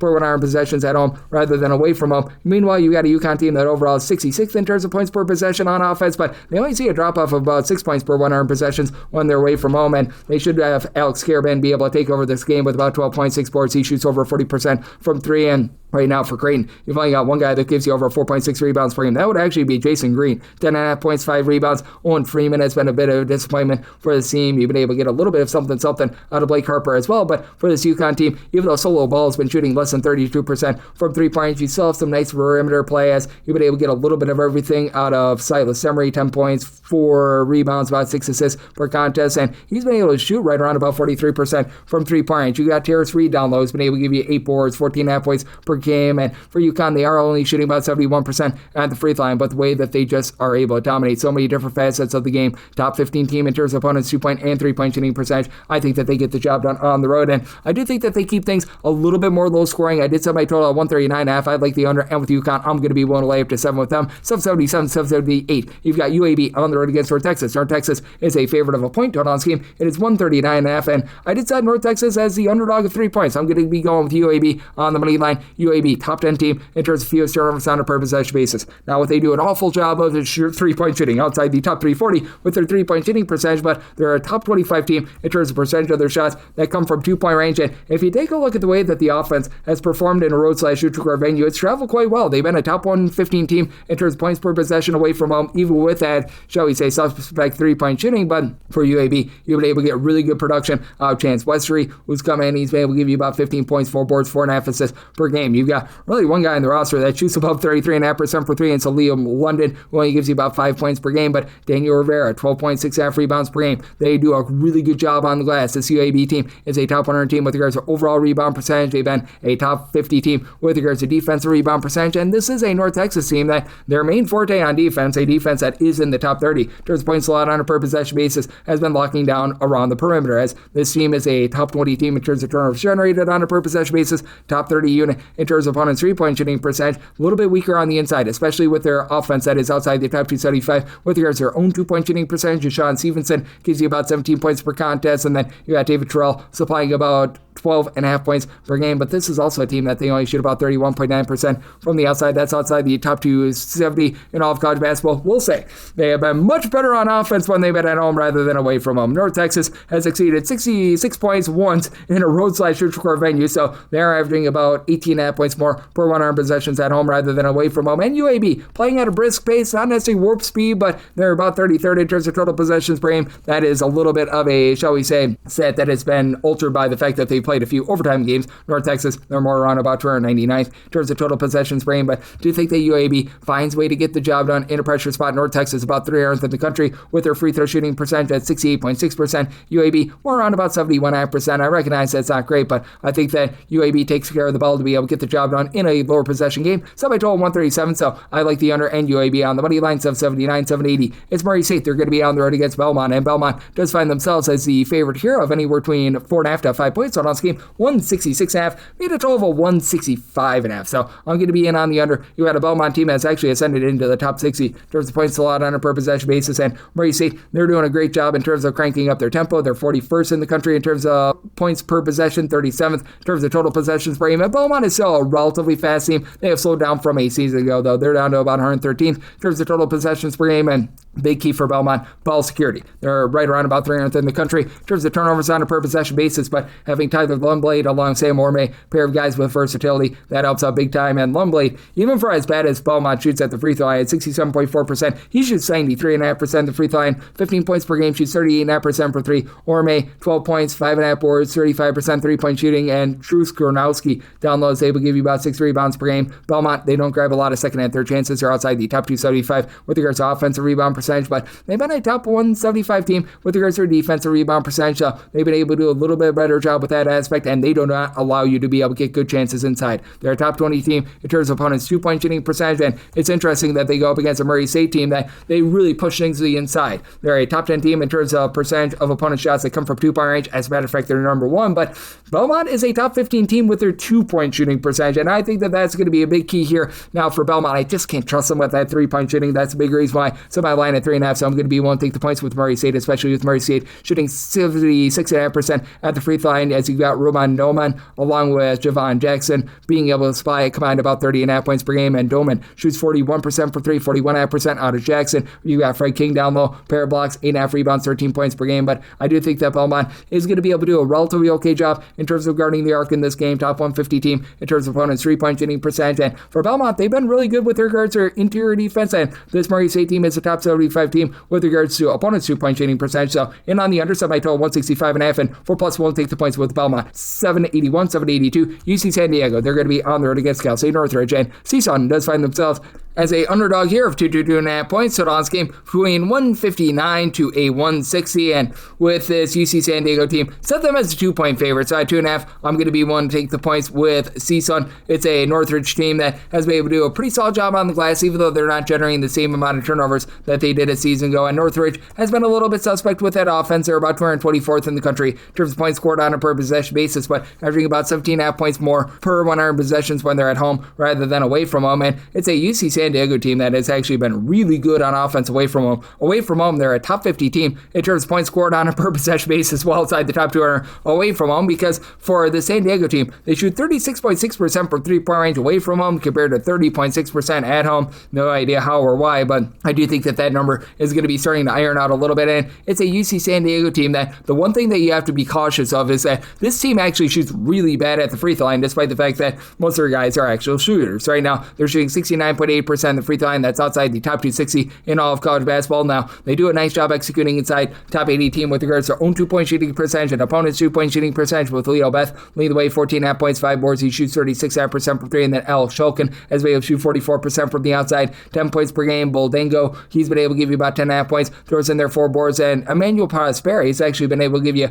a pair of steals, 3.5 assists, 4.5 rebounds per game, so really good versatility there, but it is a unit that's right around above country average in terms of generating turnovers, and CSUN has the best scorer in this game. That'd be Larry Hughes. That is the son of Larry Hughes, 18.5 points, 40% three-point shooter, and then Josh Figueroa, 9.5 rebounds, 3 assists, 14.5 points per game. It is a CSUN team that has been really good in terms of both giving themselves second, third chances and preventing teams to be able to get second and third chances as well. You take a look at them in terms of their offensive rebound percentage, and it's a Northridge team that they're more around above country average, but they've been a top 100 team in terms of not allowing those second and third chances, with Mohamed Fofana being able to give you 11 points, about 8 rebounds per game, and then Josiah Davis has been able to throw in there about 7 assists. Does turn the ball over about 4.5 times per game. That's been a little bit of an issue, but for the CSUN team, they've been able to do a pretty solid job with regards to their interior play as well. Top 225 team in terms of opponent's two-point shooting percentage. They're also a wreck at the free throw line at 65.7%, and I think that that's going to be just enough for you to be able to say under semi-total 158, but with this San Diego team, I do think that their home and road splits are to iron out. Won't take anything of 2.5 plus with Northridge to go along with the under. 783, 784. Idaho, they're going to be on the road against Northern Arizona. The Lumberjacks of Northern Arizona, 5 to 5.5 point underdogs. So it's between 144.5 to 145, and I said Idaho as a 6.5 point favorite. I'm going to be willing to lay the number, mainly because this Idaho team does a really good job in terms of not allowing second and third chances. You look at them in terms of defensive rebound percentage, and this team checks in 58th in all of college basketball, but you get them away from home. Teams only grab about 24.7% of their missed shots as an offensive rebound, top 35 mark in the country, with Brody Woodbury coming over from Southeast Louisiana. He's done a good job being able to get this team right around about 6 or so rebounds per game, and then you've got a trio of guys that really give you between 13.2 and 15 points per contest assists. Jackson Rasmussen, Biko Johnson, and Colton Mitchell. And Mitchell and Johnson combined to shoot about 35% from three, and they combine for about 5.5 assists, 2.5 steals per game. Rasmussen, he gives you about 5 rebounds. A little bit of versatility, but not a ton. But for this Idaho team, they've been a top 75 team with their three-point shooting percentage hovering right around about 36% from the outside. And it's a Northern Arizona team that has been quite good with their own three-point shooting as well. 39.4% from three-point range at home. That's a top 50 mark in all of college basketball. But for Northern Arizona, Zach Davidson, who is their top scorer with about 15 or so points per contest, he's been dealing with an injury, and you just have not been able to get anything out of Oakland Ford over the last few years. It's been a little bit disappointing there, so they've had to really rely upon Isaiah Shaw in the backcourt, who gives you about 9 points, shoots 41% from three, and Ryan Abelman, he lives up to his name. He's been able to give you about 11 points, shoots 36% from three, 87% at the free throw line, but in a pressure spot, it's a Northern Arizona team that's outside the top 300 with regards to their free throw shooting percentage. They're really not guarding the arc. They're outside the top 340 in terms of opponent's three-point shooting percentage, and they're not grabbing any sort of second and third chances. This team is outside the top 330 in terms of their offensive rebound percentage. Country average team in terms of generating turnovers, but I do think that this game is just not going to be able to have a lot of execution on offense. Northern Arizona is down to about 318th in terms of total possessions per game, so made a total of 142.5. I'm in on the under, and I'm going to be willing to lay up to 6 here with Idaho 785, 786. SIU Edwardsville is going to be on the road against Southern Indiana. Southern Indiana, home underdog of 1.5 points. So on this game, you're going to be getting it at a 131.5 to a 132.5. Made a total of a 132, but between a 131.5 to a 132.5, I'd rather take the 132.5 under, mainly because you've got a Southern Indiana team that's not executing in any facet of basketball on offense. Outside the top 300 with regards to their 2-point, 3-point, and free throw shooting percentages, and it's not like this SIU Edwardsville team has been like an amazing offensive team or anything like that. With Edwardsville, in terms of points scored on a per possession basis, they check in 290th in all of college basketball, but I'm willing to lay with them because this has been a really good defense. They're a top 45 team in terms of points allowed on a per possession basis away from home. It's a Southern Indiana team that's been able to clean up their act a little bit with regards to turnovers, but for Edwardsville, they're a top 200 team in terms of generating turnovers as well, and for Edwardsville, they're going to have the top scorer in this game, even though for the Southern Indiana team, you do have a pair of guys in the backcourt that will be able to give you double figures as they do bring in Mr. Ishmael Abib from Portland State. He's been able to supply the team with about 16 points, only shoots about 30% for three, and Amari Brown, since he's come off of injury, he's been able to give you about 38% three-point shooting, 15 points per game, small sample size of 7 games, so, and then Cardell Bailey, 14 points per contest, but I just need a little bit more there. Meanwhile, this is a Southern Indiana team that they pretty much dare you to throw the ball down low. They've been a top 100 team in terms of opponent's 2-point shooting percentage, but I do think that with Ring Malaith doing all that he's doing for this SIU Edwardsville team, he's been very rock solid in terms of giving you 17 points, 5.5 rebounds, that's going to be able to win out here. It's an Edwardsville team that's been a country average team with their 3-point shooting percentage.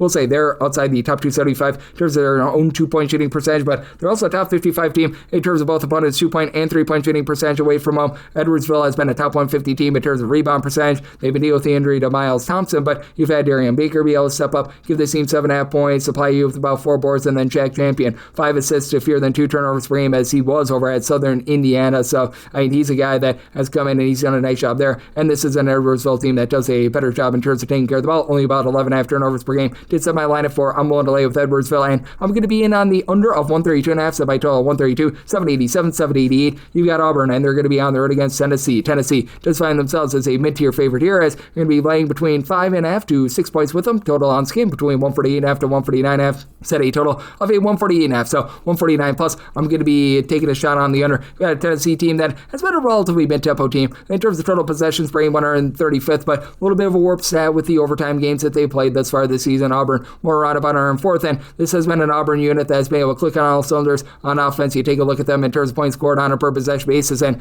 it's a unit that currently finds themselves 28th in the country, but they do see a drop-off of about 70 points per 100 possessions away from home rather than at home, and Tennessee continues to be a top 40 team in terms of points allowed on a per possession basis. They're actually 49th in terms of points scored, but they've had a little bit of an issue with regards to turnovers. They're outside the top 225 in terms of turnovers on a per possession basis. Jacoby Gillespie, while he has been able to give you about 19 points, 5.5 assists per game, he and Nate Amon do combine for about 5 turnovers per game. Gillespie, mid-30s three-point shooter at about 35%. You've been able to have JP Estrella give you about 37% three-point shooting, 9 points per contest, as well with injury, but he's been solid. And the big thing for this Tennessee team, grabbing second and third chances. This team is in the top 5 in terms of percentage of their missed shots that result in an offensive rebound, and this has been a team that only shoots 68.5% of the free throw line. That's hovering right around about 300th in the country, but with the way that this team only allows you to be able to shoot about 29.5% for three, top 30 mark in terms of opponents' three-point shooting percentage, I think that wins out here. Now, Auburn has only been able to shoot about 33.5% for three. They've been able to make their hay down low and by not turning the ball over. They're a top 75 team in terms of ball security, and Auburn, with their offensive rebound percentage, they're a top 40 team in the country. Kashawn Hall's been a big reason why. 7.5 boards, 21 points. He shoots 42% for three. That's been big, but Taj Pettiford just continues to disappoint. 27% three-point shooting. I recognize 13.5 points, 3 assists. Those aren't terrible numbers, but you expected more out of him. Keyshawn Murphy, 10.5 points, 6.5 boards. He's been able to do a nice job down low, but in the end, I do think that Tennessee is a better low-post team. You've been able to get about a block and a half, 5+ rebounds per game out of Felix Apara, and I do think that Tennessee starting to figure it out a little bit more on the offensive side of things. Semi-total 148.5, so at a 149. Plus, I'm going to be in on the under and willing to lay up to 6 points here with Tennessee. 789, 790 was just a bookmaker mistake. They accidentally had Vanderbilt on the road against Ole Miss when it was supposed to be at home. That'll be the game that I hit at the bottom. 781, 792. You've got Kelsey Fullerton on the road against UC Santa Barbara. For Santa Barbara, they do find themselves as a favorite here of anywhere between 7.5 to 8.5 points. 154 to 154.5 is the total, and for Fullerton, I made them an underdog of 7.5 points, so I'm going to be willing to take 8+ with them. You've got a Santa Barbara team that has been doing a pretty solid job in terms of executing on offense. They're 60th in the country in terms of points scored on a per possession basis, and they score 22 points more per 100 possessions at home rather than away from home. Fullerton has actually been able to become a top 175 team in terms of points per possession when they've been away from home, so they've done a solid job there, and Fullerton is looking to gun it. Right now, they are 4th in the country in terms of total possessions per game, and it's a Fullerton group that has been shooting about 33.5% from three-point range away from home. That's country average for this UC Santa Barbara team. They've really been thriving with their three-point shooting. Right now, they are 8th in the country in terms of three-point shooting percentage overall at 39.4%. At home, that goes to number 2 at 44.3%. But this is a Fullerton team that has been actually able to do a nice job in terms of being able to put teams under duress in terms of turnovers generated on a per possession basis. They find themselves in the top 50 in all of college basketball. Santa Barbara, they become a top 75 team in terms of defensive rebound percentage, so not allowing a lot of second and third chances there. Fullerton has been solid with that regard as well, and Fullerton is a team that allows you to shoot 36.1% for three, but interestingly enough, that goes at 34.7% away from home. Away from home, they've been more of a country average three-point shooting defense, and for Fullerton, you've been able to get a lot of guys who have just been able to mix and match in terms of this backcourt. The main guy has been Mr. Josh Ward, who's been able to give you about 14.5 points, 4.5 boards, shoots in the mid-30s from three-point range. Landon Seaman makes about 35.5% of his threes. He chips in there 12.5 points per game, and then Jefferson De La Cruz Monegro has been a guy that's been around the block with about 13 points per game for Fullerton. They have been a pretty good team in terms of taking care of the ball, top 175 team in terms of fewest turnovers on a per possession basis. They're having a rough time down low, though, as they have been outside the top 3 with regards to opponents' two-point shooting percentage. And then when it comes to the Santa Barbara group, you've been able to have Ada Mahaney come over after he was just a little bit of a flop over at UConn last year, be able to restore order with about 14.5 points from three-point range. He's shooting about 41% for three. Mario Little, who dealt with injury, he's back. He's been able to give you 12 points, 5 boards, 4.5 assists per game for a Santa Barbara team that has been a little bit sloppy with the ball. They've been outside the top 245 in terms of ball security. It is going to be a nice simple war because you do have a UC Santa Barbara team that, once again, they're pretty slow and controlled, 291st in the country in terms of total possessions per game, but it's a Santa Barbara team that's just been getting absolutely sacked on defense. In terms of points allowed on a per possession basis, you don't see this very often for Santa Barbara. They're 214th in the country, and at home that falls outside the top 250. Meanwhile, you got a Fullerton group that, they certainly have had their ups and downs. They're about 240th with this regard as well, but I do think that they're going to do a nice job holding in there. It's a Santa Barbara team that isn't necessarily too imposing down low. You've been able to have Zion Sensley give you 7 rebounds per game, low guy in the roster that gives you over 5.1 rebounds per game. So I do think that this Fullerton team does a nice job holding in there semi-line at 7.5, so I'm going to be willing to take the points. Santa Barbara shows a little bit of promise on defense in their previous game, but that said, I do think that this is going to be a sped-up game. I said my total 155.5. I like the over. 783, 784. UTEP is going to be playing against Delaware. Delaware is a underdog here of 5 points. Totals between 127 and 128.5, and for Delaware, made them a 5-point underdog, so I'm willing to lay 4.5 or less with UTEP. 4.5 is my max lay, and you've got a Delaware team that honestly has been okay on defense. Delaware, in points per possession allowed away from home, are a top 175 team in the country, and Delaware has actually been a really good three-point shooting team, but this is also a Delaware team that they themselves have been a little bit vulnerable with regards to their interior defense. They're a country average team with regards to opponents' three-point shooting percentage. You do have Christian Bliss give you about 15 points, 6.5 rebounds per game, but that's it for Delaware. Delaware. I do think that we're going to see a little bit of Coolidge with the fact that they shoot 37.7% from three-point away from home, as it is a UTEP team that they're not generating the same amount of turnovers that they did a season ago, but they're still a top 100 team in terms of turnovers generated on a per possession basis. And even with Delaware shooting as well as they do from three, they're still outside the top 225 in terms of points per possession because they're outside the top 240 with regards to their 2-point shooting percentage, and they're a bottom 10 team in terms of offensive rebound percentage. UTEP is typically getting blowtorched on the glass, but UTEP does generate for themselves a few more second and third chances, as you would able to have Jamal West be able to give you 12 plus points, 6 plus rebounds per game, and then you do have Justin Fernandez, Tyler Hauser for this Delaware team combining for about 28 points per game. Between the two of them, they do shoot about 40% from three, and Delaware does have each other top three scorers shooting at least 78% at the free throw line. That's a problem for UTEP. UTEP has been outside the top 275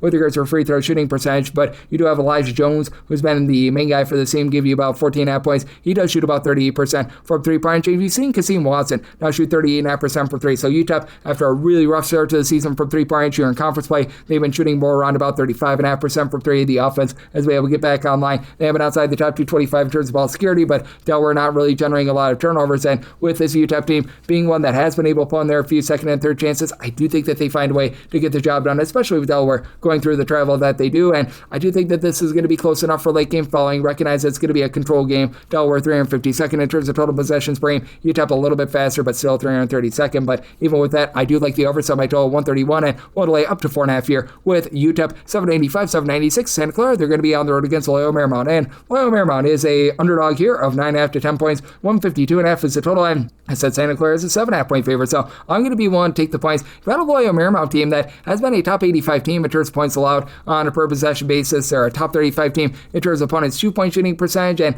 I do think that that's going to hold up here. And Santa Clara, they themselves have been a really good defense, 64th in the country in terms of points allowed on a per possession basis, albeit they do give up 13.8 points more per 100 possessions away from home rather than at home, and the other team is looking to push tempo. Santa Clara right around about 143rd in the country in terms of total possessions per game. Loyola Marymount more around about 151st, and Loyola Marymount, when they've been at home, they've been shooting over 35.5% from three-point range. They were dealing with a little bit of an injury to Jan Vide towards the beginning part of the season. He's come back. He's done a nice job in terms of helping run this offense. 11.5 points, 4 assists, shoots 36% from three, and that hot Rodney Brown, he's been able to shoot 39% from three, 14 points out of both he and MJ Amy, and then additionally, this is a bunch in Loyola Marymount that has been able to do a pretty solid job in terms of just not allowing a lot of looks at the free throw line. Now, they don't get to the free throw line either. They're outside the top 300 in terms of free throw attempts on a per possession basis, but top 100 team in terms of keeping teams off the free throw line as well. But Santa Clara, they've been a top 60 team with regards to their own 2-point shooting percentage, but they're outside the top 175 in terms of turnovers on a per possession basis, and they've fallen outside the top 175 with their own 3-point shooting percentage, even with Christian Hammond give you about 17 points, shoots 42.5% from three. Alan Graves shoots 39% from three, 10 points per contest, but I mean, they've been really making their way down low. Top 50 team in terms of offensive rebound percentage. Jake Emmensinger, about 6 points, 5.5 rebounds per game. Elijah Mai, 14.5 points, 4.5 boards, 2.5 assists, steal per contest. These guys have all been able to do a rock solid job, but I do think that this Loyola Marymount team does a solid job in terms of being able to hold in there. It is a Loyola Marymount team that has been stout down low, and I do think that that's going to help them hold in this game. And in a pressure spot, Santa Clara, they shoot about 72.5% of the free throw line. That's country average. So semi-line at a 7.5. I'm going to be one to take the points here with Loyola Marymount in on the under semi-total at a 141.5. 787, 798. Colorado State, they're on the road against Wyoming, and the Cowboys of Wyoming are a 2 to a 2.5 point favorite total on this game, 139.5, and semi-line at 2.5 plus. I'm going to be willing to take the points. Colorado State just shooting the tar out of the ball, 5th in the country with their 3-point shooting percentage at 40.6%, and really doesn't fall off away from home. They're still shooting 39.3% in a road or neutral court venue. Obviously, that's outside the top 5, but still really good. And for this Wyoming team, they only shoot about 32.2% from three. That's outside the top 250. Now, it is a Wyoming team that has been the better defense. They're a bunch that has 139th in terms of points allowed on a per possession basis. Colorado State, a nice hardy 281st, but Colorado State continues to be a top 50 team in terms of offensive execution, in terms of points scored on a per possession basis. And Wyoming, since the start of conference play, has been outside the top 300 in terms of total possessions per game. Colorado State in the bottom 5 in terms of total possessions per game. I did set a total of a 140. I think you get just enough execution for the over on this 139.5, but I think the Colorado State holds in there because you've got essentially a quartet of guys, Kerry Booth, Kyle Jorgensen, Brandon Reitsteiner, Josh Passarelli, that all give you between 10.6 and 12.9 points per contest. You've got Booth being able to give you 6 rebounds per game, and then you got Jorgensen and Reitsteiner a combined 5.5 assists per game, and all 4 guys shoot at least 41.5% from 3 points. You have Muñiz, he's a little bit of a point forward, 8.5 points, 4.5 assists, 4 boards per contest, and On the flip side for Wyoming, they've been a very stout team on the glass. They're a top 75 team in terms of offensive rebound percentage. They're not allowing a lot of second and third chances on the defensive glass. This despite the fact that you only have one guy that gives you over 4.5 rebounds per game. That would be your guard, Nasir Meyer, 13.5 points, 5 rebounds. Does shoot 39.5% per three. Lon Walker, he shoots 38% from the outside as well. It is a Wyoming team that's been a top 125 team with their 2-point shooting percentage, but it's not a team that's necessarily going to put you under duress outside the top 150 in terms of turnovers generated on a per possession basis, and that is a way that you're able to really impact this Colorado State team with Jorgensen back in the fold because he was dealing with an injury for this Colorado State team. I do think that they're going to hold in there against a Wyoming team that's about country average in terms of opponent's 3-point shooting percentage. So at a number above 2, I'm going to be willing to take the points with Colorado State. And somebody total at a 140, so I'm in on the over. 799, 800 on the card. New Mexico, they're on the road against San Jose State, and old San Jose State does find themselves as a sizable home underdog here as you're catching 14 to 14.5 points with them. 148.5 to 149.5 is the total, and made a total of 144.5. I like the under. You've got a San Jose State team that's looking to play very slow and controlled. They're about 333rd in the country in terms of total possessions per game, and they're 338th in terms of points allowed on a per possession basis. New Mexico has been great with their defense. They are a bunch that has been a top 25 team in terms of turnovers generated on a per possession basis, top 50 team in terms of opponent's 3-point shooting percentage, 18th overall in terms of points allowed on a per possession basis, but it's a New Mexico team that leaves a little bit of something to be desired on offense. You've been able to get a lot of production out of Tomislav Bujan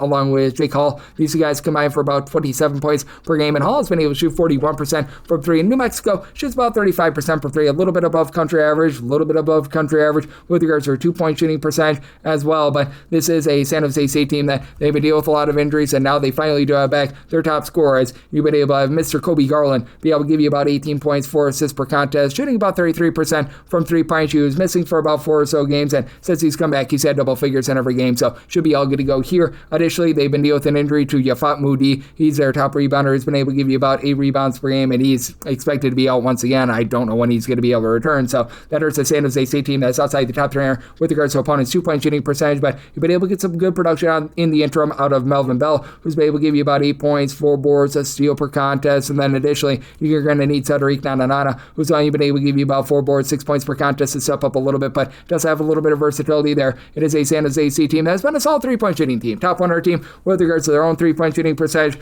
really just getting killed inside. They're outside the top 300 with their own 2-point shooting percentage, but I do think that they do just enough to hold in here. It's a San Jose State team that is neither here nor there with regards to turnovers on a per possession basis, and for New Mexico, I do think that the defense holds this total under because they have been so rock solid there, but I just don't know if the offensive execution quite gets you the cover. So this is my line to 12.5. We'll take the points with San Jose State, and I'm in on the under 801, 802 Pacific. They're going to be on the road against San Francisco, and let me be specific when I say Pacific is a 4.5 point underdog. 138 to 138.5 is the total. Semi-total 137. So I do like the under. You've got a Pacific group that has been looking to play a little bit more slowly than in the past. 295th in terms of total possessions per game. San Francisco not pushing tempo either at 265th. Now San Francisco is not going to put you under duress outside the top 300 in terms of total turnovers on a per possession basis. That's big because Pacific, they've been outside the top 320 in terms of ball security. Even with that though, they've been a top 155 team in terms of points per possession. It's a Pacific team that has been good on defense, 85th in terms of points allowed on a per possession basis. Meanwhile, for the San Francisco team, they themselves are about 120th. They've been dealing with the injury to Bucky Cook, who's been very versatile. Ryan Beasley, while he does give you 13 plus points per contest,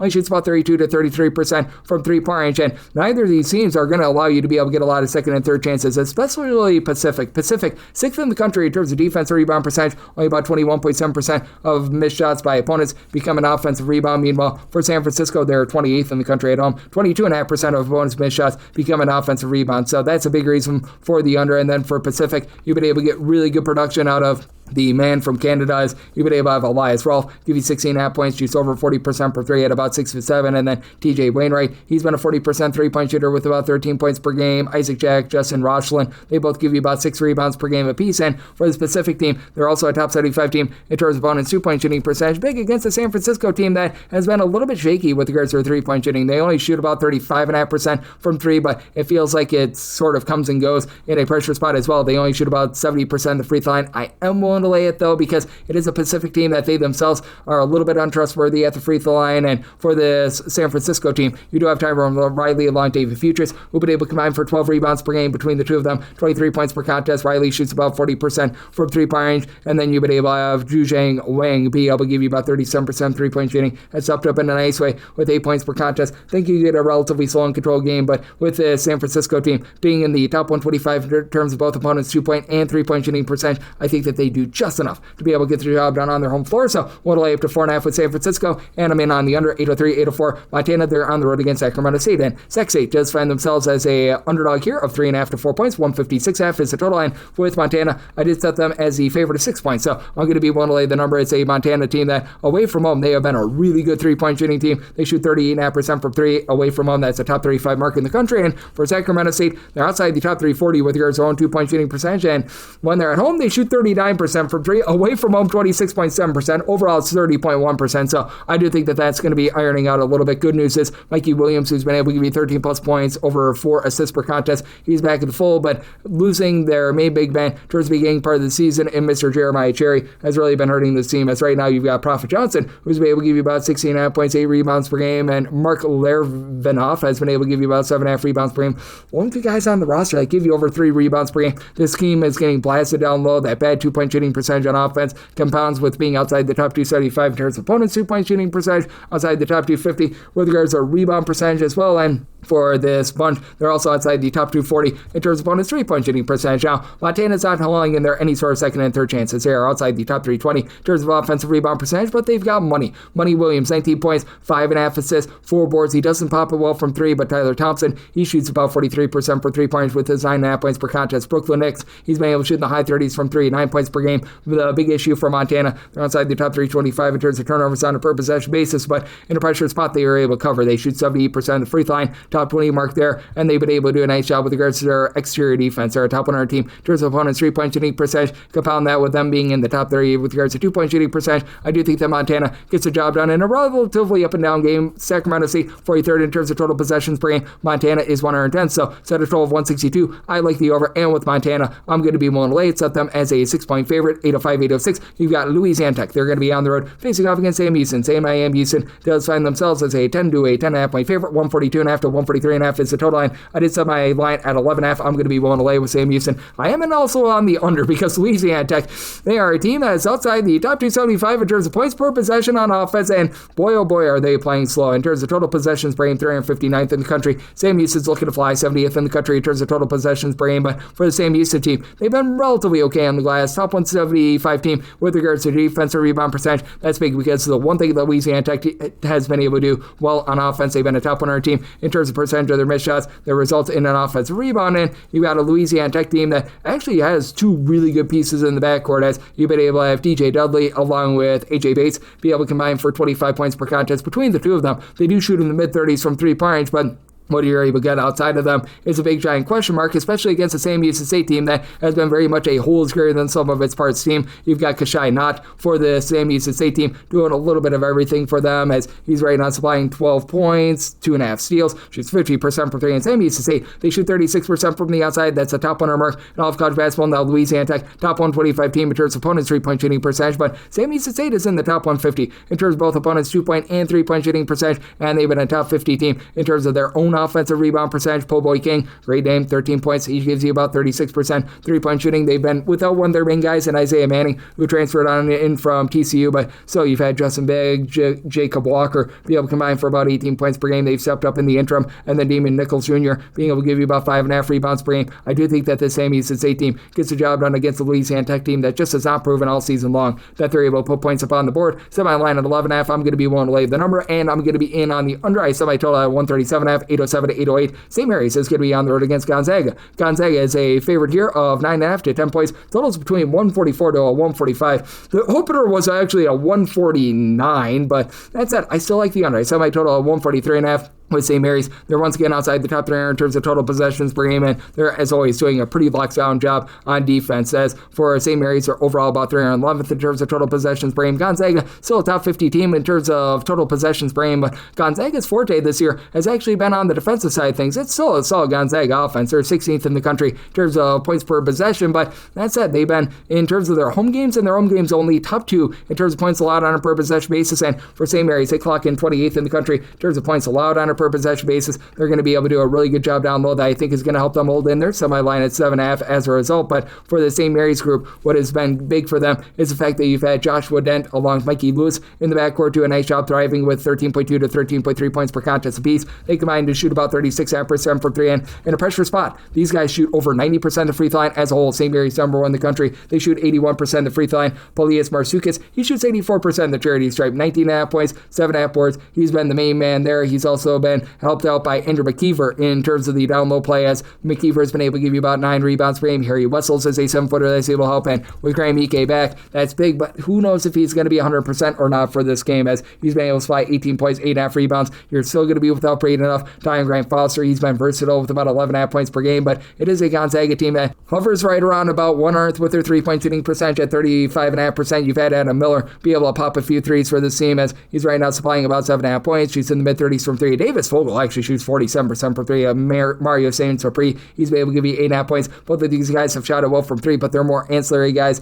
It is a Gonzaga team that's still a top 30 team with regards to their own 2-point shooting percentage and opponent's 2-point shooting percentage, but if the cover comes down to free throws, Gonzaga shoots 69% of the free throw line. That's actually outside the top 275 in all of college basketball. Gonzaga's been generating a lot more turnovers this year, top 45 team in terms of turnovers generated on a per possession basis, but St. Mary's pretty sure-handed with the ball. They only turn the ball over about 11 times per contest. I think that they're going to slow things down like they always do against Gonzaga, and with this team being a top 30 team in terms of opponent's 3-point shooting percentage, top 45 team and opponent's 2-point shooting percentage, I think that St. Mary's holds in there like the under, I told 143.5 and willing to take anything of 8+ with St. Mary's. This is the last game on the normal Las Vegas betting board before we hit a break. This is 809, 810. Vanderbilt is going to be playing against Ole Miss. This total is anywhere between 150 to 151, and right now with Vanderbilt finding them as a 12-point favorite, seeing some 149.5s out there as well. I'm in on the over. I did my total at a 153.5, and with this Ole Miss team, it has been one that's been a little bit more shaky than in the past on defense, hovering right around the 100 mark in terms of points allowed on a per possession basis. Still a relatively slow and controlled team, 232nd in terms of total possessions per game. Vanderbilt, they're playing very up-tempo, 27th in terms of total possessions per game, but the defense has still been there for them as well. 37th in the country in terms of points allowed on a per possession basis, with having a pair of guys down low that combine for 12 rebounds in Jalen Washington, coupled with Devin McLaughlin. I think that they're going to do a good job against an Ole Miss team that really doesn't have anyone outside of Malik Dia that gives you over 5 rebounds per game, and then the Tyler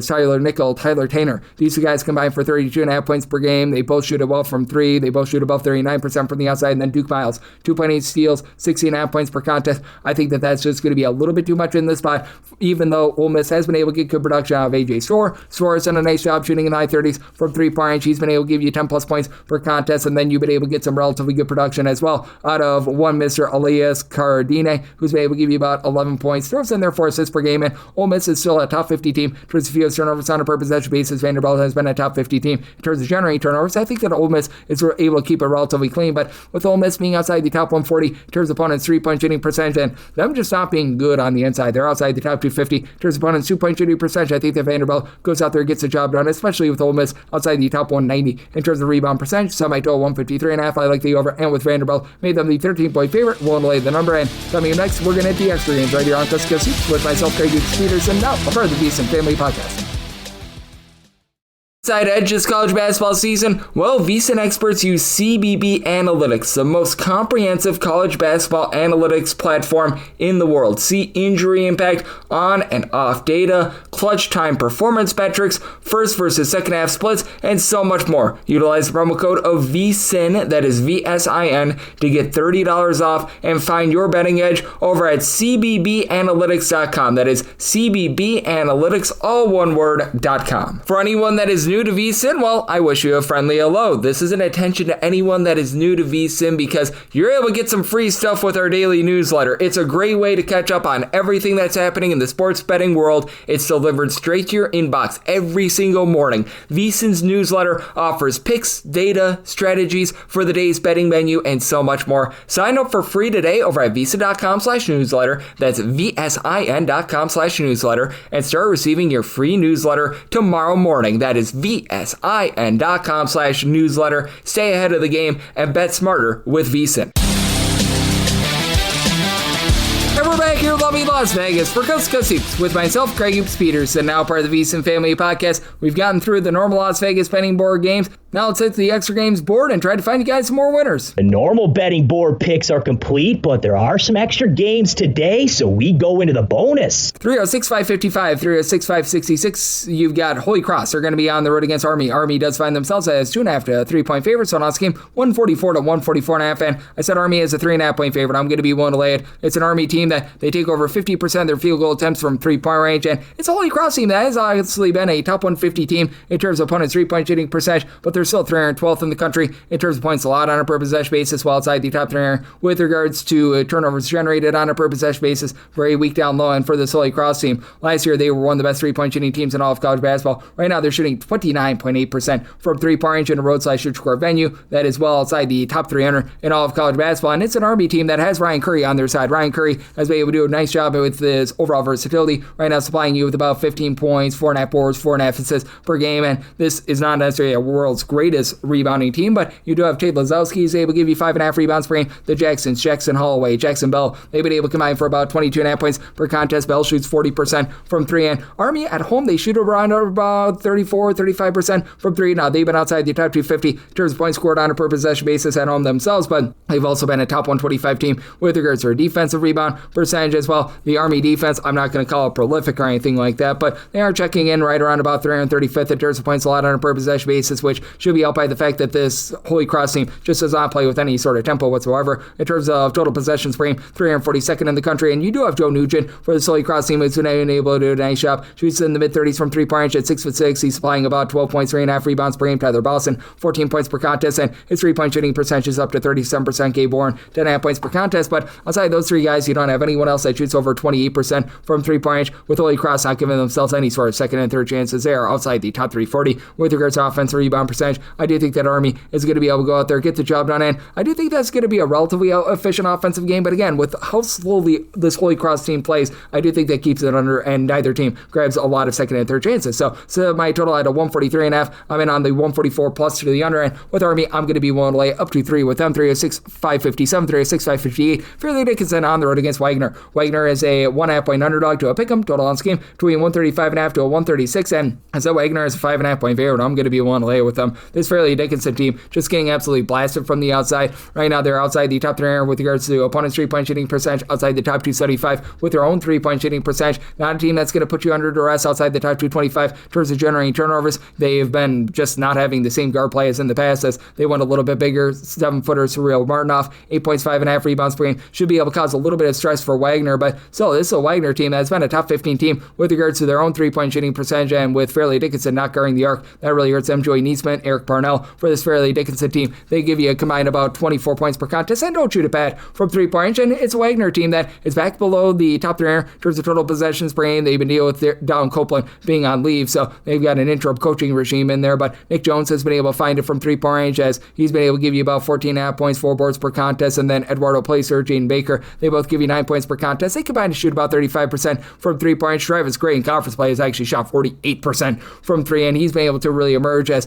outside of Jones, you don't have anyone else that really gives you double figures, and it's a Wagner team that's actually been a top 175 team in terms of offensive rebound percentage, so they should be able to do a solid job with that battle. The big key for them is turnovers are outside the top 310 in terms of turnovers on a per possession basis, on offense, on defense, outside the top 250 in terms of generating turnovers, and Fairleigh Dickinson, unlike in past years, they're playing much more slowly in terms of total possessions per game. This unit is right now checking in 324th, but that said, they've just been bleeding points outside the top 300 in terms of points allowed on a per possession basis. In a pressure spot, Wagner only shoots about 70% 70% at the free throw line. You got a Fairleigh Dickinson team that at the charity stripe they shoot 71%, so both of these teams relative equals, but I think that the overall inefficiency of this Fairleigh Dickinson defense allows Wagner to get the job done and a little bit higher scoring game. So my total 145.5. I like the over, and I like Wagner here on the money line as a slim underdog. 36.559, 36.560. Stone Hill is going to be on the road against Lemoyne. Lemoyne is a 4.5 to a 5-point favorite. 134.5 is the total line with Lemoyne. I did set them as a 7-point favorite. I'm going to be willing to lay the number. It's a Stone Hill team that is just absolutely getting destroyed on the turnover front. They are dead last in the country in terms of turnovers generated on a per possession basis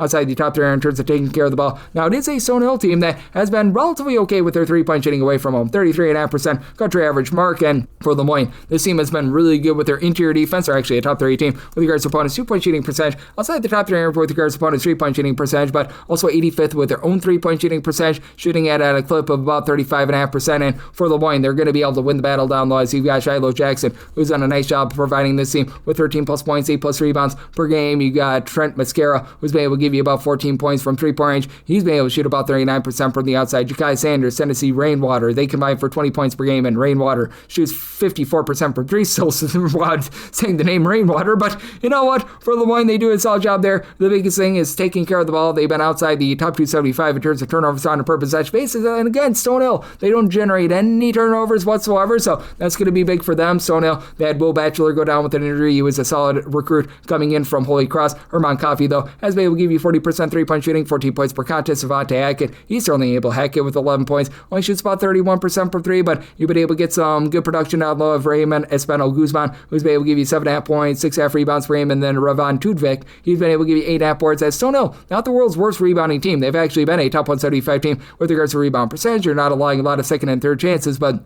with this team not executing outside the top 3 with regards to their own 2-point shooting percentage, and this being a team that is looking to drive the ball down low a little bit more, and with the turnover issues, I do think that it is a bunch in Lemoyne that's able to get the job done, especially with Stone Hill outside the top 3 with regards to their free throw shooting percentage. Like the over, set my total 143, and with Lemoyne, I'm willing to lay up to 7 with them. 306.561, 306.562. Long Island is going to be on the road against Central Connecticut, and Central Connecticut underdogs of 2.5 to 4.5 points, 144.5 to 145.5 is the total. So Central Connecticut is a 2-point favorite. I like them on the money line. It is a Long Island team that has been outside the top 330 in terms of their ball security, and I think that that's going to be costly. I recognize that Central Connecticut has had issues on defense. They're about 244th in the country in terms of points allowed on a per possession basis, and they're giving up 13.2 points more per 100 possessions at home rather than away from home. That is one of the most odd splits that you are going to find. As for this LIU team, they themselves in terms of points allowed on a per possession basis 156th, and LIU has been a top 100 team in terms of generating turnovers, but Central Connecticut, top 75 team in terms of taking care of the ball. I do think that that's going to win out here, especially against a Long Island team that, while they've been able to do a solid job in terms of generating turnovers, they've been weak on the inside. They're outside the top 2 with their own 2-point shooting percentage, outside the top 230 with regards to opponents' 2-point shooting percentage, and Long Island, their games have a lot of second and third chances. Top 75 team in terms of offensive rebound percentage,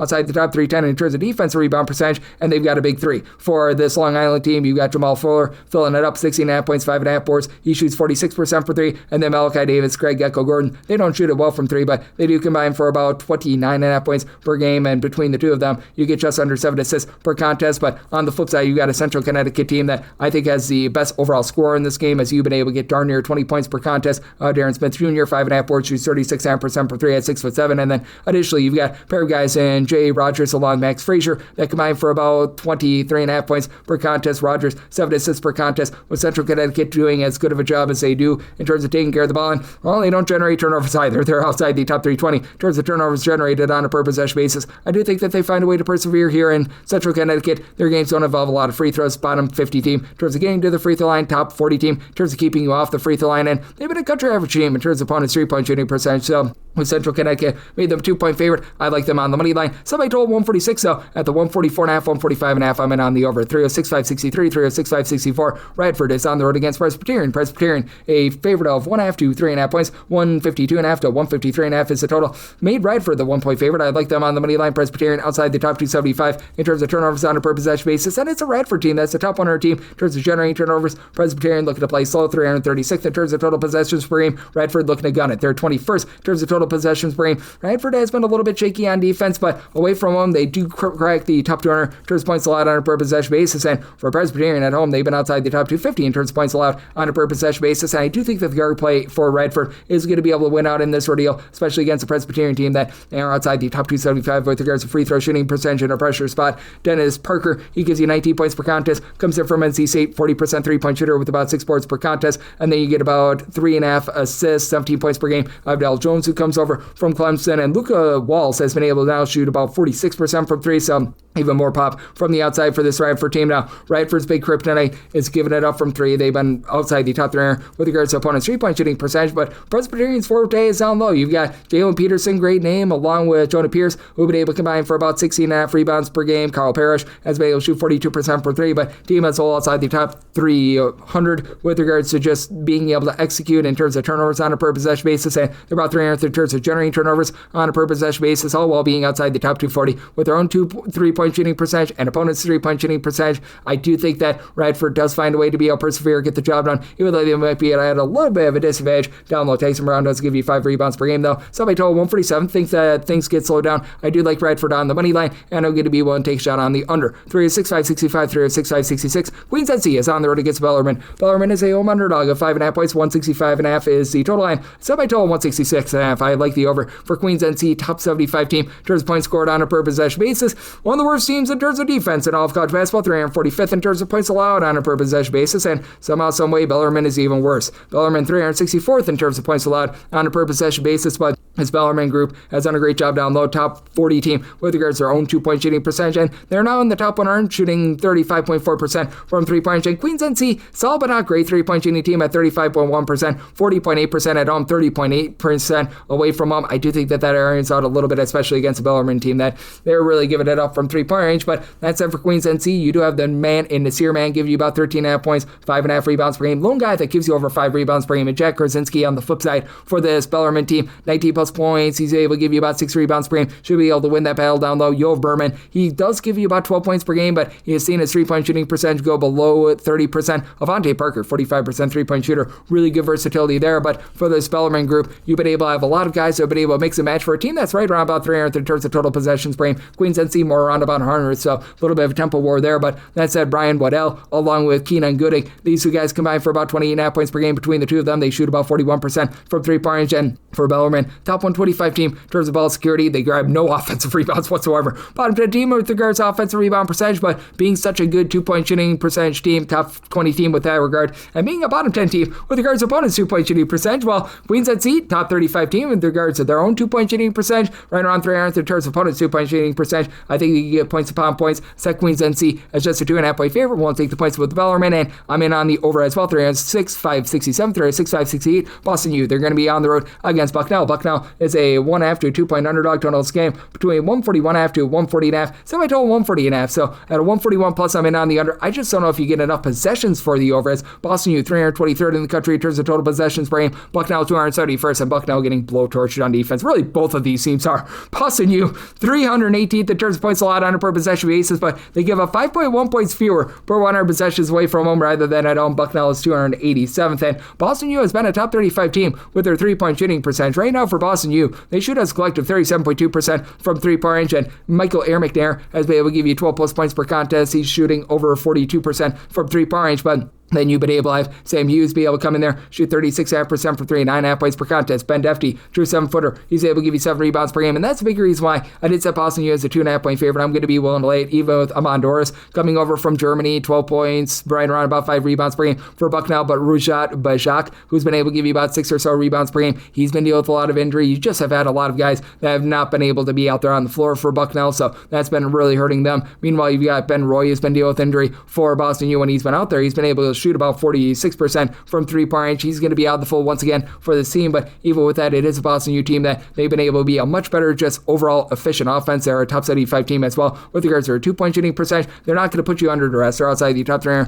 terms of turnovers generated on a per possession basis, but even with that, I think that Bucknell, who's turning the ball over 13 times per contest, still going to be very sloppy with it. Bucknell outside the top 300 with their 2-point and 3-point shooting percentage, even with having Archuleta Spindone being able to give you 10 points per game. And in a pressure spot, Bucknell, they do actually shoot 76% at the free throw line, but outside the top 300 with regards to opponents, 2-point and 3-point shooting percentage. Good old situation of something's got to give. I think that the dead possessions cost you the over, so I told 140.5. And on the under, and we'll lay up to a deuce here with Boston U. 3-0-6-5-69, 3-6-5-70. Lehigh is going to be playing against Colgate. Colgate does find themselves as a road favorite here of 2.5 points. 145.5 is the total line. So Colgate is a 5-point favorite. I'm going to be one to lay the number. Lehigh outside the top 320 with regards to overall rebound percentage. And Colgate, they have been a little bit rough on defense. They're outside the top 200 with regards to points allowed on a per possession basis away from home. Lehigh, they're right around but 208th overall in terms of points allowed on a per possession basis. And it's a Lehigh team that has been solid with their 3-point shooting at 34.5%, but that actually goes down to 32% at home. And Lehigh might actually have the top scorer in this game, as you've been able to have Mr. Whitlock do a nice job in terms of giving this team a lot of production. This year, Whitlock has come in there, giving you about 19.5 points, 3 assists, shoots 39.5% for 3. And then Hank Alvey, good versatility at about 6'9", 13.7 boards, and he shoots 45.5% for 3. And Joshua Ingram,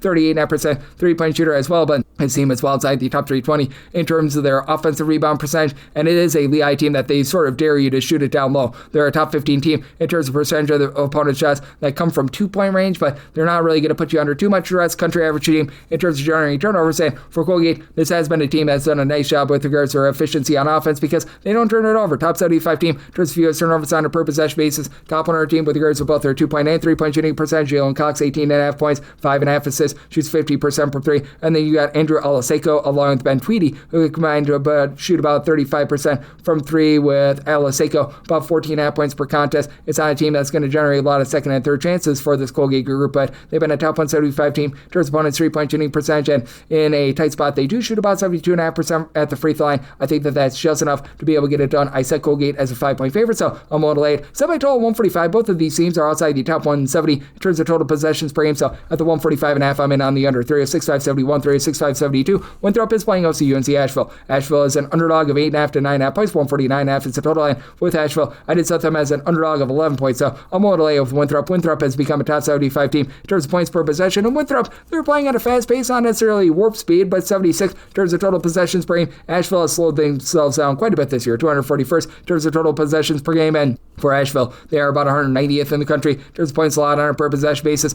It's a Winthrop team that has been able to do a pretty solid job on the glass, even though they're just 185th in terms of points allowed on a per possession basis. You do have to love what you've been able to get out of Logan Duncombe, who's been able to give you over 14 points. He's been able to supply about 8.5 rebounds per game, and then Kareem Rozier along Cody Cluett in the backcourt, a combined 25 points per game. Both of these guys shoot above 39% for 3. It's a Winthrop group that is a top 30 team in terms of free throw attempts on a per possession basis, and they're shooting much better at the free throw line than they did a season ago, 72.5% there, and they're a top 25 team in terms of offensive rebound percentage. And for UNC Asheville, the way that they're going to need to hold in this game, Toya Solomon and his versatility at right around about 6'9", 16.7 boards, and he's actually able to shoot about 40% from 3-point range. And then you got Justin Wright, who's been Mr. Right, 17.5 points. He shoots 41% for 3. Asheville as a whole, away from home, they shoot 30+% for 3. That's the top 40 mark in the country. But Winthrop, they become top 150 team in terms of opponents' 3-point shooting percentage. Winthrop has been a country average team in terms of generating turnovers, but with the way that they protect the ball, they're a top 100 team in terms of fewest turnovers on a per possession basis. I do think that that's going to win out here against an Asheville team that they have been outside the top 275 with their own ball security. So I did set my line at 11. I'm willing to lay with Winthrop, and I did set my total at a 155. So I like the over. 306.573, 306.574. North Alabama's on the road against Stetson. Stetson is a 2.5-point favorite. Total on this game, it is 144.5 to 145, and I said Stetson, it's just a 1.5-point favorite, so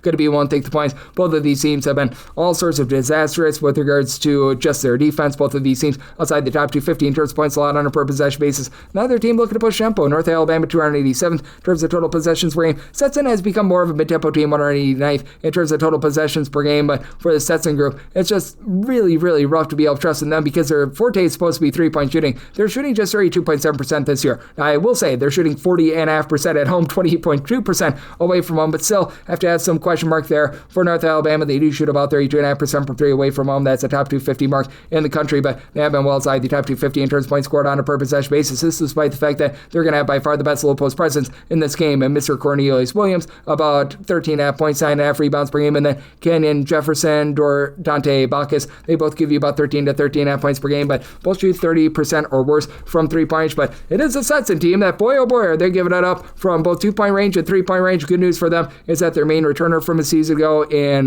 Jamari Phillips has been rock solid with about 16 points, 5.5 boards, 3 assists per contest, but they had to be downgraded a little bit because Phillips right now deals with a little bit of an injury, probably going to be out of the full once again, so that means that now you're relying upon Ethan Copeland and Colin Kuhl, who have been able to combine for 25 points per game to really just generate a lot of offense for this team. They combine to shoot about 35% from 3-point, and also Seton in a pressure spot. They shoot 66.7% of the free throw line. That's a bottom 35 mark in all of college basketball. They've been about 200th in terms of opponents' 3-point shooting percentage, but getting blasted down low. This Seton team outside the top 350 with regards to opponents' 2-point shooting percentage, or outside the top 250 with regards to overall rebound percentage as well, with them turning the ball over 13 times per contest. I just don't know if you get enough clean possessions for the over, so somebody told 143.5. I like the under, and I'm going to be willing to take the points with North Alabama. 306-575, 306-576. Mercyhurst is on the road against Chicago State, and Chicago State does find themselves as a underdog here of 5.5 points on last game, 128.5 to 129, and I did set this Mercyhurst bunch as a favorite of 4 points, so I'm going to be willing to take the points. Chicago State has done one thing very well. They've been able to generate turnovers, top 125 team in terms of turnovers generated on a per possession basis. Now, Chicago State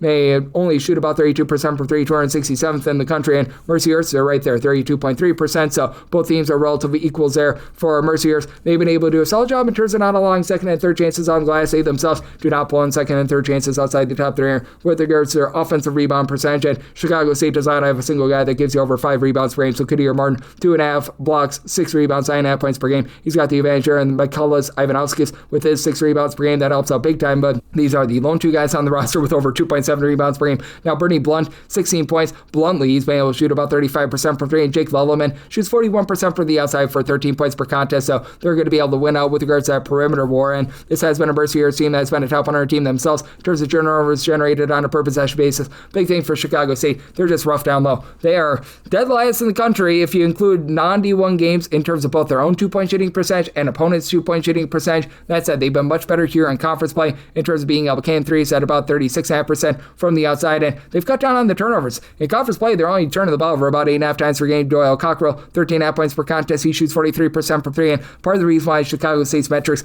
are so bad is that he missed 4 games. Braylon Bush, Stephen Byard, a pair of guys that combine for about 17.5 points per game. They missed 6 games earlier in the season. Chancey Gibson has been in and out of the lineup as well, so they've been dealing with a whole bunch of injuries, and they don't really have any sort of rebounding whatsoever, but with Chicago State, they've been able to find it here in conference play. It is a Mercyhurst team that's a little bit hard to trust with their offense being outside the top 250 in terms of points per possession, and hey, Chicago State does shoot 74.5% the free throw line, Mercyhurst 68.5%, so I'm going to be able to take the points here with Chicago State, set them as a 4-point dog, and made my total 130, so I'm in on the over. 306-577, 306-578. You've got Lafayette on the road against American, and American is an American-sized favorite here of 7.5 to 8 points. So on scheme 141 to 141.5, and I set Lafayette as a 7-point dog, so I'm going to be willing to take the points. It is a Lafayette team that's getting blasted on defense. They're about 292nd in the country in terms of points allowed on a per possession basis, and for American, back outside the top 275 in terms of total possessions per game. Lafayette, they're right there with them, so a relatively slow and controlled game. I'm in on the under, set by total 139, but for Lafayette, you've got 2 main headline guys in Caleb Williams, along with Andrew Phillips, that combine for 31 points per contest. You've been able to get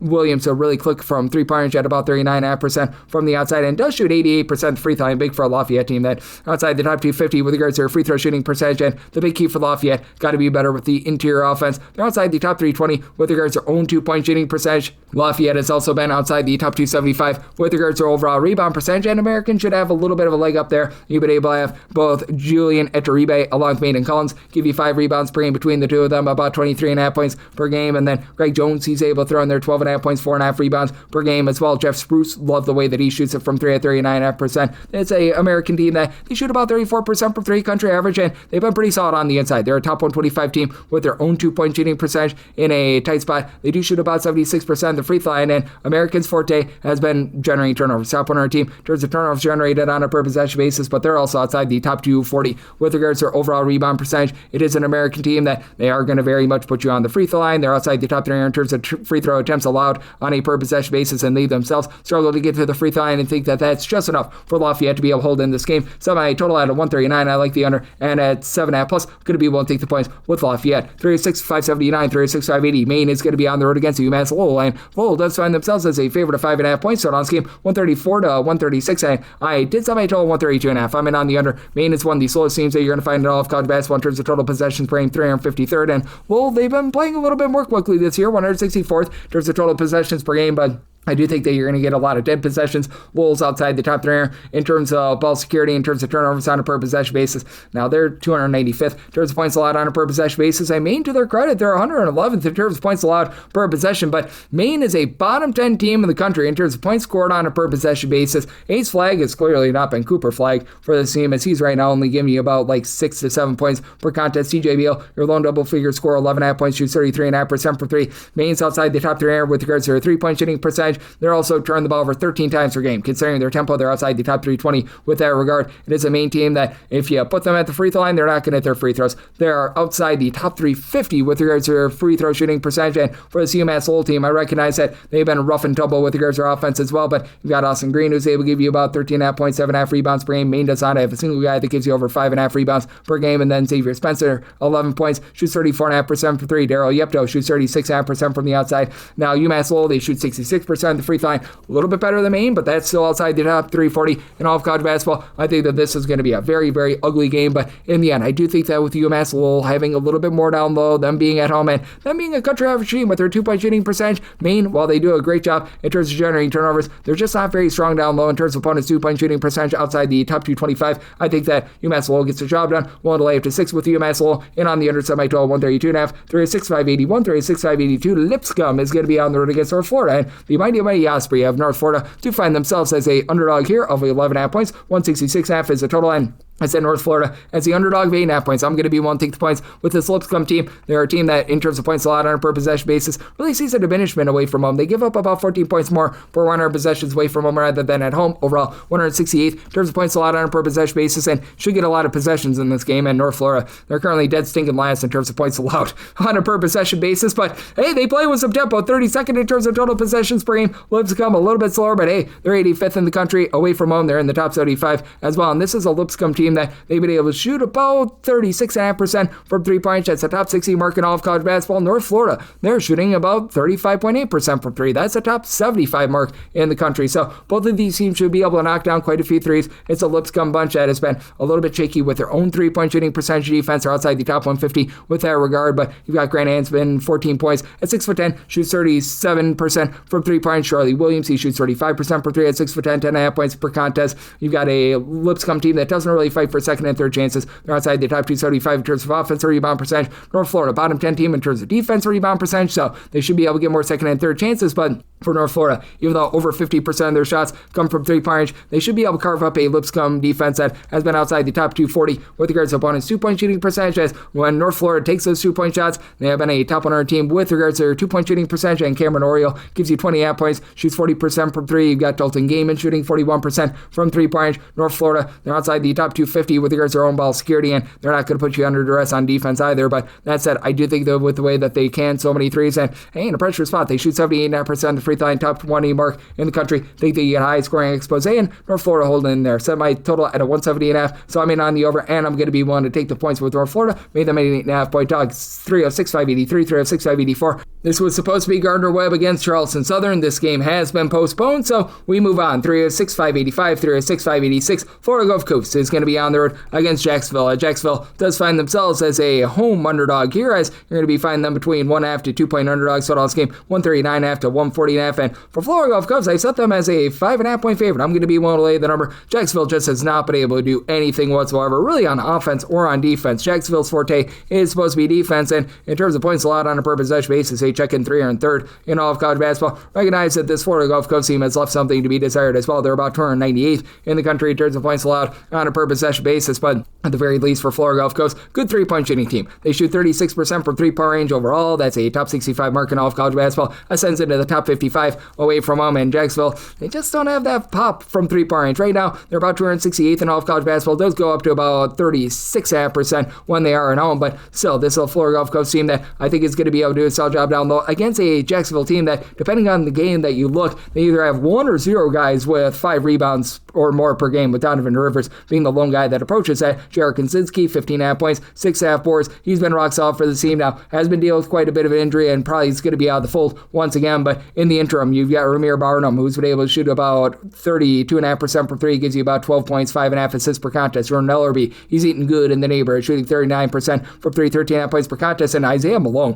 currently shooting 57% from three, albeit on low volume, but 9.5 points, 5.5 rebounds per game for a Dunk City team that does find themselves in the top 175 in terms of their overall rebound percentage. Now, Jacksonville, to their credit, they've actually done a nice job in terms of not allowing a lot of second and third chances on the glass, but they're also outside the top 270 with regards to opponents' 2-point shooting percentage, right around about the bottom 150 with regards to both their own 3-point shooting percentage and opponents' 3-point shooting percentage. Hayden Wood is your lone double-figure scorer. He's been able to give you about 10 points per contest. Rivers currently approximately at 5 rebounds per game. He gives you about 8 points. Chris Arias is able to give you 8 points per contest as well, but it's also a Jacksonville team that they're outside the top 250 with regards to their free throw shooting percentage, right around about 70%. And for this Florida Gulf Coast team, if they need to hit free throws to be able to cover, they do shoot about 74% in the charity stripe. I do think that Florida Gulf Coast is going to be looking to pump up the tempo a little bit more. Jacksonville, they're going to be looking to play nice and slow. Jacksonville, 335th in terms of total possessions per game. This Dunk City team, they do find themselves more in the neighborhood about 75th, and I do think that Florida Gulf Coast gets the job done. And Florida Gulf Coast has been slowing themselves down ever since the Karzinski injury, so just at a little bit of a lower total here at a 137.5. I'm in on the under, and I'm going to be one to take Florida Gulf Coast here as a slim favorite / a slim underdog. 306.587, 306.588.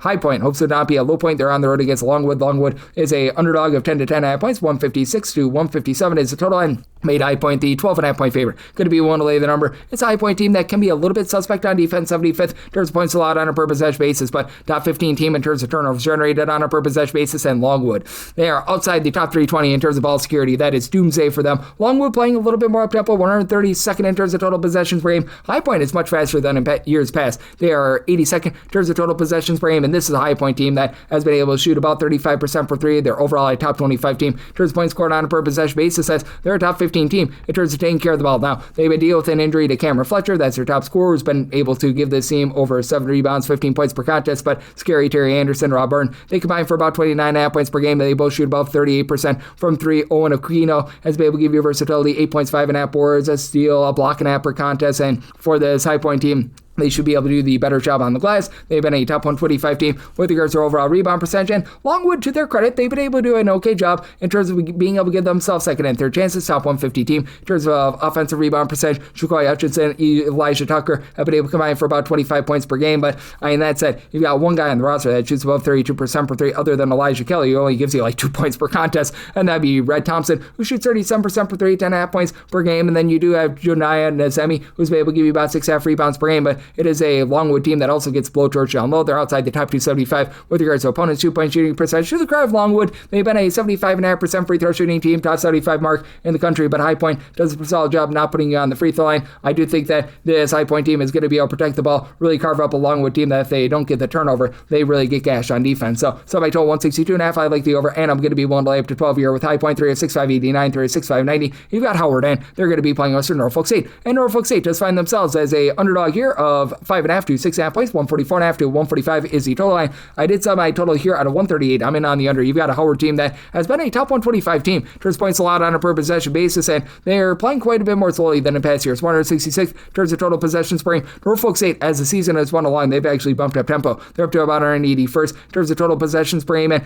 Norfolk State, top 150 team in terms of points allowed on a per possession basis, so they're doing a relatively solid job there. But that said, with this Howard team, I did set them as a 10-point favorite. I'm going to be willing to lay it, mainly because I don't trust in this Norfolk State offense. Norfolk State is 311th in terms of points scored on a per possession basis, and away from home, they've been generating about 13 points fewer per 100 possessions. Meanwhile, you've got a Howard team that I do think that they're going to be able to have the best player out there on the floor, as Bryce Harris has been able to do a little bit of everything. 7+ rebounds, 17+ points per contest. Sometimes can be a little bit hit or miss with the 3-point shooting, but 2.5 assists per game, a steal and a half per contest. And then Cedric Taylor, who's out towards the beginning part of the season, he's come in, he's been able to give the team 3 assists, steal and a half, 14 points per contest. He doesn't necessarily pop up well from 3. And Howard, they're down to shooting about 32% for 3. They're outside the top 250 with that regard, but they've been a top 125 team in terms of opponents' 3-point shooting percentage, top 175 team in terms of opponents' 2-point 2-point shooting percentage. And for this Norfolk State team, they're a little bit one-dimensional in that you've got two really good scorers in Anthony Bacombe, 17 points, 4.5 boards, and then you have Elijah Jamison supplying about 15 points per game. But outside of Devin Ellis, who gives you about 10.5 points per game, nobody else gives you more than 6 points per contest. It is a Norfolk State team that is shooting about 33% from three, but they look to pile drive the ball inside. They're outside the top 200 with their own 2-point shooting percentage, outside the top 275 with regards to opponents' 2-point shooting percentage as well. And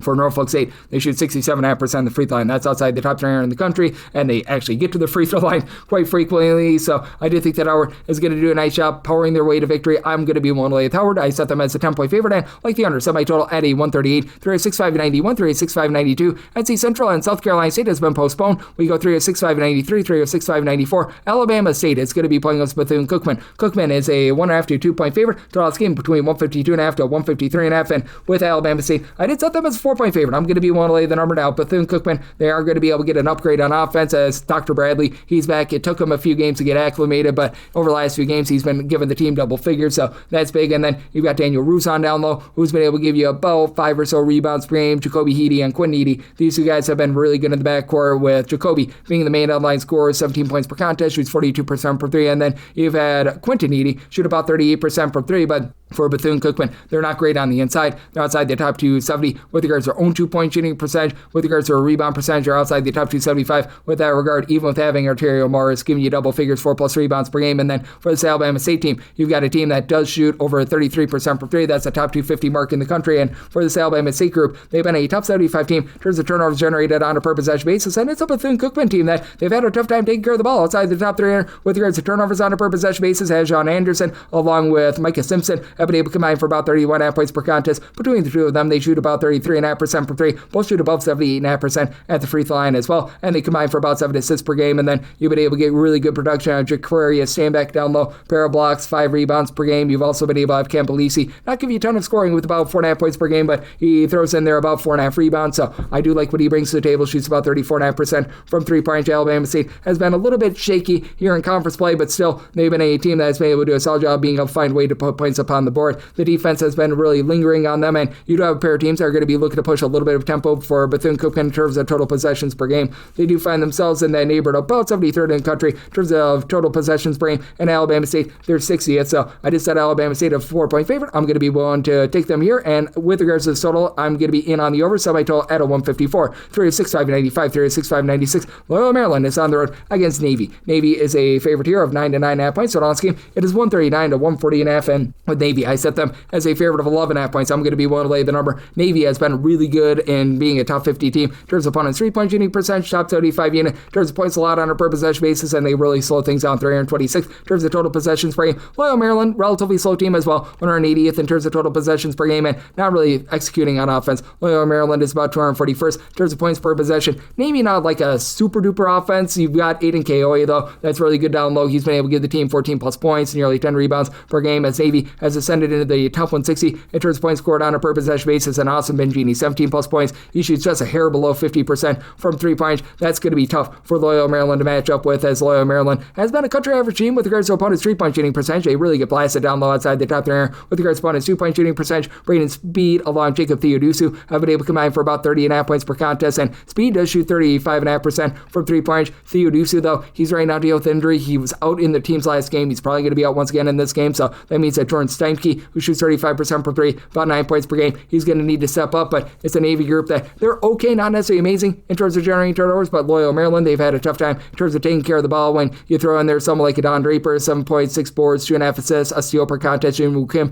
9.5 points per contest. Do think that Navy is going to be able to go out there, get the job done, especially with the way that they guard the 3-point line and the way that they've been able to dominate the boards. They're a top 100 team with regards to rebound percentage. Set Navy as an 11.5 point favorite. I'm going to be willing to lay the number, and did set a total here of a 139.5. I'm in on the under. 306.597, 306.598. You've got New Hampshire on the road against Bryant. Bryant is between a pick'em to a 1.5 point underdog. 131 to 131.5 is the total, and with this Bryant group. I did have to set them as an underdog here of 5 points. I'm going to be willing to lay with New Hampshire. This New Hampshire team has been rough on offense themselves. They're outside the top 275 in terms of points scored on a per possession basis, but man, for this Bryant team right now, they find themselves 362nd in terms of points per possession, albeit they are scoring about 24 points more per 100 possessions at home rather than away from home, but it's also a Bryant team that's getting blasted on the glass. They are allowing teams to grab 31.7% of their misses as an offensive rebound. That's outside the top 295 in the country. New Hampshire's not allowing those second chances. They're 70th in the country with regards to overall rebound percentage. They are well outside the top 250 with regards to three-point shooting percentage, but a trio of double-figure scorers, Kajan Robinson, Jack Graham, along with Bakal Al-Shakiri. These two guys have been able to combine for about 34 points per contest, and Graham has been able to shoot about 34% from three-point range. You've had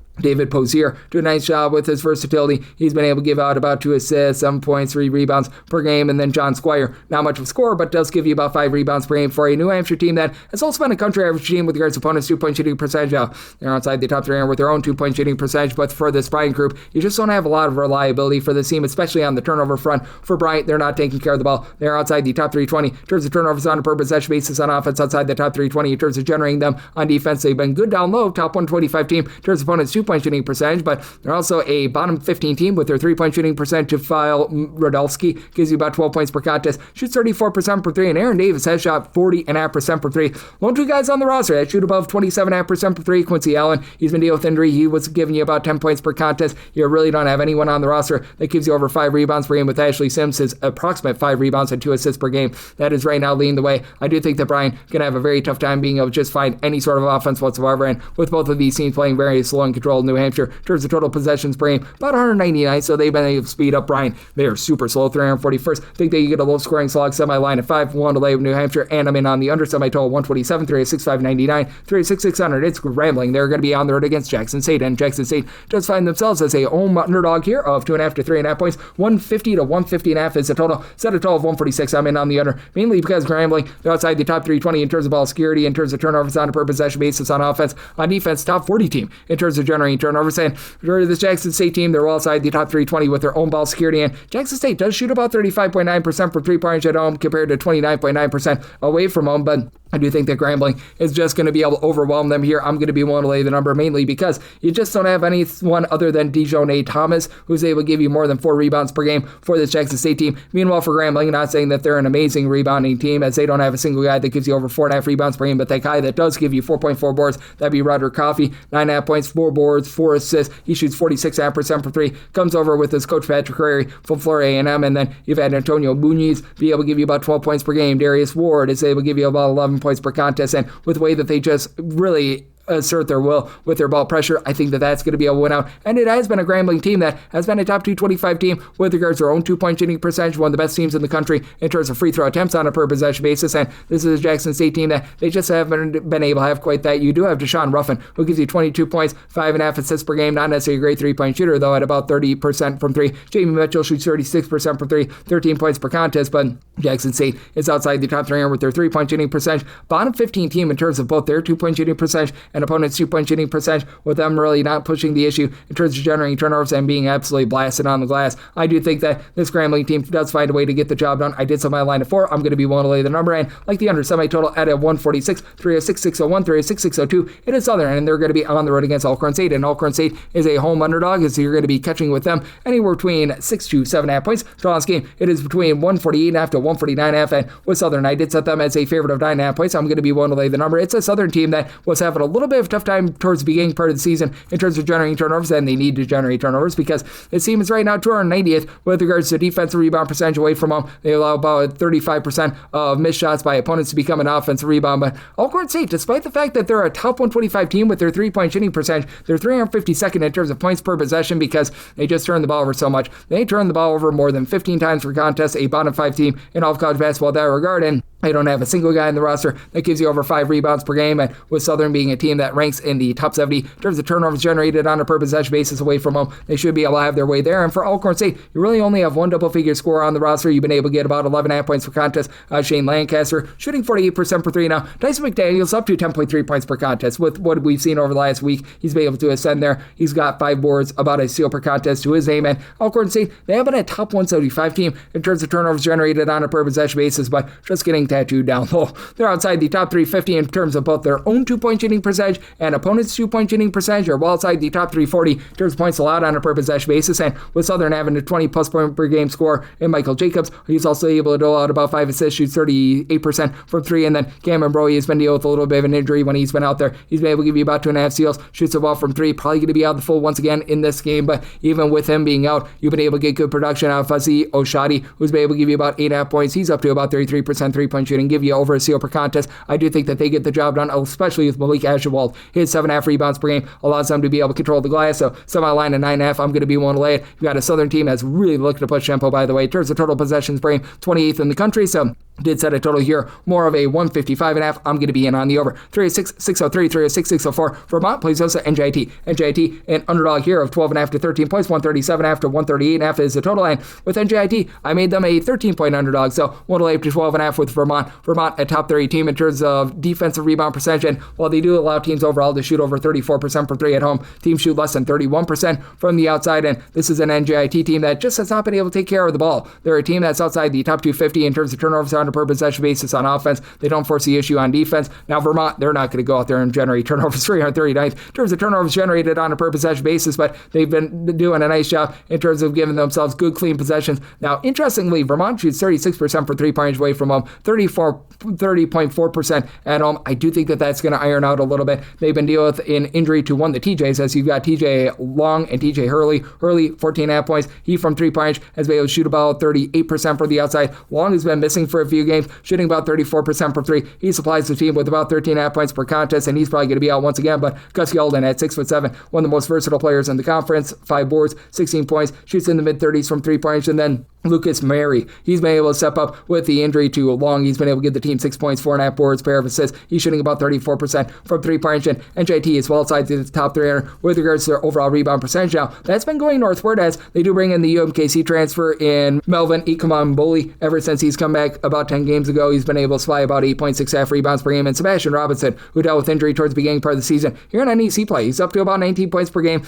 Hasn't really been able to find it from 3-point, but that's why you've got David Bolden, who's been able to shoot 34% from 3, 12 points per contest. It is an NJIT team, though, that is outside the top 350 with regards to their 2-point shooting percentage. That's where you want to hurt this Vermont team when they're at home. And for this team, still being rough with regards to rebounding, even with having Ari Fulton give you about 6 rebounds per game, and with this NJIT team being outside the top 175 in terms of opponents' 2-point and 3-point shooting percentage, I think that Vermont gets the job done. Going to be a lower possession games. Vermont, in terms of total possessions per game, 346th in the country. NJIT, they're more of a mid-tempo team, right around about 212th, but I'm going to be willing to lay it for Vermont. I did set them as a favorite here of 13 points, and I think that they get to this NJIT defense. I made my total a 139, so I'm in on the over. 306, 605, 306, 606. You've got Delaware State. They play with Maryland Eastern Shore, and the Shore is a 1.5 to 2.5 point road favorite. Total on scheme 127.5 to 128.5. Made my total 123.5. I'm going to be in on the under. You've got a Maryland Eastern Shore team that is playing at one of the slowest paces that you're going to find. In terms of total possessions per game, they are 321st in all of college basketball. Delaware State is now outside the top 275 as well, and Delaware State outside the top 350 with regards to points scored on a per possession basis. And you've got a Maryland Eastern Shore team that has been good in terms of generating turnovers. Top 150 team in terms of turnovers generated on a per possession basis, and Delaware State is a top 200 team in terms of points allowed on a per possession basis, or actually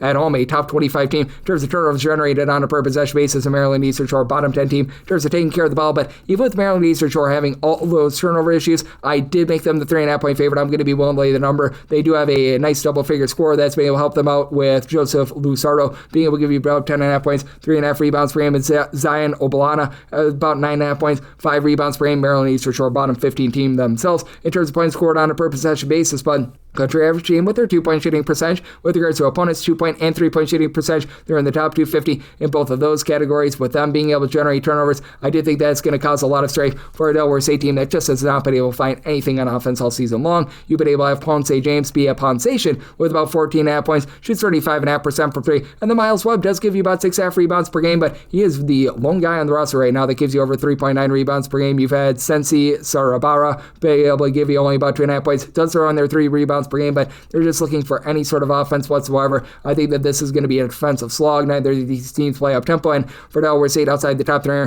with regards to their free throw shooting percentage, they're outside the top 330 with both 3-point and 2-point shooting percentage. Even though they've been solid on defense, I just don't trust in them being able to score enough points to be able to just stay within the number. I set my line at 3.5, so I'm going to be willing to lay with the Maryland Eastern Shore in on the under semi-total 138, 3.5, 306, 607, 306, 608. You got Houston Christian. They're going to be on the road against Texas A&M Corpus Christi, and Corpus Christi does find themselves as a pretty good size favorite here of 8.5 points. So on this game, it is 135 to 135.5. Set Houston Christian as a 10.5 point dog. I'm going to be willing to lay the number. Houston Christian just has not been able to find any sort of defense whatsoever outside the top 275 in terms of points allowed on a per possession basis. They overall shoot 34.5% for 3-point range, but that goes down to 31.6% when they're away from home. And this is a Texas A&M Corpus Christi team that they do shoot 37% for 3-point range at home. They've been a top 50 team in terms of turnovers generated on a per possession basis. And to the credit of Houston Christian, not the world's worst team in terms of generating turnovers themselves. They've been a top 225 team here, but for Houston Christian, they're outside the top 300 with regards to ball security. Country average team with their 2-point shooting percentage, but they're dealing with a injury to their top scorer, Elijah Brooks. You've had DeMarco Bethea along Kylan Green combined for 21 points per game, but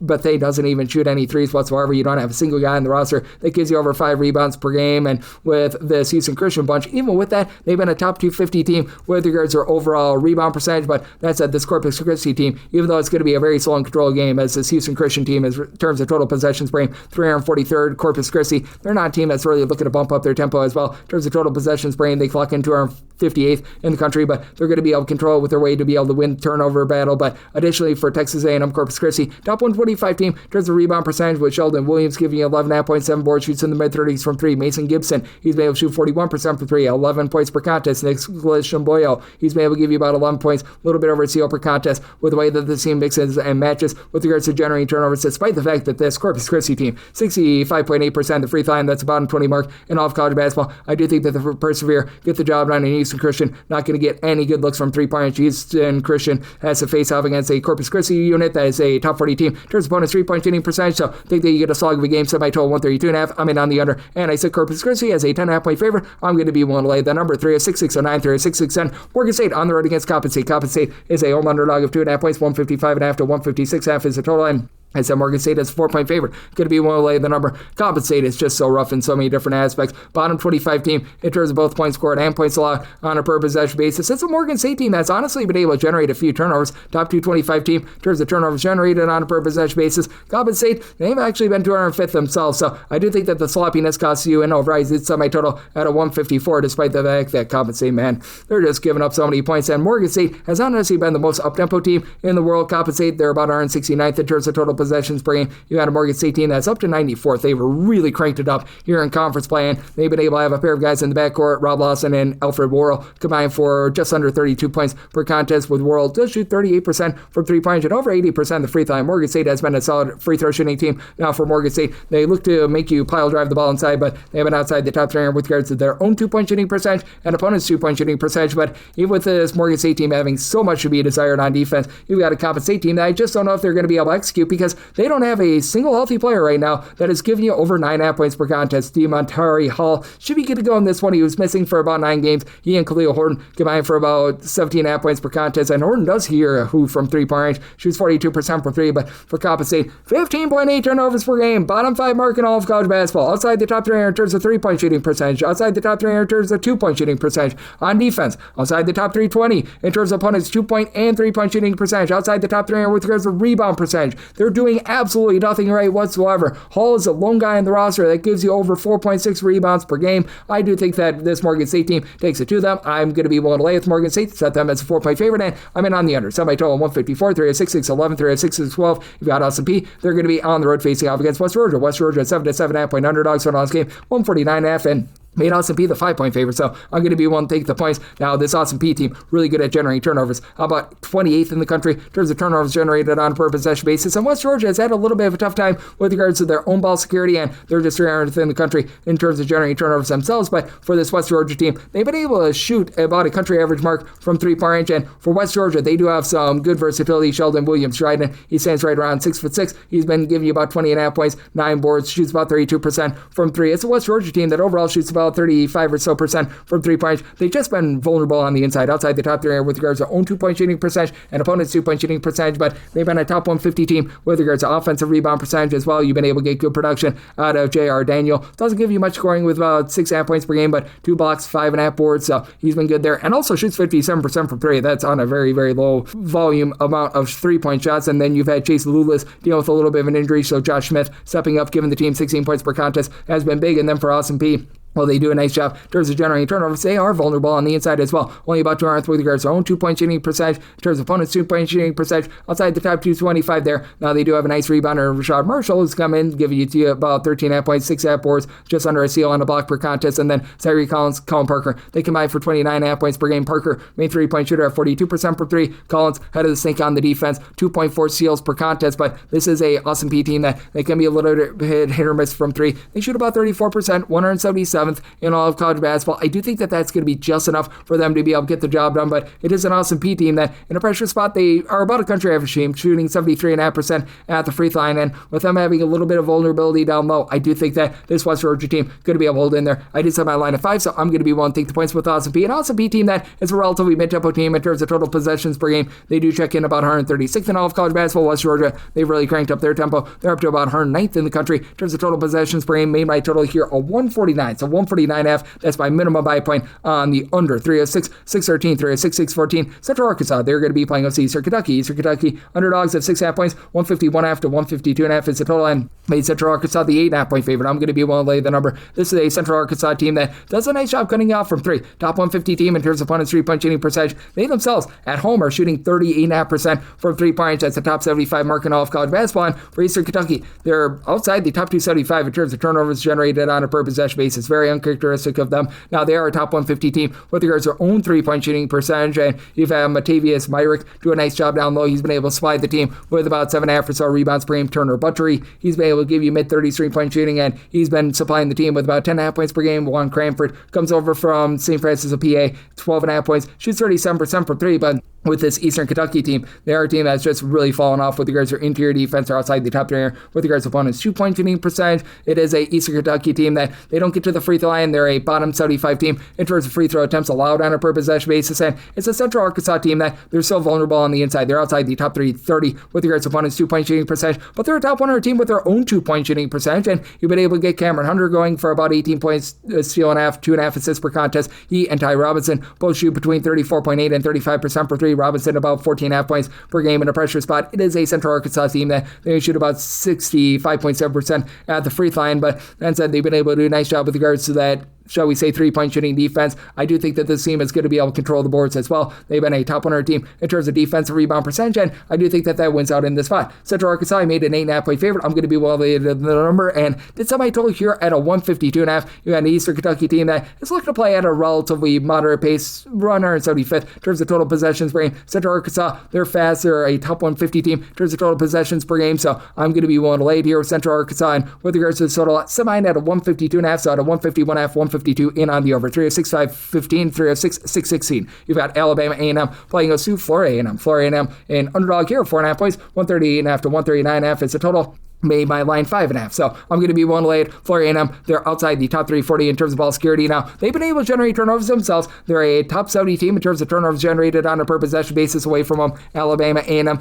not the world's worst in terms of generating turnovers, but they still leave a little bit of something to be desired. 182nd in terms of turnovers generated on a per possession basis, but top 125 mark in terms of defensive rebound percentage. And Florida A&M, I just don't think it's going to be able to match up with that, even with having Mr. Micah Octave coming back. He was dealing with injury to begin the season, and since he's come back in his 9 games, about 9 points, 7 rebounds, pair of assists, pair of steals per contest, and shoots in the mid-30s from 3. But Florida A&M overall, they shoot 32% for 3, outside the top 230 in all of college basketball there. And they're just outside the top 330 in terms of points per possession because they just turn the ball over so much. And it is a bunch that they're one of the worst teams in the country in terms of keeping you off the free throw line. They've been a country average team in terms of opponents' 3-point shooting percentage, but they give up quite a bit down low. And this is an Alabama A&M team that they are really taking on that Grambling style that Dante Jackson had once upon a time. They're looking to pile drive the ball down low, and they have been outside the top 275 in terms of both their 2-point and 3-point shooting percentage, but they do a nice job controlling the boards, and additionally, they have Contavious Dozier, who's been able to give you about 16 points, shoots about 32% from 3, and then James Graham, who's been dealing with a little bit of injury when he's been out there. He's been able to shoot about 39% from 3-point range. Should be good to go on this one. He's recently come back from injury and double figures in 3 out of the last 4 games. Have him back up and running. Sammy Pacisis, he's been able to give you 12.5 points, throws in their 4 assists per contest, with Alabama A&M doing a much better job in terms of taking care of the ball. And with this Alabama A&M team shooting about 73.5% the free throw line, with a Florida A&M team that falls quite a bit, I do think that Alabama A&M finds a way to be able to get the job done. I'm going to be willing to lay with Alabama A&M, set them as a 5.5 point favorite, and like the over. Florida A&M top 75 team in terms of total possessions per game, so made that total 141.5. I'm in on the over. 306-617, 306-618, and Carter Word, they're playing us to UT Rio Grande Valley. Grand Valley does find themselves as an underdog of 1.5 points. Draw scheme 141 to 141.5, and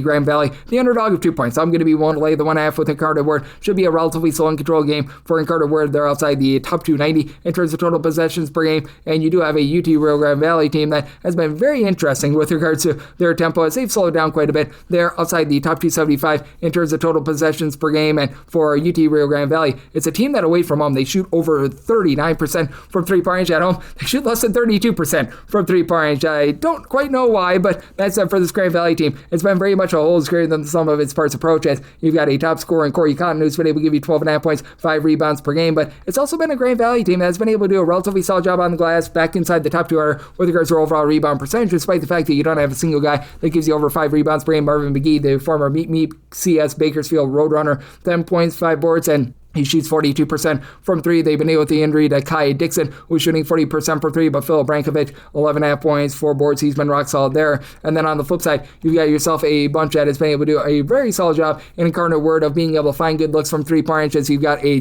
good two-headed monster in the back, Davion Maley, Alontaj Savetsky. They both give you 17.7 points per contest. Savetsky, main facilitator, 4.5 assists, steal per contest, shoots 37.5% from 3. Bailey, he shoots about 35% from 3. And then Jordan Pike down low, 12 points, 5.5 rebounds per game. Harold Woods, good versatility coming over from Northeastern, only about 8 points, but a steal, 6.5 rebounds. And then Harrison Reedy has been able to shoot 54% from 3-point. It's an Incarnate Word team that's outside the top 250 in terms of points allowed on a per possession basis, and they do leave something to be desired on the inside. They're outside the top 275 with regards to their own 2-point shooting percentage, but they've been a top 100 team with regards to offensive rebound percentage. I do think that that's going to win out in this spot, and it's a Grand Valley team that under pressure they shoot about 72.5% at the free throw line, but they do give up a little bit more than what you'd like from 3-point range, and it is a Grand Valley team outside the top 200 in terms of ball security. So semi line at a 144. I'm going to be willing to lay up to 1.5 here with Incarnate Word, and with regards to the total, right now seeing that at about a 141.5. I'm in on the over. 306-619, 306-620. Texas Southern on the road against Prairie View. Prairie View 2.5 point favorites. Total game is 159.5 to 160.5. Made my total a 162.5. I'm in on the over. You've got two teams that are really looking to push pace. For Texas Southern, right now 66th in terms of total possessions. Prairie View, one of the fastest teams. They're going to find in all of college basketball 14th. And Prairie View continues to be a top 75 team in terms of turnovers generated on a per possession basis. Texas Southern, they're well outside the top 230 with this regard. And Texas Southern, they have been a bottom 30 team in terms of taking care of the ball. They are turning the ball over 13 times per contest. They've been able to figure it out a little bit more, as out of their top 10 scores, all but 2 of them have been missing for multiple games this season. Troy Hoopseed, 15 points, 9.5 rebounds. He should be able to dominate things down low, but Texas Southern,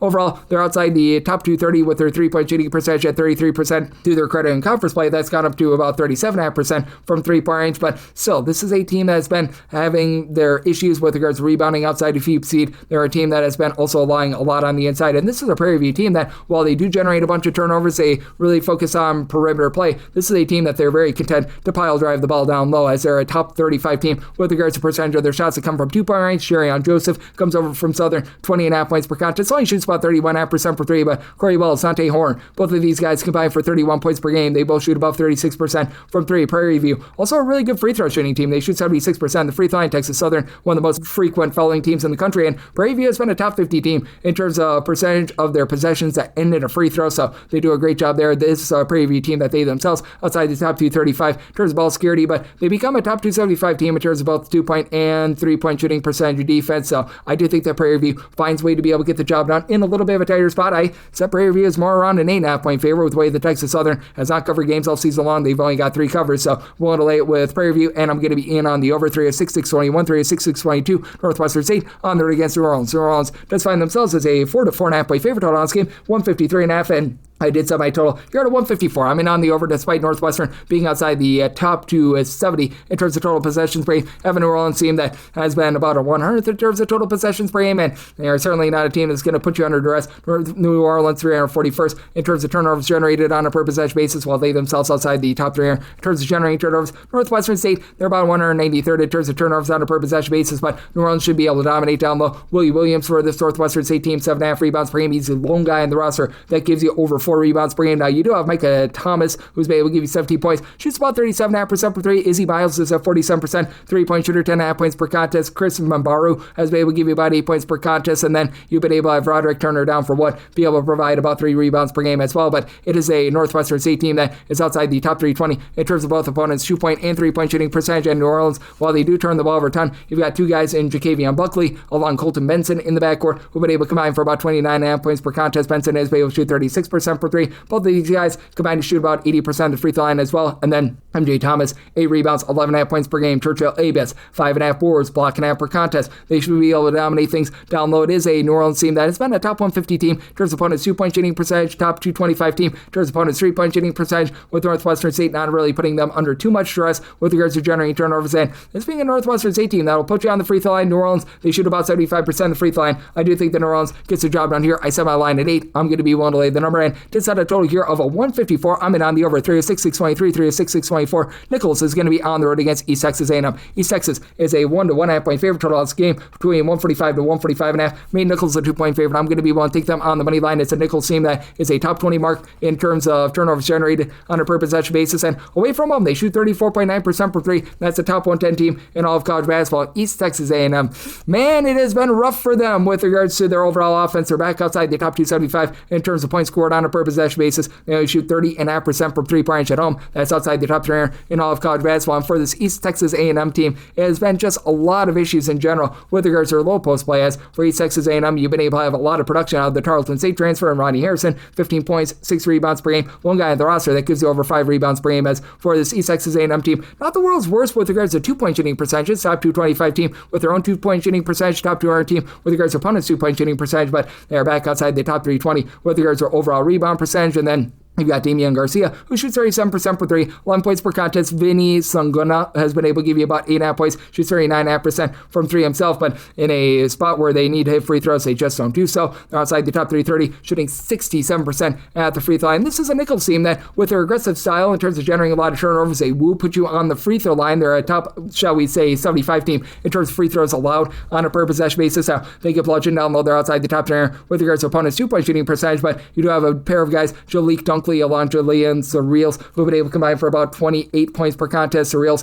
shoots 37.5% from 3. Sincere Malone, he sincerely has been able to give you about 11 points, 4 boards, 3 assists, 2 steals per contest, so does a great job there. It's a Nichols team that was really rough with their offense to begin the season, but now been able to kick it into, I guess you could call it a little bit more turbo mode, and they've been able to do a much better job in terms of controlling things down low here in conference play as well. I do think that with this Nichols team being a team that shoots 66% of the free throw line, that might be a little bit costly in a tight spot, but again, with East Texas A&M, I really can't trust them on the board. So I did set Nichols here as a favorite of 2 points. I'm going to be one take a shot on them on the money line and like the under. Semi-total at a 144, 306-625, 306-626. Southeast Louisiana on the road against Stephen F. Austin. Stone Cold Stephen F. Austin is a 11.5 to a 12-point favorite. Total on this game, 134 to 134.5. I did set my total here at a 136. I'm in on the over, mainly because Stephen F. Austin, I think, takes it to a Southeast Louisiana team that just hasn't been the same team that they have been in the past. They're still good in terms of generating turnovers. Top 40 team in terms of turnovers generated on a per possession basis, but typically this is a really good team on the glass. You really only have one guy on the roster right now that's giving you over 5 rebounds per game. That would be Isaiah Gaines, who was actually a part of that Final Four team for Florida Atlantic a few seasons ago. But for the Southeastern Louisiana team, they have been rough with regards to their offense. They're outside the top 3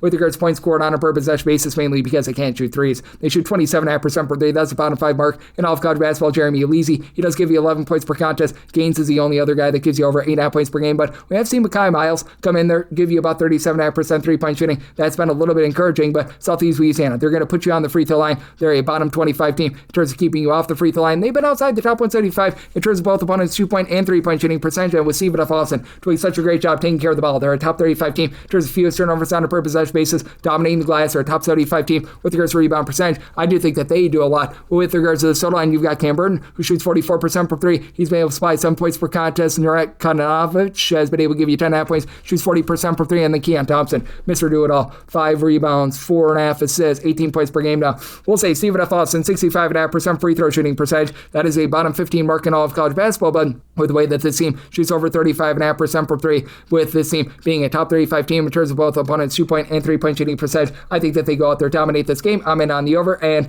with Stephen F. Austin made them a 16-point favorite, I'm going to be willing to lay the number 3 of 6-6-27, 3 of 6-6-28. Arkansas Pine Bluff on the road against Mississippi Valley State. Mississippi Valley State, Josh Huck, surprise, surprise. Big giant underdog here of 11.5 points, 142 to 142.5 is the total line. I'm going to be in on this total over. I did set my total at 147. You've got a Pine Bluff team that's really been looking to push tempo. And Mississippi Valley State, now a top 125 team in terms of total possessions per game. Meanwhile, Pine Bluff, they are 30th, and for Pine Bluff, I set them as a 15-point favorite. I'm going to be willing to lay the number now. For Mississippi Valley State, they're outside the top 350 in terms of both points scored and points allowed on a per possession basis. They were dealing with injuries to their top two players, Michael James and Daniel Mayfield. Both should be good to go here. Mayfield, 6.5 boards, 12.5 points per contest. James has actually been a really nice scorer. 28.5 points, 90% at the free throw line, 2.5 assists, shoots in the mid-30s from 3 points, but team as a whole, they shoot just 29.5% from three. They're outside the top 350 with regards to both their 2-point and 3-point shooting percentages, and that goes for the same for their defense as well, and they're dead last in the country in terms of taking care of the ball. It's a Pine Bluff team that at their forte, they're looking to be able to generate a few more turnovers. They haven't necessarily been able to find it quite yet, but still, they've been a top 225 team in terms of turnovers generated on a per possession basis. Keon Williams, 17.5 points, 6 assists, 8 rebounds, shoots 36.5% from three.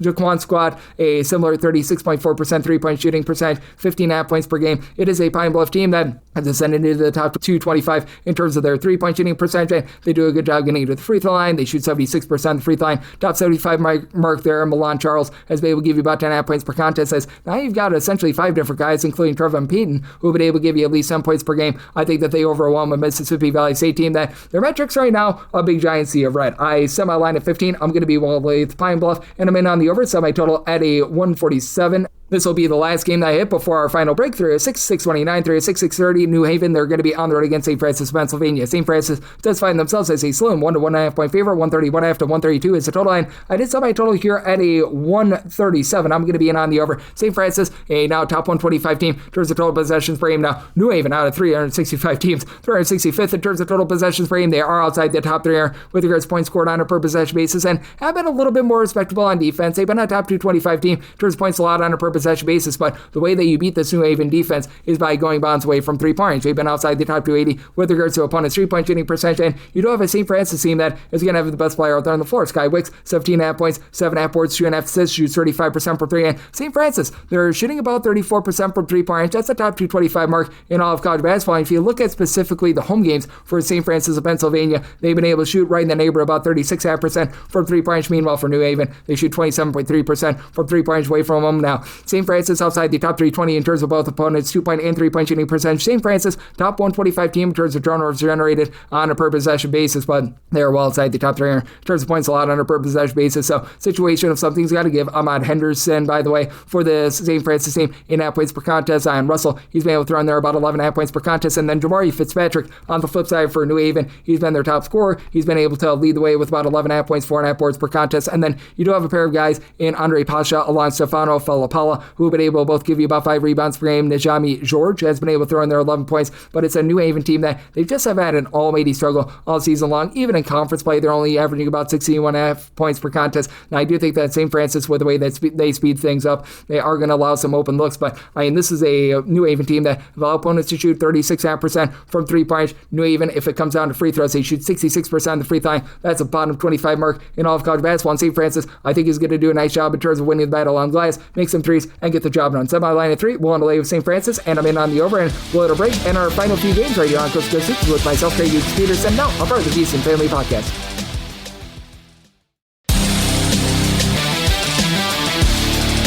And we're back here lovely Las Vegas for Coast to Coast Hoops with myself, Greg Hoops Peterson, now part of the VSiN Family Podcast, down to 2 final games to be able to hit. So let's find you guys some more winners on these last 2 games as we continue on in the bonus. The normal betting board picks are complete, but there are some extra games today, so we go into the bonus. 306-631, 306-632. Albany is going to be playing us UMBC. UMBC between a pick'em to a 1.5 point underdog, 140.5 is the total line. Made UMBC the 1 point favorite. I do like them outright on the money line. I just feel like they do the little things a little bit better than Albany. Both of these teams not necessarily looking to push a lot of tempo. UMBC much slower than in past years. They're about 276th in terms of total possessions per game. Albany is about 281st, and for Albany, they do shoot 36.5% for 3-point range at home. That compares to 28.3% in a road/shoot score venue. That's a part of the reason why I did set my total at a 141. So here at the 140.5, I'm going to be in on the over, but still have a UMBC team that has been pretty rock solid with regards to their 3-point shooting percentage as well. This team, they shoot about 35.8% from the outside away from home. That's a top 80 mark in all of college basketball. And with UMBC, I just flat out think that they've got the better guard play in this one. As for UMBC, you've been able to get really good production out of DJ Turner Up Armstrong, who's been able to shoot 40% from 3-point. She's a double-figure scorer. You don't have a ton down low. Josh Odowandu has been your top rebounder with about 4.9 rebounds per game, but they have been a top 125 team in terms of defense rebound percentage. They just don't grab any sort of offensive rebounds whatsoever, and they also keep you off the free throw line. Top 50 team in terms of free throws allowed on a per possession basis. He's Valentine, 10.5 points, 4.5 boards, 4.5 assists. Lyle King has been able to give you about 14.5 points per contest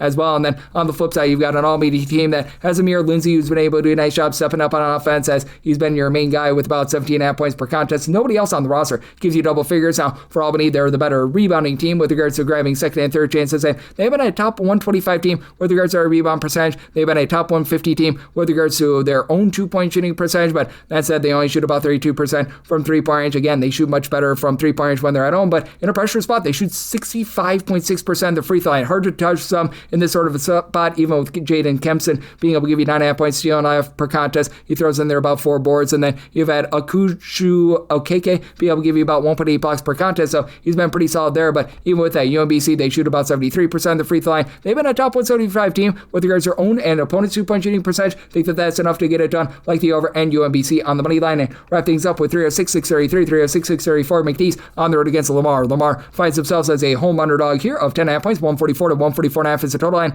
I'm actually going to be willing to take the points with Lamar. Set them as an 8.5 point underdog. McNeese leads the country in terms of turnovers generated on a per possession basis on defense, but Lamar's not too bad themselves. They're about 106th, and it is a McNeese team that doesn't necessarily do the world's greatest job of being able to pop it from 3, and you should be able to get a relatively slow and controlled game. Lamar 290th in the country in terms of total possessions per game. McNeese a little bit faster, but they're not necessarily playing at warp speed or anything like that. 272nd in terms of total possessions per game. You've been able to have Gawari Duel do a nice job, give you about 8 points, 4 assists, nice versatility, but not necessarily a guy that's going to light it up from 3-point range. And this McNeese team, away from home, they shoot 25.6% from 3-point range. That is a bottom 20 mark in all of college basketball. Not that Lamar is like an amazing 3-point shooting team, but they're 142nd. They shoot about 34.5 or so percent from 3-point range. And additionally, with this Lamar team, you've got good versatility with 6'10" Andrew Holyfield. He's been able to give you about 14 points, throws in their 5 boards. He's been able to shoot in the mid-30s from 3. Rob Lee shoots 42.5% from 3-point range. Now, Lamar has been a team that's been rough on the inside with their offense, about 300th with regards to their own 2-point shooting percentage, but they've also been a top 125 team in terms of opponents' 2-point shooting percentage as well. You've got to make these punch at they from 3-point range are only shooting as they are from 3-point range away from home. They've been a top 100 team with regards to their own 2-point shooting percentage and opponents' 2-point shooting percentage, so that's a little bit of a kryptonite to them. Now, McNeese in a tight spot, they do shoot 77% of the free throw line. That's a top 35 mark in the country. Larry Johnson, 17 points. He only shoots about 18% from 3. Tyson Archie, Javon Garcia, these two guys combined to shoot 38% for 3 between the two of them, 25.5 points per contest, and you should get a lot of dead possessions and a lot of turnovers in this game, but it is a McNeese team that's been about a country average team in terms of opponents' 3-point shooting percentage as well. I think that keeps Lamar very lively in this game, so I'm going to be willing to take the points with Lamar, and I'm in on the under, semi-total 140.5, and that wraps things up for the Saturday edition of Coast to Coast Hoops, now part of the VSiN Family Podcast. If you do like hearing from this fine podcast, Coast to Coast Hoops, you're able to subscribe wherever you get your podcast, Apple Podcasts, Google Play, Spotify, Stitcher, and TuneIn. If you have a question, comment, segment idea, what have you for this podcast, you have one or two ways we offer those in. First one is my Twitter/X timeline at gunit_81. Keep in mind, LRCM, the mean does not matter, so per usual, please do send these into the timeline. And the other way is find an Apple Podcast review. If you rate this podcast 5 stars, it's very much appreciated from there. You're able to fire in whatever you'd like to hear on the podcast via that 5-star review, and I'm with you guys every single day on this podcast, give you picks and analysis on every game every day, so I'm back with you once again tomorrow. Thank you.